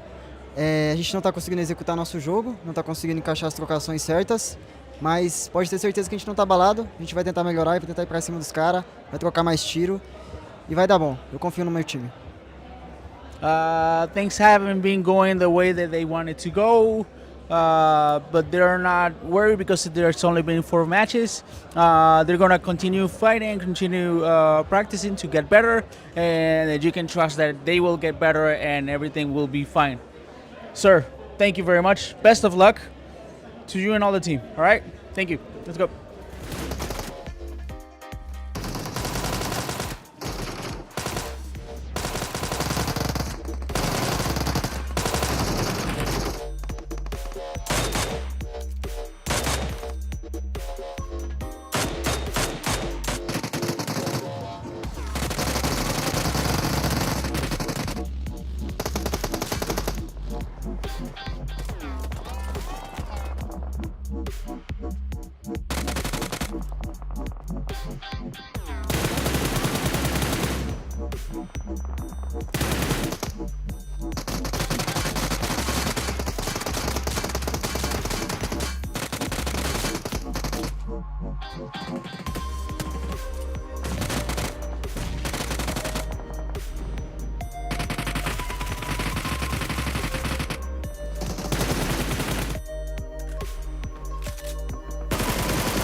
Welcome back, everyone, to the 2024 PMSL Americas Fall Season Day 1. The final map of the day is about to be underway. We're hopping back into Erangel, where we started off. We've seen it twice today. We've had two different winners. First, it was Influence Rage, and then it was VIP. Hot Shoes coming out of nowhere, taking the win, and it was a close one. Influence Rage, though, had the biggest game with 10 total eliminations. So, for all intents and purposes, Hot Chooks, seems Influence Rage on Erangel, they're the most dominant team when it comes to the fall season. Yeah, so far, for sure. The problem is, though, we're seeing teams all over the place start to perform better, right? So at this point, last game of the day, it's anyone's game. It is, and I think that you want to be on top. I think we're going to see Team Queso on top at the end of the day. They just performed so well. But, I mean, what happens if they have another, like, peak performance here? Like, rest of the week should just look like gravy to them, right? Right. Well, I mentioned peak performance, 16 eliminations, third place in game one, which was one of the top outstanding games of the day, Enigma, outside of Sandhawk for Team Liquid, who matched that energy with 16 total eliminations. Could very well be seeing an 80-plus point day for the team of Team Queso. They already sit at 44 eliminations. I mean, this is a standout day you would expect from a team like Alpha7 or a team like Team Liquid. No, but Team Queso very clearly on top. I think it shows that a lot of these teams, they've gotten that experience now from the last split coming in. They're showing, hey, we can have our pop-up performances as well as those consistent maybe 5-6 point games. The other likes of the teams like Intense Game and stuff like that, maybe because they're a little bit more inexperienced, they're not able to get those 2, 3, 4 point games on their poor games of the day. It's just showing that a lot of this lobby, the returning players, at least the returning organizations and teams, they're putting that experience to good use and preventing the likes of Team Liquid and Alpha7 of soaking up so many points. There's $220,000 on the line, but Hot Chooks, let's not forget we also have those weekly prizes as well. Right. We got the week 1 top fragger, which was all about Alpha7 Revo last season. You also have the week 1 best performing team. Both of those netting you, if you were to achieve both of them, $880 for your roster. That's some good spending money over in Sao Paulo. Absolutely. And I wonder how the rest of the week's going to go. That's what I'm really excited to see, because we've seen the double points now.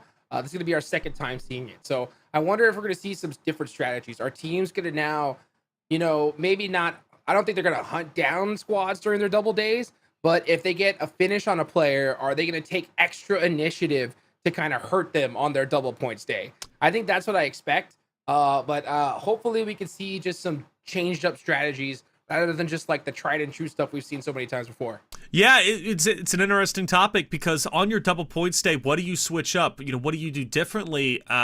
For Team Queso, obviously they've got everybody's number, and it's not like Enigma that they've been cruising, taking down the bottom teams. Like, they've been taking down Alpha7. They've gotten into tussle with the muscle with Team Liquid. They've kind of had the ring, which nearly every single team, all 16, or I should say all 15 other teams excluding themselves.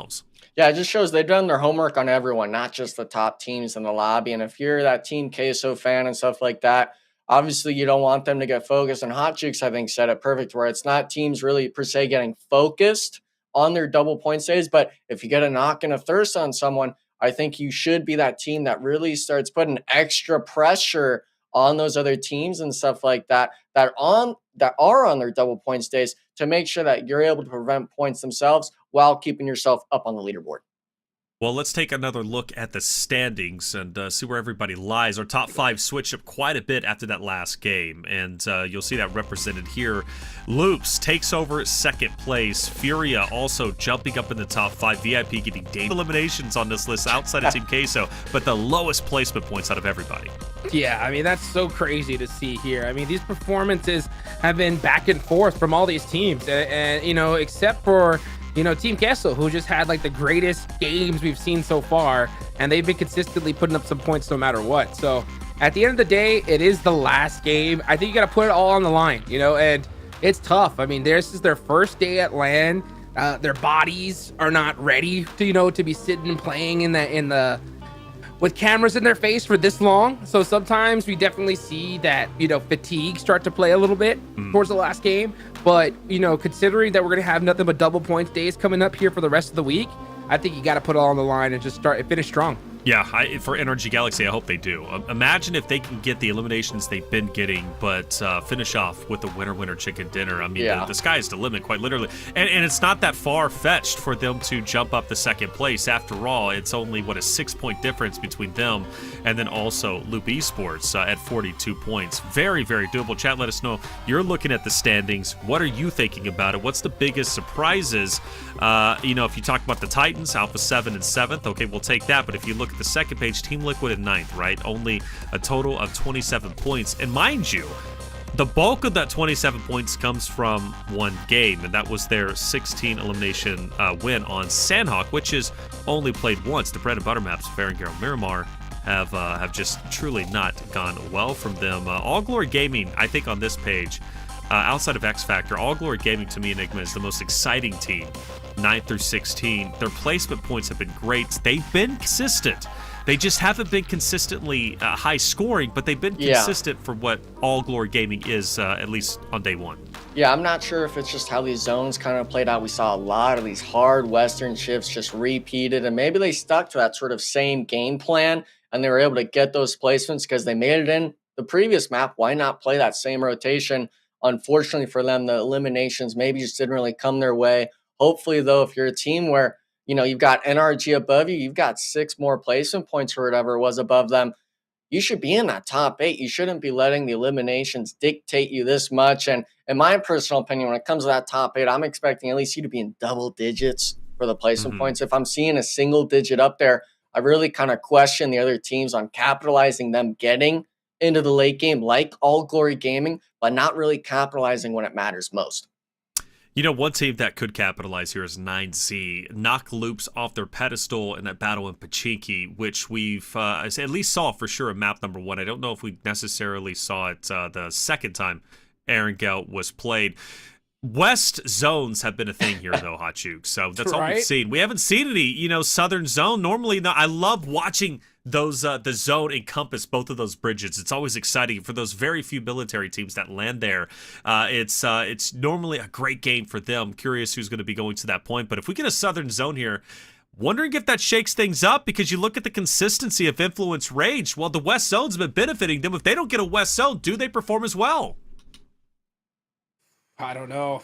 I just think that those Western zones are just looking so good. It's so crazy that we've seen like almost every single match today. The zone has gone hard West at one point. But you know what? I want to see it. Let's go ahead and take it on over to military. Let's see a good military finish to finish day 1.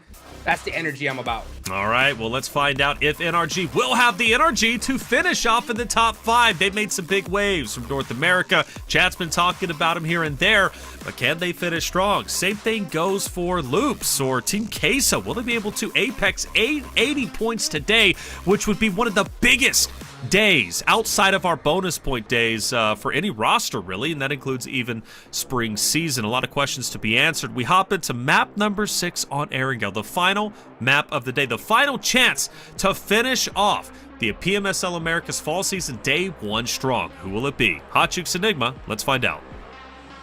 Let's find out indeed. Here we go, folks. Last game of the day. We got a beautiful plane path right down the middle. I think that means military base is in play here. Hey, I'm all for it. I'm a fan of what Taylor said. Both bridges, you know, where you get to see double bridge camp. And if you're a Team Liquid fan, you've known since the last split that they like landing Millie base.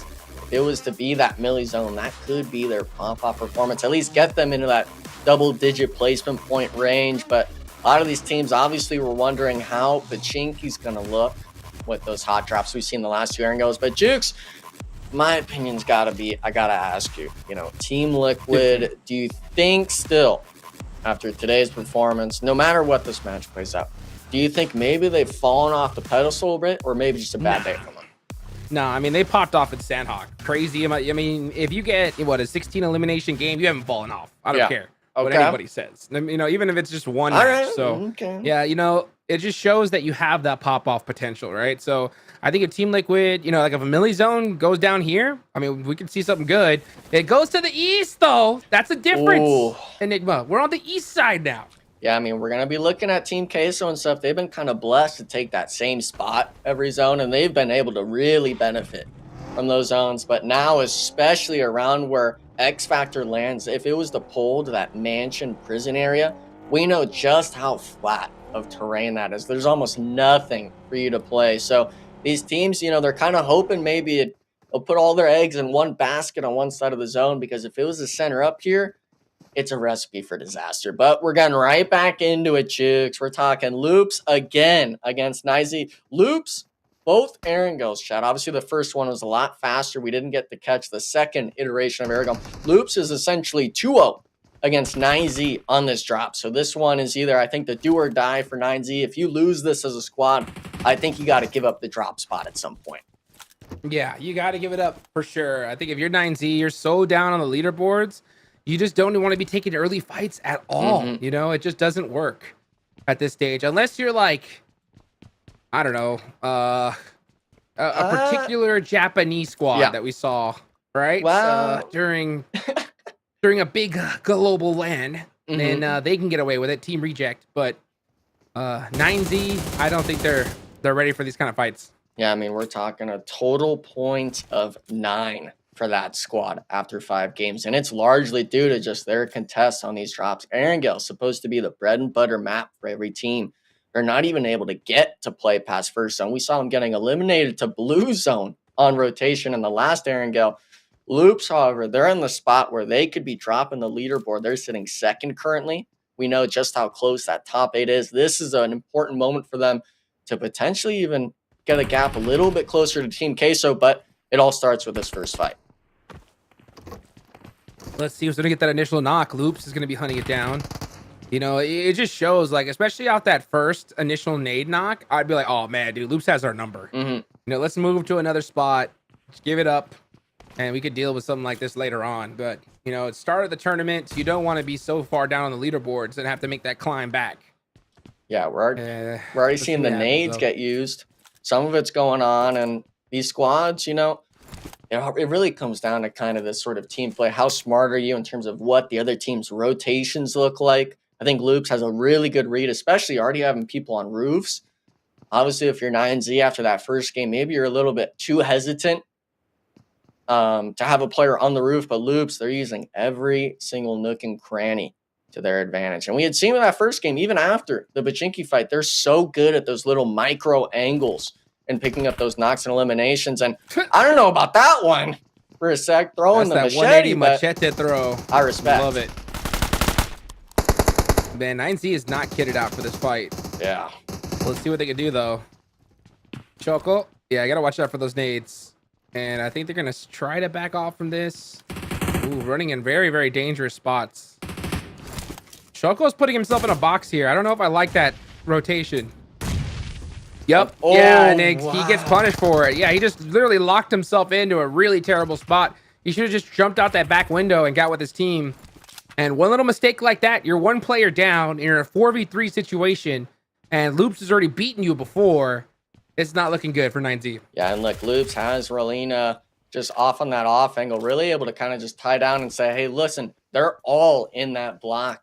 Essentially a 3v4 on the rest of his squad. With them getting an opening, 3v3, you have the off angle, and as soon as they find out Aragon's position, I think they just full swarm Padrino and Santa Texa. It's all about how this sort of fight plays off, and the flashes are coming in. Are we going to get any sort of pushes? Looks away, but the jump upstairs, he's not expecting it.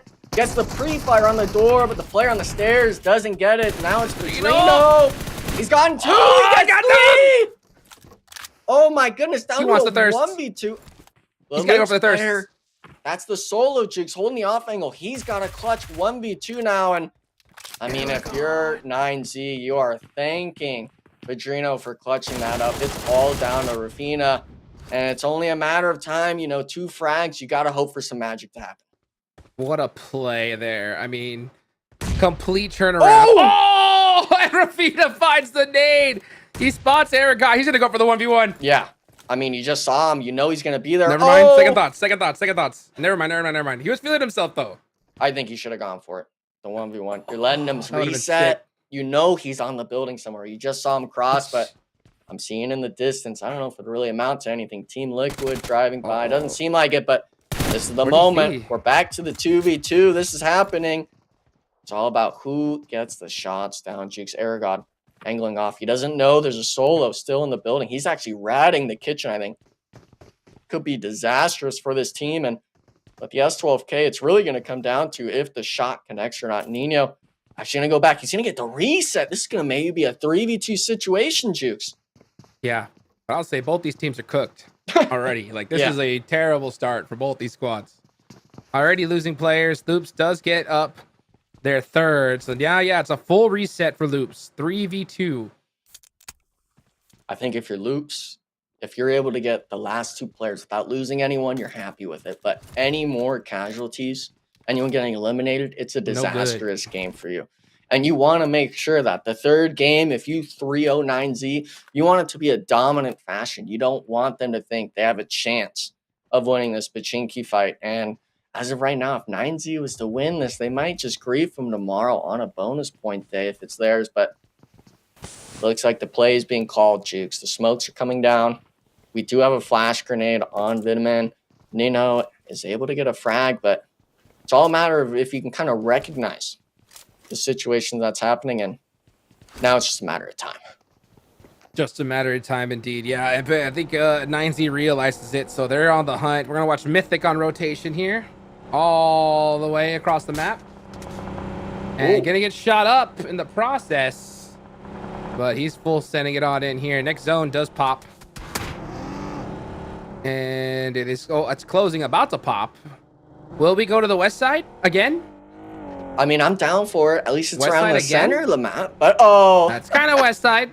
I mean, it's we've got a little to the west. We've got a farm zone, and I mean, Team Liquid, they're up by Potato. They're not on it. AGG's there, but that rotation really working out for them. But I'm actually seeing one of the players getting caught out. This could be disastrous if he gets picked off. Looks like he'll be able to find the rotation in, but I'm not sure if that car will be that much useful later on in the game. Obviously seeing the likes of Team Queso going up towards potentially Potato Hill and that eastern side as well, Jukes. There's a lot of congestion happening on the map. Oh, yes, there is. And right now I'm looking at Team Liquid on the move, heading just a little bit to that right side of Potato Hill. And they're going to be holding it down right above that little Snake Valley. Ooh. That's a good spot right there. And Inco Gaming are locked and loaded. Pretty central in the map. They need a big bounce back game here if you're Inco. Yeah, you got to see something. Oh, Rato Boy catches Cardoso off and does get the finish. Yeah, I mean, they've had some stellar spots. Inco Gaming, they just aren't winning any of the engagements they take when it matters most. And as much as, you know, we like the sights of Juancho and Nenabete and Vitale and even Inactive on the roster, we're needing to see the engine start roaring. And now the engine's roaring. Loops, they're forcing the fight in this 3-stack. Pedrino does get one, but it's all down to him. Loops, full chasing. We actually have an off angle on the roof, so they understand he's there, but he's going for the shots. He's not waiting. UMP in hand, decides to jump off, and he's playing the cat and mouse game. Jukes, 1 HP. Yes, 12K, not finding the mark just yet. And bro, he's cooked. Oh, man. He's cooked, and he knows it. Condensing down the Never mind! Oh, How does he win that? How does he win that? Only bandages, though. He's still got a heal, but he's got 3 out of 4, Jukes. Is this going to be the squad wipe for Pedrino? Let's see it. 1v4. Rafina, you have to get revenge. You cannot go out like this. You got to get the last laugh. You can't let Pedrino just take out your whole squad. No first aids either. I mean, that's how long this fight has been going on. Only you don't need him. I don't even think he has bandies anymore. He's got a UMP and a bench. UMP and a dream. That's all you need. Couple bandies. Oh man, he's using them all up. Oh man, this sucks. Barely any boost. I mean, we're talking the zone as well. They're in blue zone. We're talking at least 400 meters away from him. And with the zone shift happening in the next 20 seconds, it's going to start ticking more and more damage on these later zones. You are running out of time. The doomsday clock is already set, and I think both, first aid. Yeah, they both realize that he's got to go for this now or never. He's going to pop it. He'll go for that 1v1 in the blue zone. I want to stay on this. Let's see what happens. Who's going to win this fight? Oh, zone goes south. Ooh. A bridge is in play. A bridge is in play, folks. We'll see what happens there, but right now we're locked eyes on Pachinki, the battle to settle who is the best at Pachinki. Loops already won it, but you know what? Yep. NZ, they're trying to make the last laugh here. They're trying to say, you know what? If you're gonna go out, if we're gonna go out, you're gonna go out too. You know what I'm saying? You know what we call that, Jukes? We call that What's false hope. You okay? Because even if 9Z wins this one, the score is still 1-2. Alfino, he was trying to jump on it, but kind of just butchering it. Pedrino now recognizing what he's trying to do. Both these players, I mean, it's it's ump versus ump though. It's Ump almost versus ump. He's gonna make the embarrassing to jump. think. Does he? No, he stays. He says, "No, I'm staying. See, I'm gonna hunt you down." He's trying to go away so he has time to run up onto the roof through the door jump, but Pedrino recognizes that. He's saying, nope, I'm staying right on top of your shell. You do not get to stick your head out. And both these only bandies on both these players. Oh, if he hits that little ridge. Oh, never mind. Oh, he fell off. Jump down. Here we go. I don't think he recognizes it. Here we go. Oh, he's gonna jump back. The doorway. They've been spotted. Pedrino gets the squad wipe on the loops. The last laugh has been had. He decides not to shoot the box, but 1v4. Pedrino versus Loops. That's gotta hurt. Yeah, I mean, Loops, he really should have had that situation under wraps, especially with getting those 2 opening knocks. He lost 1 player, but 2 thirsts. And, I mean, now you leave it open. Is 9Z going to drop on him tomorrow? We'll have to wait and see for that. But one thing I'd want to make note of, Jukes, we did see that map rotation. I really feel bad for Team Liquid because they took this eastern bridge and rotated all the way up towards Potato Hill to those lower compounds. And it pulls all the way back to the bridge. So now they had to make the wrap completely backtailing, backtracking, I guess you could say, to their spot, allowing all these other teams to kind of get themselves breathing room. So really unfortunate stuff on the rotations. Oh boy, yeah. Right now we're gonna see intense game on the move. They got 2 eliminations. Poppy Sour honking the horn, letting these guys know, hey, stay away. Never mind. That was a hello horn, and he did not like that at all. He's gonna start moving in the opposite direction here. And this is all the way to the east side of the map. Are we gonna get another crazy hard shift? That's the question. I mean, if there's any water in play, it's gonna be rough for these squads. And you know, I get that it was a warning honk, but I think bullets do the job better than a honk. And these teams right now, they're all out for blood. We can actually see, look how crazy that is. The north side is completely free. And I'm not sure what happened to Inco Gaming while this was going down. They were holding that north side somehow wiped off the map. I'm not seeing them, Jukes. And with the shift, it goes right down center towards that farm town. Twisted Minds, I'm loving their position right now. Me too. They're at a great spot here. There's still so many great spots left in this side of the map here. Inco is going to be heading it on over, possibly trying to take that compound. It looks like they're going to be sending it on to Twisted Minds. That's going to get interesting here. That could leave a big third-party opportunity. Nope. Instead, it looks like they're going to head off just a little bit. But the feed is not popping off just yet. Influence Rage holding down farm, trying to poke some shots at Team Liquid. I don't know why, though, because even if they get this knock, there's no way they're pushing. Pad the stats, I guess, if you want to do that. I don't know if that's really the smartest play, but these teams... They're not going to get a finish, though. When I was looking at that zone, Jukes, I feel like there's still kind of a lot of room left for these teams to play where we're not really going to see too many teams get eliminated unless they're given opening knocks. And I'm seeing in the feed right now, VIP getting 2 on the NRG, Spec getting the return. I believe that's going to be on the far western side of zone. So these players, they're having to make their moves. We're seeing it right now. Spec holding down the fort in the shack, trying to get the pre-fires. Both players down a half HP, but 1v3 situation, trying to go for the reload.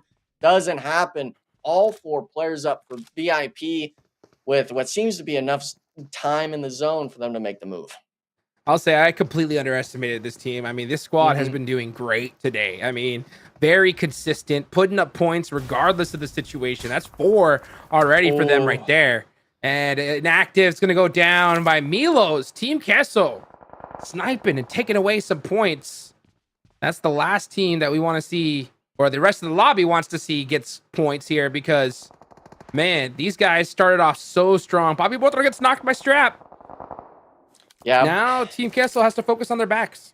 Yeah, but look how spread out they are. That team, even though they get the knock, they applied so much pressure in the zone onto VIP that they might be able to still hold this team back. But Fulgood, I think he kind of realizes how dire of a situation this is. Trying to just pre-nade it if they go for the slam. Super spread out on this western side. It's going to be a matter of what VIP chooses to do. Cunha scouting it a bit. Myth as well, trying to get an angle, an eagle in the eye in the sky for him.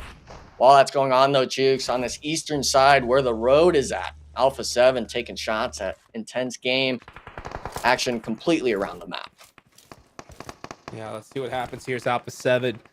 They are just outside. Yeah, no, actually, though, they're perfectly in position here.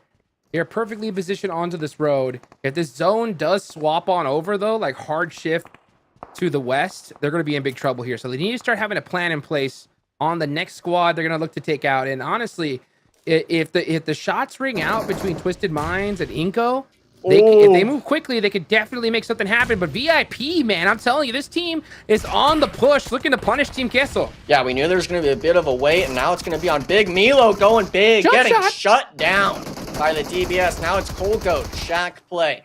1v3 situation in hand. He's got the DBS this time. It's not Spec. He gets the Perfect timing. But Cunha, the Molly, I was thinking it was maybe going to be a bit too late. Luckily, able to get the shots immediately, possibly able to get the 3-man reset. But look at them. Law, he's pulling up, and I think he's actually turning off. VIP getting away with it, Jukes, getting a 3-man reset after that squad wipe. Great teamwork. You saw how they took that last player out. I mean, you had one player up personal. Molly goes in, shots ring out. Perfectly executed. I mean, 8 eliminations so far from this team. VIP is definitely one of those dark horses you got to keep an eye on. Let's see what happens as the Vicious on the other side of the map. They are so far out of the zone. Maybe looking to get an opening knock for a push. This is going to be a tough one, though. Yeah, but I mean, Latin Kings has been that other dark horse in the lobby, Jukes. They're the team applying pressure on this squad. Vicious, they don't have any eliminations, neither for the other squad. And it's going to come down to, you know, who's kind of been feeling themselves more tonight. The Vicious making the right play, but the shots are going to have to connect at some point. It actually looks like Latin Kings are backing up. They're saying you can have the buildings. We're playing positioning. The question mark will be if Furia can capitalize as well. Reyes, though, he's putting the action to him. Duo on the front lines, both shotgun in hand, but Reyes walks on a landmine. Nade completely taking him out. The rest of the squad scrambling. Bruno's in, getting caught in the side, but the 2v3 on the building still. Jukes gets the one. Teammate clutches up with the pump, getting 2 knocks. We're talking a complete turnaround for the squad, and that's going to be it. Latin Kings completely eliminated from the third parties. Just like that. Twisted Minds sneaking away some points from downtown. They are dead center here, so they need to be shooting at anything that moves. Furia in the blue zone. He's going to get finished there. Now we're going to look at Gajovski trying to get some shots on the Team Liquid, trying to give him some false confidence. Barely peeking out. He finally sees them, but he quick reload. Not able to take full advantage of that. But oh my gosh, they are getting lit up by Influence Rage. Influence Rage just seems to have Team Liquid's number in some of these fights. Furia as well getting put down. We're talking down to just a solo now. I like their position on this hillside. Jukes just getting absolutely throttled by the M4 spams. Mythic now. Oh, he gets blown up on the vehicle. Team Liquid, I believe that's a full wipe. Crazy push. Now look at this Furia. They had a 3-man up down to a solo, having to make this full send in. And what? Oh man, there's no way he survives, right? Yeah. Okay, cool. I was like, once I saw that drive, I was like, he's done. He's toast. But yeah, just like that, he's gone. But you look, Alpha7 are still alive with 3 players, and they're looking. They're waiting right now. Carrillo is calling these guys out, and he's saying, guys, the second they peek out, we're gonna just instant knock, instant thirst. Yeah, Mafioso, I think, was out with the solo on the north. He's waiting. They were spread out a bit. Look at that! Look at the trigger discipline! Look at the trigger discipline from Alpha7. They waited. They say, you know what? Why shoot them while they're driving? Let's just give them some false confidence. They're going to stop, and we're going to get those finishes easy. Beautifully done from Alpha7. Yeah, and they know there's just 2 players there. They're getting the thirst. They're raining down the fire. And I mean, if you look at the other 2 players, I'm not sure if they even have a vehicle left every squad's been just tailoring their eyes to him. And with the zone shift, we see it as much as, you know, the Vicious have been able to play this spot out. They are running out of time now. Just a solo trying to play the angles, but there's only so much room for you to play, Jukes. The nades will hit eventually. And my only concern is if Influence Rage maybe overpeaks this too much, or if they're going to be able to get the clean wipe on the squad. Yeah, let's see. Here's the zone is centered up. Oh, here. Oh, wow. Oh, here come the nades. That's it. They're done. Team Vicious, this bounce here. Oh, bounce off to the right. That gives them a little bit more room to breathe. So Team Vicious is going to survive for a little bit longer. Demeanor getting the res. He gets it. But he is in such a tough spot. I mean, they are getting shot from every angle. I mean, it might even be worth it to go out to blue zone here. Oh, that's the wrong place to run. Oh, wrong place to right run. on him. Bop!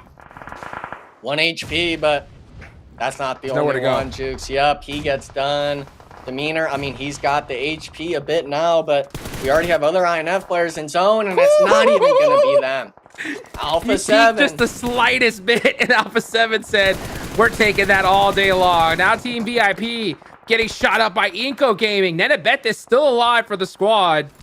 He's got a top 5 position, so they're going to get at least a couple of placement points.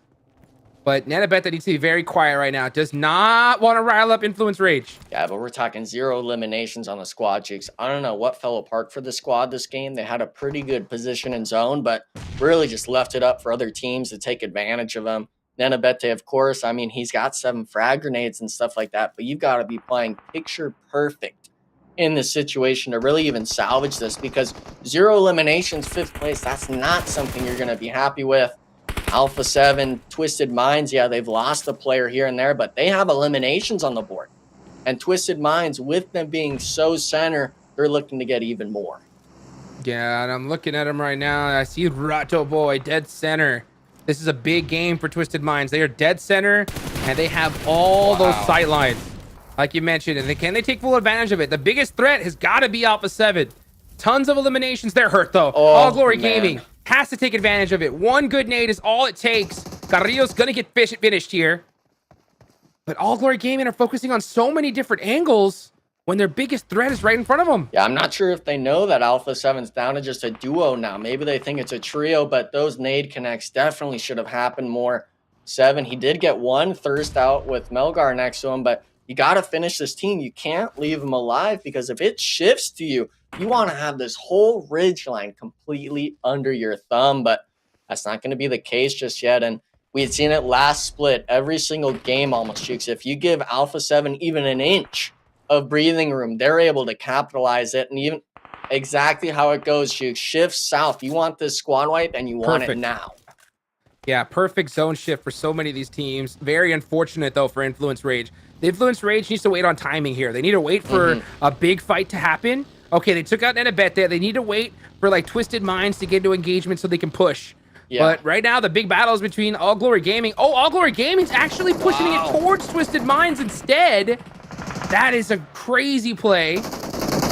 They are going to find that good spot right there. Influence Rage tries to circumvent them, but 7 is there to slow him down. Yeah, but I think the reset will be able to come through the nades. I'm not sure we'll really connect at this range. Maybe you can get 1 thirst, but INF, they get that that thirst onto Inco, and then they immediately beeline it to the south side of zone, recognizing, hey, AGG is completely distracted right now. Imagine if they were set up even 3 or 5 seconds sooner. Influence Rage could have been even for a world of hurt right now, but instead, finding the timing when it matters most. Now, creating this game in a completely crazy 4v4v3 landscape on farm area. Yeah, you can see Diego there just waiting to figure out what the right play is. The problem is that all eyes are on Influence Rage. They are the weakest team here. They're in such a tough spot. They know it. And when there's nobody shooting, that's the worst thing. Yeah. Because you know that the second we leave this spot, we are going to get lit up. And they have no choice. The only thing they could do is go down that ridge line, but you can see Rivas is the one waiting there for them. It's all about 7 should have an angle too in that area. Yeah, that's the doomsday player. The worst case scenario for Influence Rage is if they have a split like that. All went this way. They're going north. I mean, what? It worked out. Yeah, it's playable, but we got to really touch base on how this zone shift happens, because it's going to be stage 8. And then after that, there's nothing else to it. These teams, there was so many fights and engagements, Jukes, that, yeah, we've kind of hit that little calm before the storm. But we know, especially in a zone like this, it's all going to come down to how this last zone shift goes. And it's still anyone's game. That's right. That's right. It definitely is here. So now Influence Rage again, they're continuing to wait. They want a fight to break out that they can third party. The problem is, though, is that everybody is so spread out. That fight isn't just going to happen randomly, right? We'll see how Influence Rage plays this. I still give this to Twisted Minds. Twisted Minds is in the best position, but I think they're so secure that not everybody is just directly staring at them. So, because I think right now what's going to happen is we're going to see Influence Rage push on to All Glory Gaming, Alpha7 try to third party, and Twisted Minds just clean up everything and win the game. Yeah, I mean, the only thing that could happen for Twisted Minds is if Alpha7 maybe chooses to rotate, because that duo is still alive in the East. No one has cleared them out just yet. So that squad, we know how powerful of a duo they can be against some of these squads if they get the first, maybe even 2 opening knocks. But this is the time now. It's going to decide who really is going to play the zone a certain way. And I mean, we're talking no vehicles here. I think they might actually try to just snake it in. Hope that that Twisted Mind player, whoever that is, Guzano, on the roof isn't able to really catch him in the prone stance. But this is praying for a lot of things to go your way, Jukes, and we're not sure if that'll happen. Let's see. Let's see what happens. Here now in stage 8, guys. This zone's going to go into nothing in about 40 seconds. So let's see what's going to happen. These are the worst times to play, to be honest, because it's just like, it's anybody's game. Whoever fights first loses, pretty much. And the thing is that with the zone closing, you have no choice but to fight. I think a thing that really sucks too is if you're Revo or someone like that, he has 4 frag grenades in his backpack, but he can't use it because there's no one really sticking their heads out. There's no freebie for you to get. So you're really having to hope. And look at that. They're able to find themselves a spot in the zone. They're able to wait potentially just a little bit. But like you said, Juke, 6 seconds on the clock. They're still going to have to keep moving in. Yeah, here they go. Yeah, now we got the 10-second timer. Never mind. Yeah, this zone is going down to nothing. That 10-second timer is gone. Revel is now on the move. Little boy gonna get taken out by the play zone just like that. This Papa Blue's coming, and it's coming in hot. And you see Law get taken down there. Lorson has to make a play for the squad. Meanwhile, Twisted Minds continuing to use that great position to their advantage. But they can't play it passive here. They got to play it aggressive. They're leaving the door open to Alpha7. Great shot, though, from Obscure to shut down Rebel. Yeah, I was worried. And Alpha7's gone. I was worried no one was looking that way, but luckily Obscure turns his sights for it. Unfortunately, I have one player knocked, but I think there are enough in-zone Jukes to get the reset. And looking at the other squads, AGG, Influence, Rage, they're all playing the edge, and he sees them with the nade. Big damage. No knock yet, though. Rattle Boy. You've got to clutch it up for the squad. You know one's there. Someone else has got the molly with his name on it. Twisted Minds finishing it off. We're still looking at it, though, Jukes. It's still anyone's game on that hillside. And Arada Boy gets lit up there, but All Glory Gaming, they have the advantage. They have the most room. They have that hill. Lost still alive. Lost still alive. This is a problem for both these teams. How patient is he going to be? I mean, I think... Oh, he's going to be so patient. He can win this game by himself. Yeah. I mean, he's got no frag grenades, but both teams are turning the eyes at each other. They're trading hard, Jukes. We're talking 1 on the S12. Big nade damage as well. I mean, the molly as well. Look at this, 1 HP. Twisted Minds. Everyone's playing the snake game. Oh, man, he's going through my gosh. The smoke play. The S12, he's just guessing. He's hoping for the shots to connect. He sees Law's going to win this. Gets it. Law's going to win this. When will he take the shots? 1v4. Man, I mean, he had the moment. Oh, he gets taken out. Nope. No snake in the grass plays this time. He waited just a little too long. And that is all she wrote. All Glory Gaming get a chicken dinner here, and they definitely needed it. Yeah, I mean, they were on the board a lot tonight, just in terms of that top 8 finish. We saw the consistency factor, and it was only a matter of time before they put those pieces together. Obviously, shout out to Influence, Rage, and the likes of Twisted Mind. But I got to bring it back, Taylor. I called it in that sort of Zone 7, Zone 8. If you let Alpha 7 stay alive long enough, they were the team that grieved Twisted Minds, ultimately allowing AGG to come in for the win. Alpha7's a team that you have to put into the dirt quickly, or else you never know how impactful their plays can be, especially towards the ends of the zone. Alpha7 needed that game, which is, it's awkward to say that after a game number 6. You would expect Alpha7 to be at the top of the leaderboard, given their EWC experience, and on top of that, second place, only to be beaten by Team Liquid of last season. But hey, they get a 4th place, they get 8 eliminations. They are doing just fine today. For Twisted Minds, though, that's a big win. That's a massive win. They came into this game in 10th place with 25 total points. They finished in 3rd place with 8 eliminations. Influence, Rage, Hot Jukes, I think for me, they proved to be one of the most consistent teams today outside of Team Queso. They come into this game in 3rd place with 38 total points. They should finish today in 2nd place, but more importantly, from Erengel's perspective, 1st place on the first Erengel, 2nd place on the second Erengel, and then, of course, as we just witnessed, 2nd place due to Law snaking it out on the 3rd Erengel. Consistency. That's what wins championships. It's been proven time and time again. No matter what's going on, even with double points, right? You got to be able to perform every single day. And Influence Rage did that. I mean, 7 eliminations to finish it off. Beautifully done here. And I mean, we could have even seen Law do a little trick play and could have won the whole thing if it went the other way. Yeah. So very, very fortunate for All Glory Gaming. Without a doubt. All Glory Gaming, they get the win too. They needed that as well, Enigma. They come into this in 11th place with 24 total points. They finish in 1st with 7 elimination. Should be around 17 points, which puts them closer to the top 5 conversation, especially given the fact that Furia was finished off a little bit earlier than they wanted. NRG Galaxy as well, one of the first teams to be eliminated. They walk away with 0 points. Loops Esports, they finish off also at the bottom with 15th place with 3 eliminations. So our top 5 teams not doing that well outside of Influence Rage on the final game. That's kind of like what you had called around that game 3-4 mark, where it's, we have so many teams that are having those consistent matches where even with one pop-off performance, you're needing to have multiple. And if you're not Team Queso, we're seeing it. That 2nd through whatever that leaderboard's going to be, maybe it's going to be around 10, 11, 12th place. That's only a 1 good game difference from shooting up the leaderboard. So obviously, we'll see that in a sec, but these squads are really keeping the waters kind of murky for these teams that are wanting to stay near the top after day 1. AGG walks away with 17 total points. Good on them. One of their best games of the day so far. Influence Rage in 2nd, which is kind of funny. I questioned Jukes. I was like, man, Influence Rage, if they don't get a Western Zone, can they perform? Well, they get a Southern Zone this time around, and they get 2nd place with a total of 7 elims.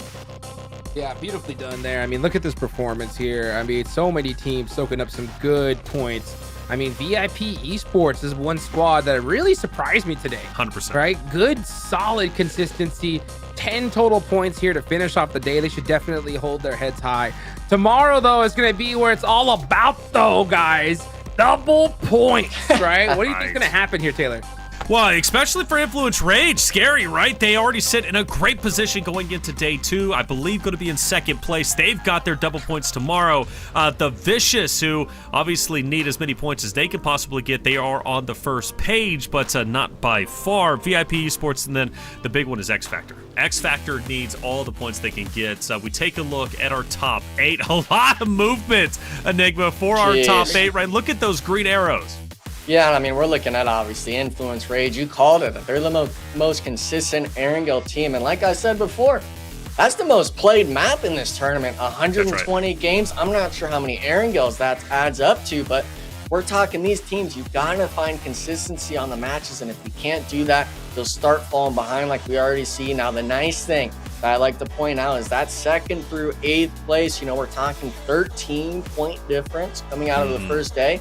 It's still anyone's game in that regard for shooting up through the rest of the week, but obviously our eyes are all set on those bonus points. Some of those squads like VIP Esports, that's in 4th, if they're able to have a replication of today's performance into tomorrow, maybe they'll be happy with that, but other teams that are obviously on this lower half of the leaderboard, it's looking rough for them. I just realized, Jukes, NRG falls down to the 2nd page. So all our NA teams are on the 2nd page. Not by much, but they are on the 2nd page, and that's where they'll finish. Taylor, that hurt my soul, dude. I'm sorry, Because you know I what? gotta be real. NRG Galaxy, I closed my eyes. I saw like, okay, Team Queso, who's in first, who's in second, NRG's in the first page. You know, I just had to believe it.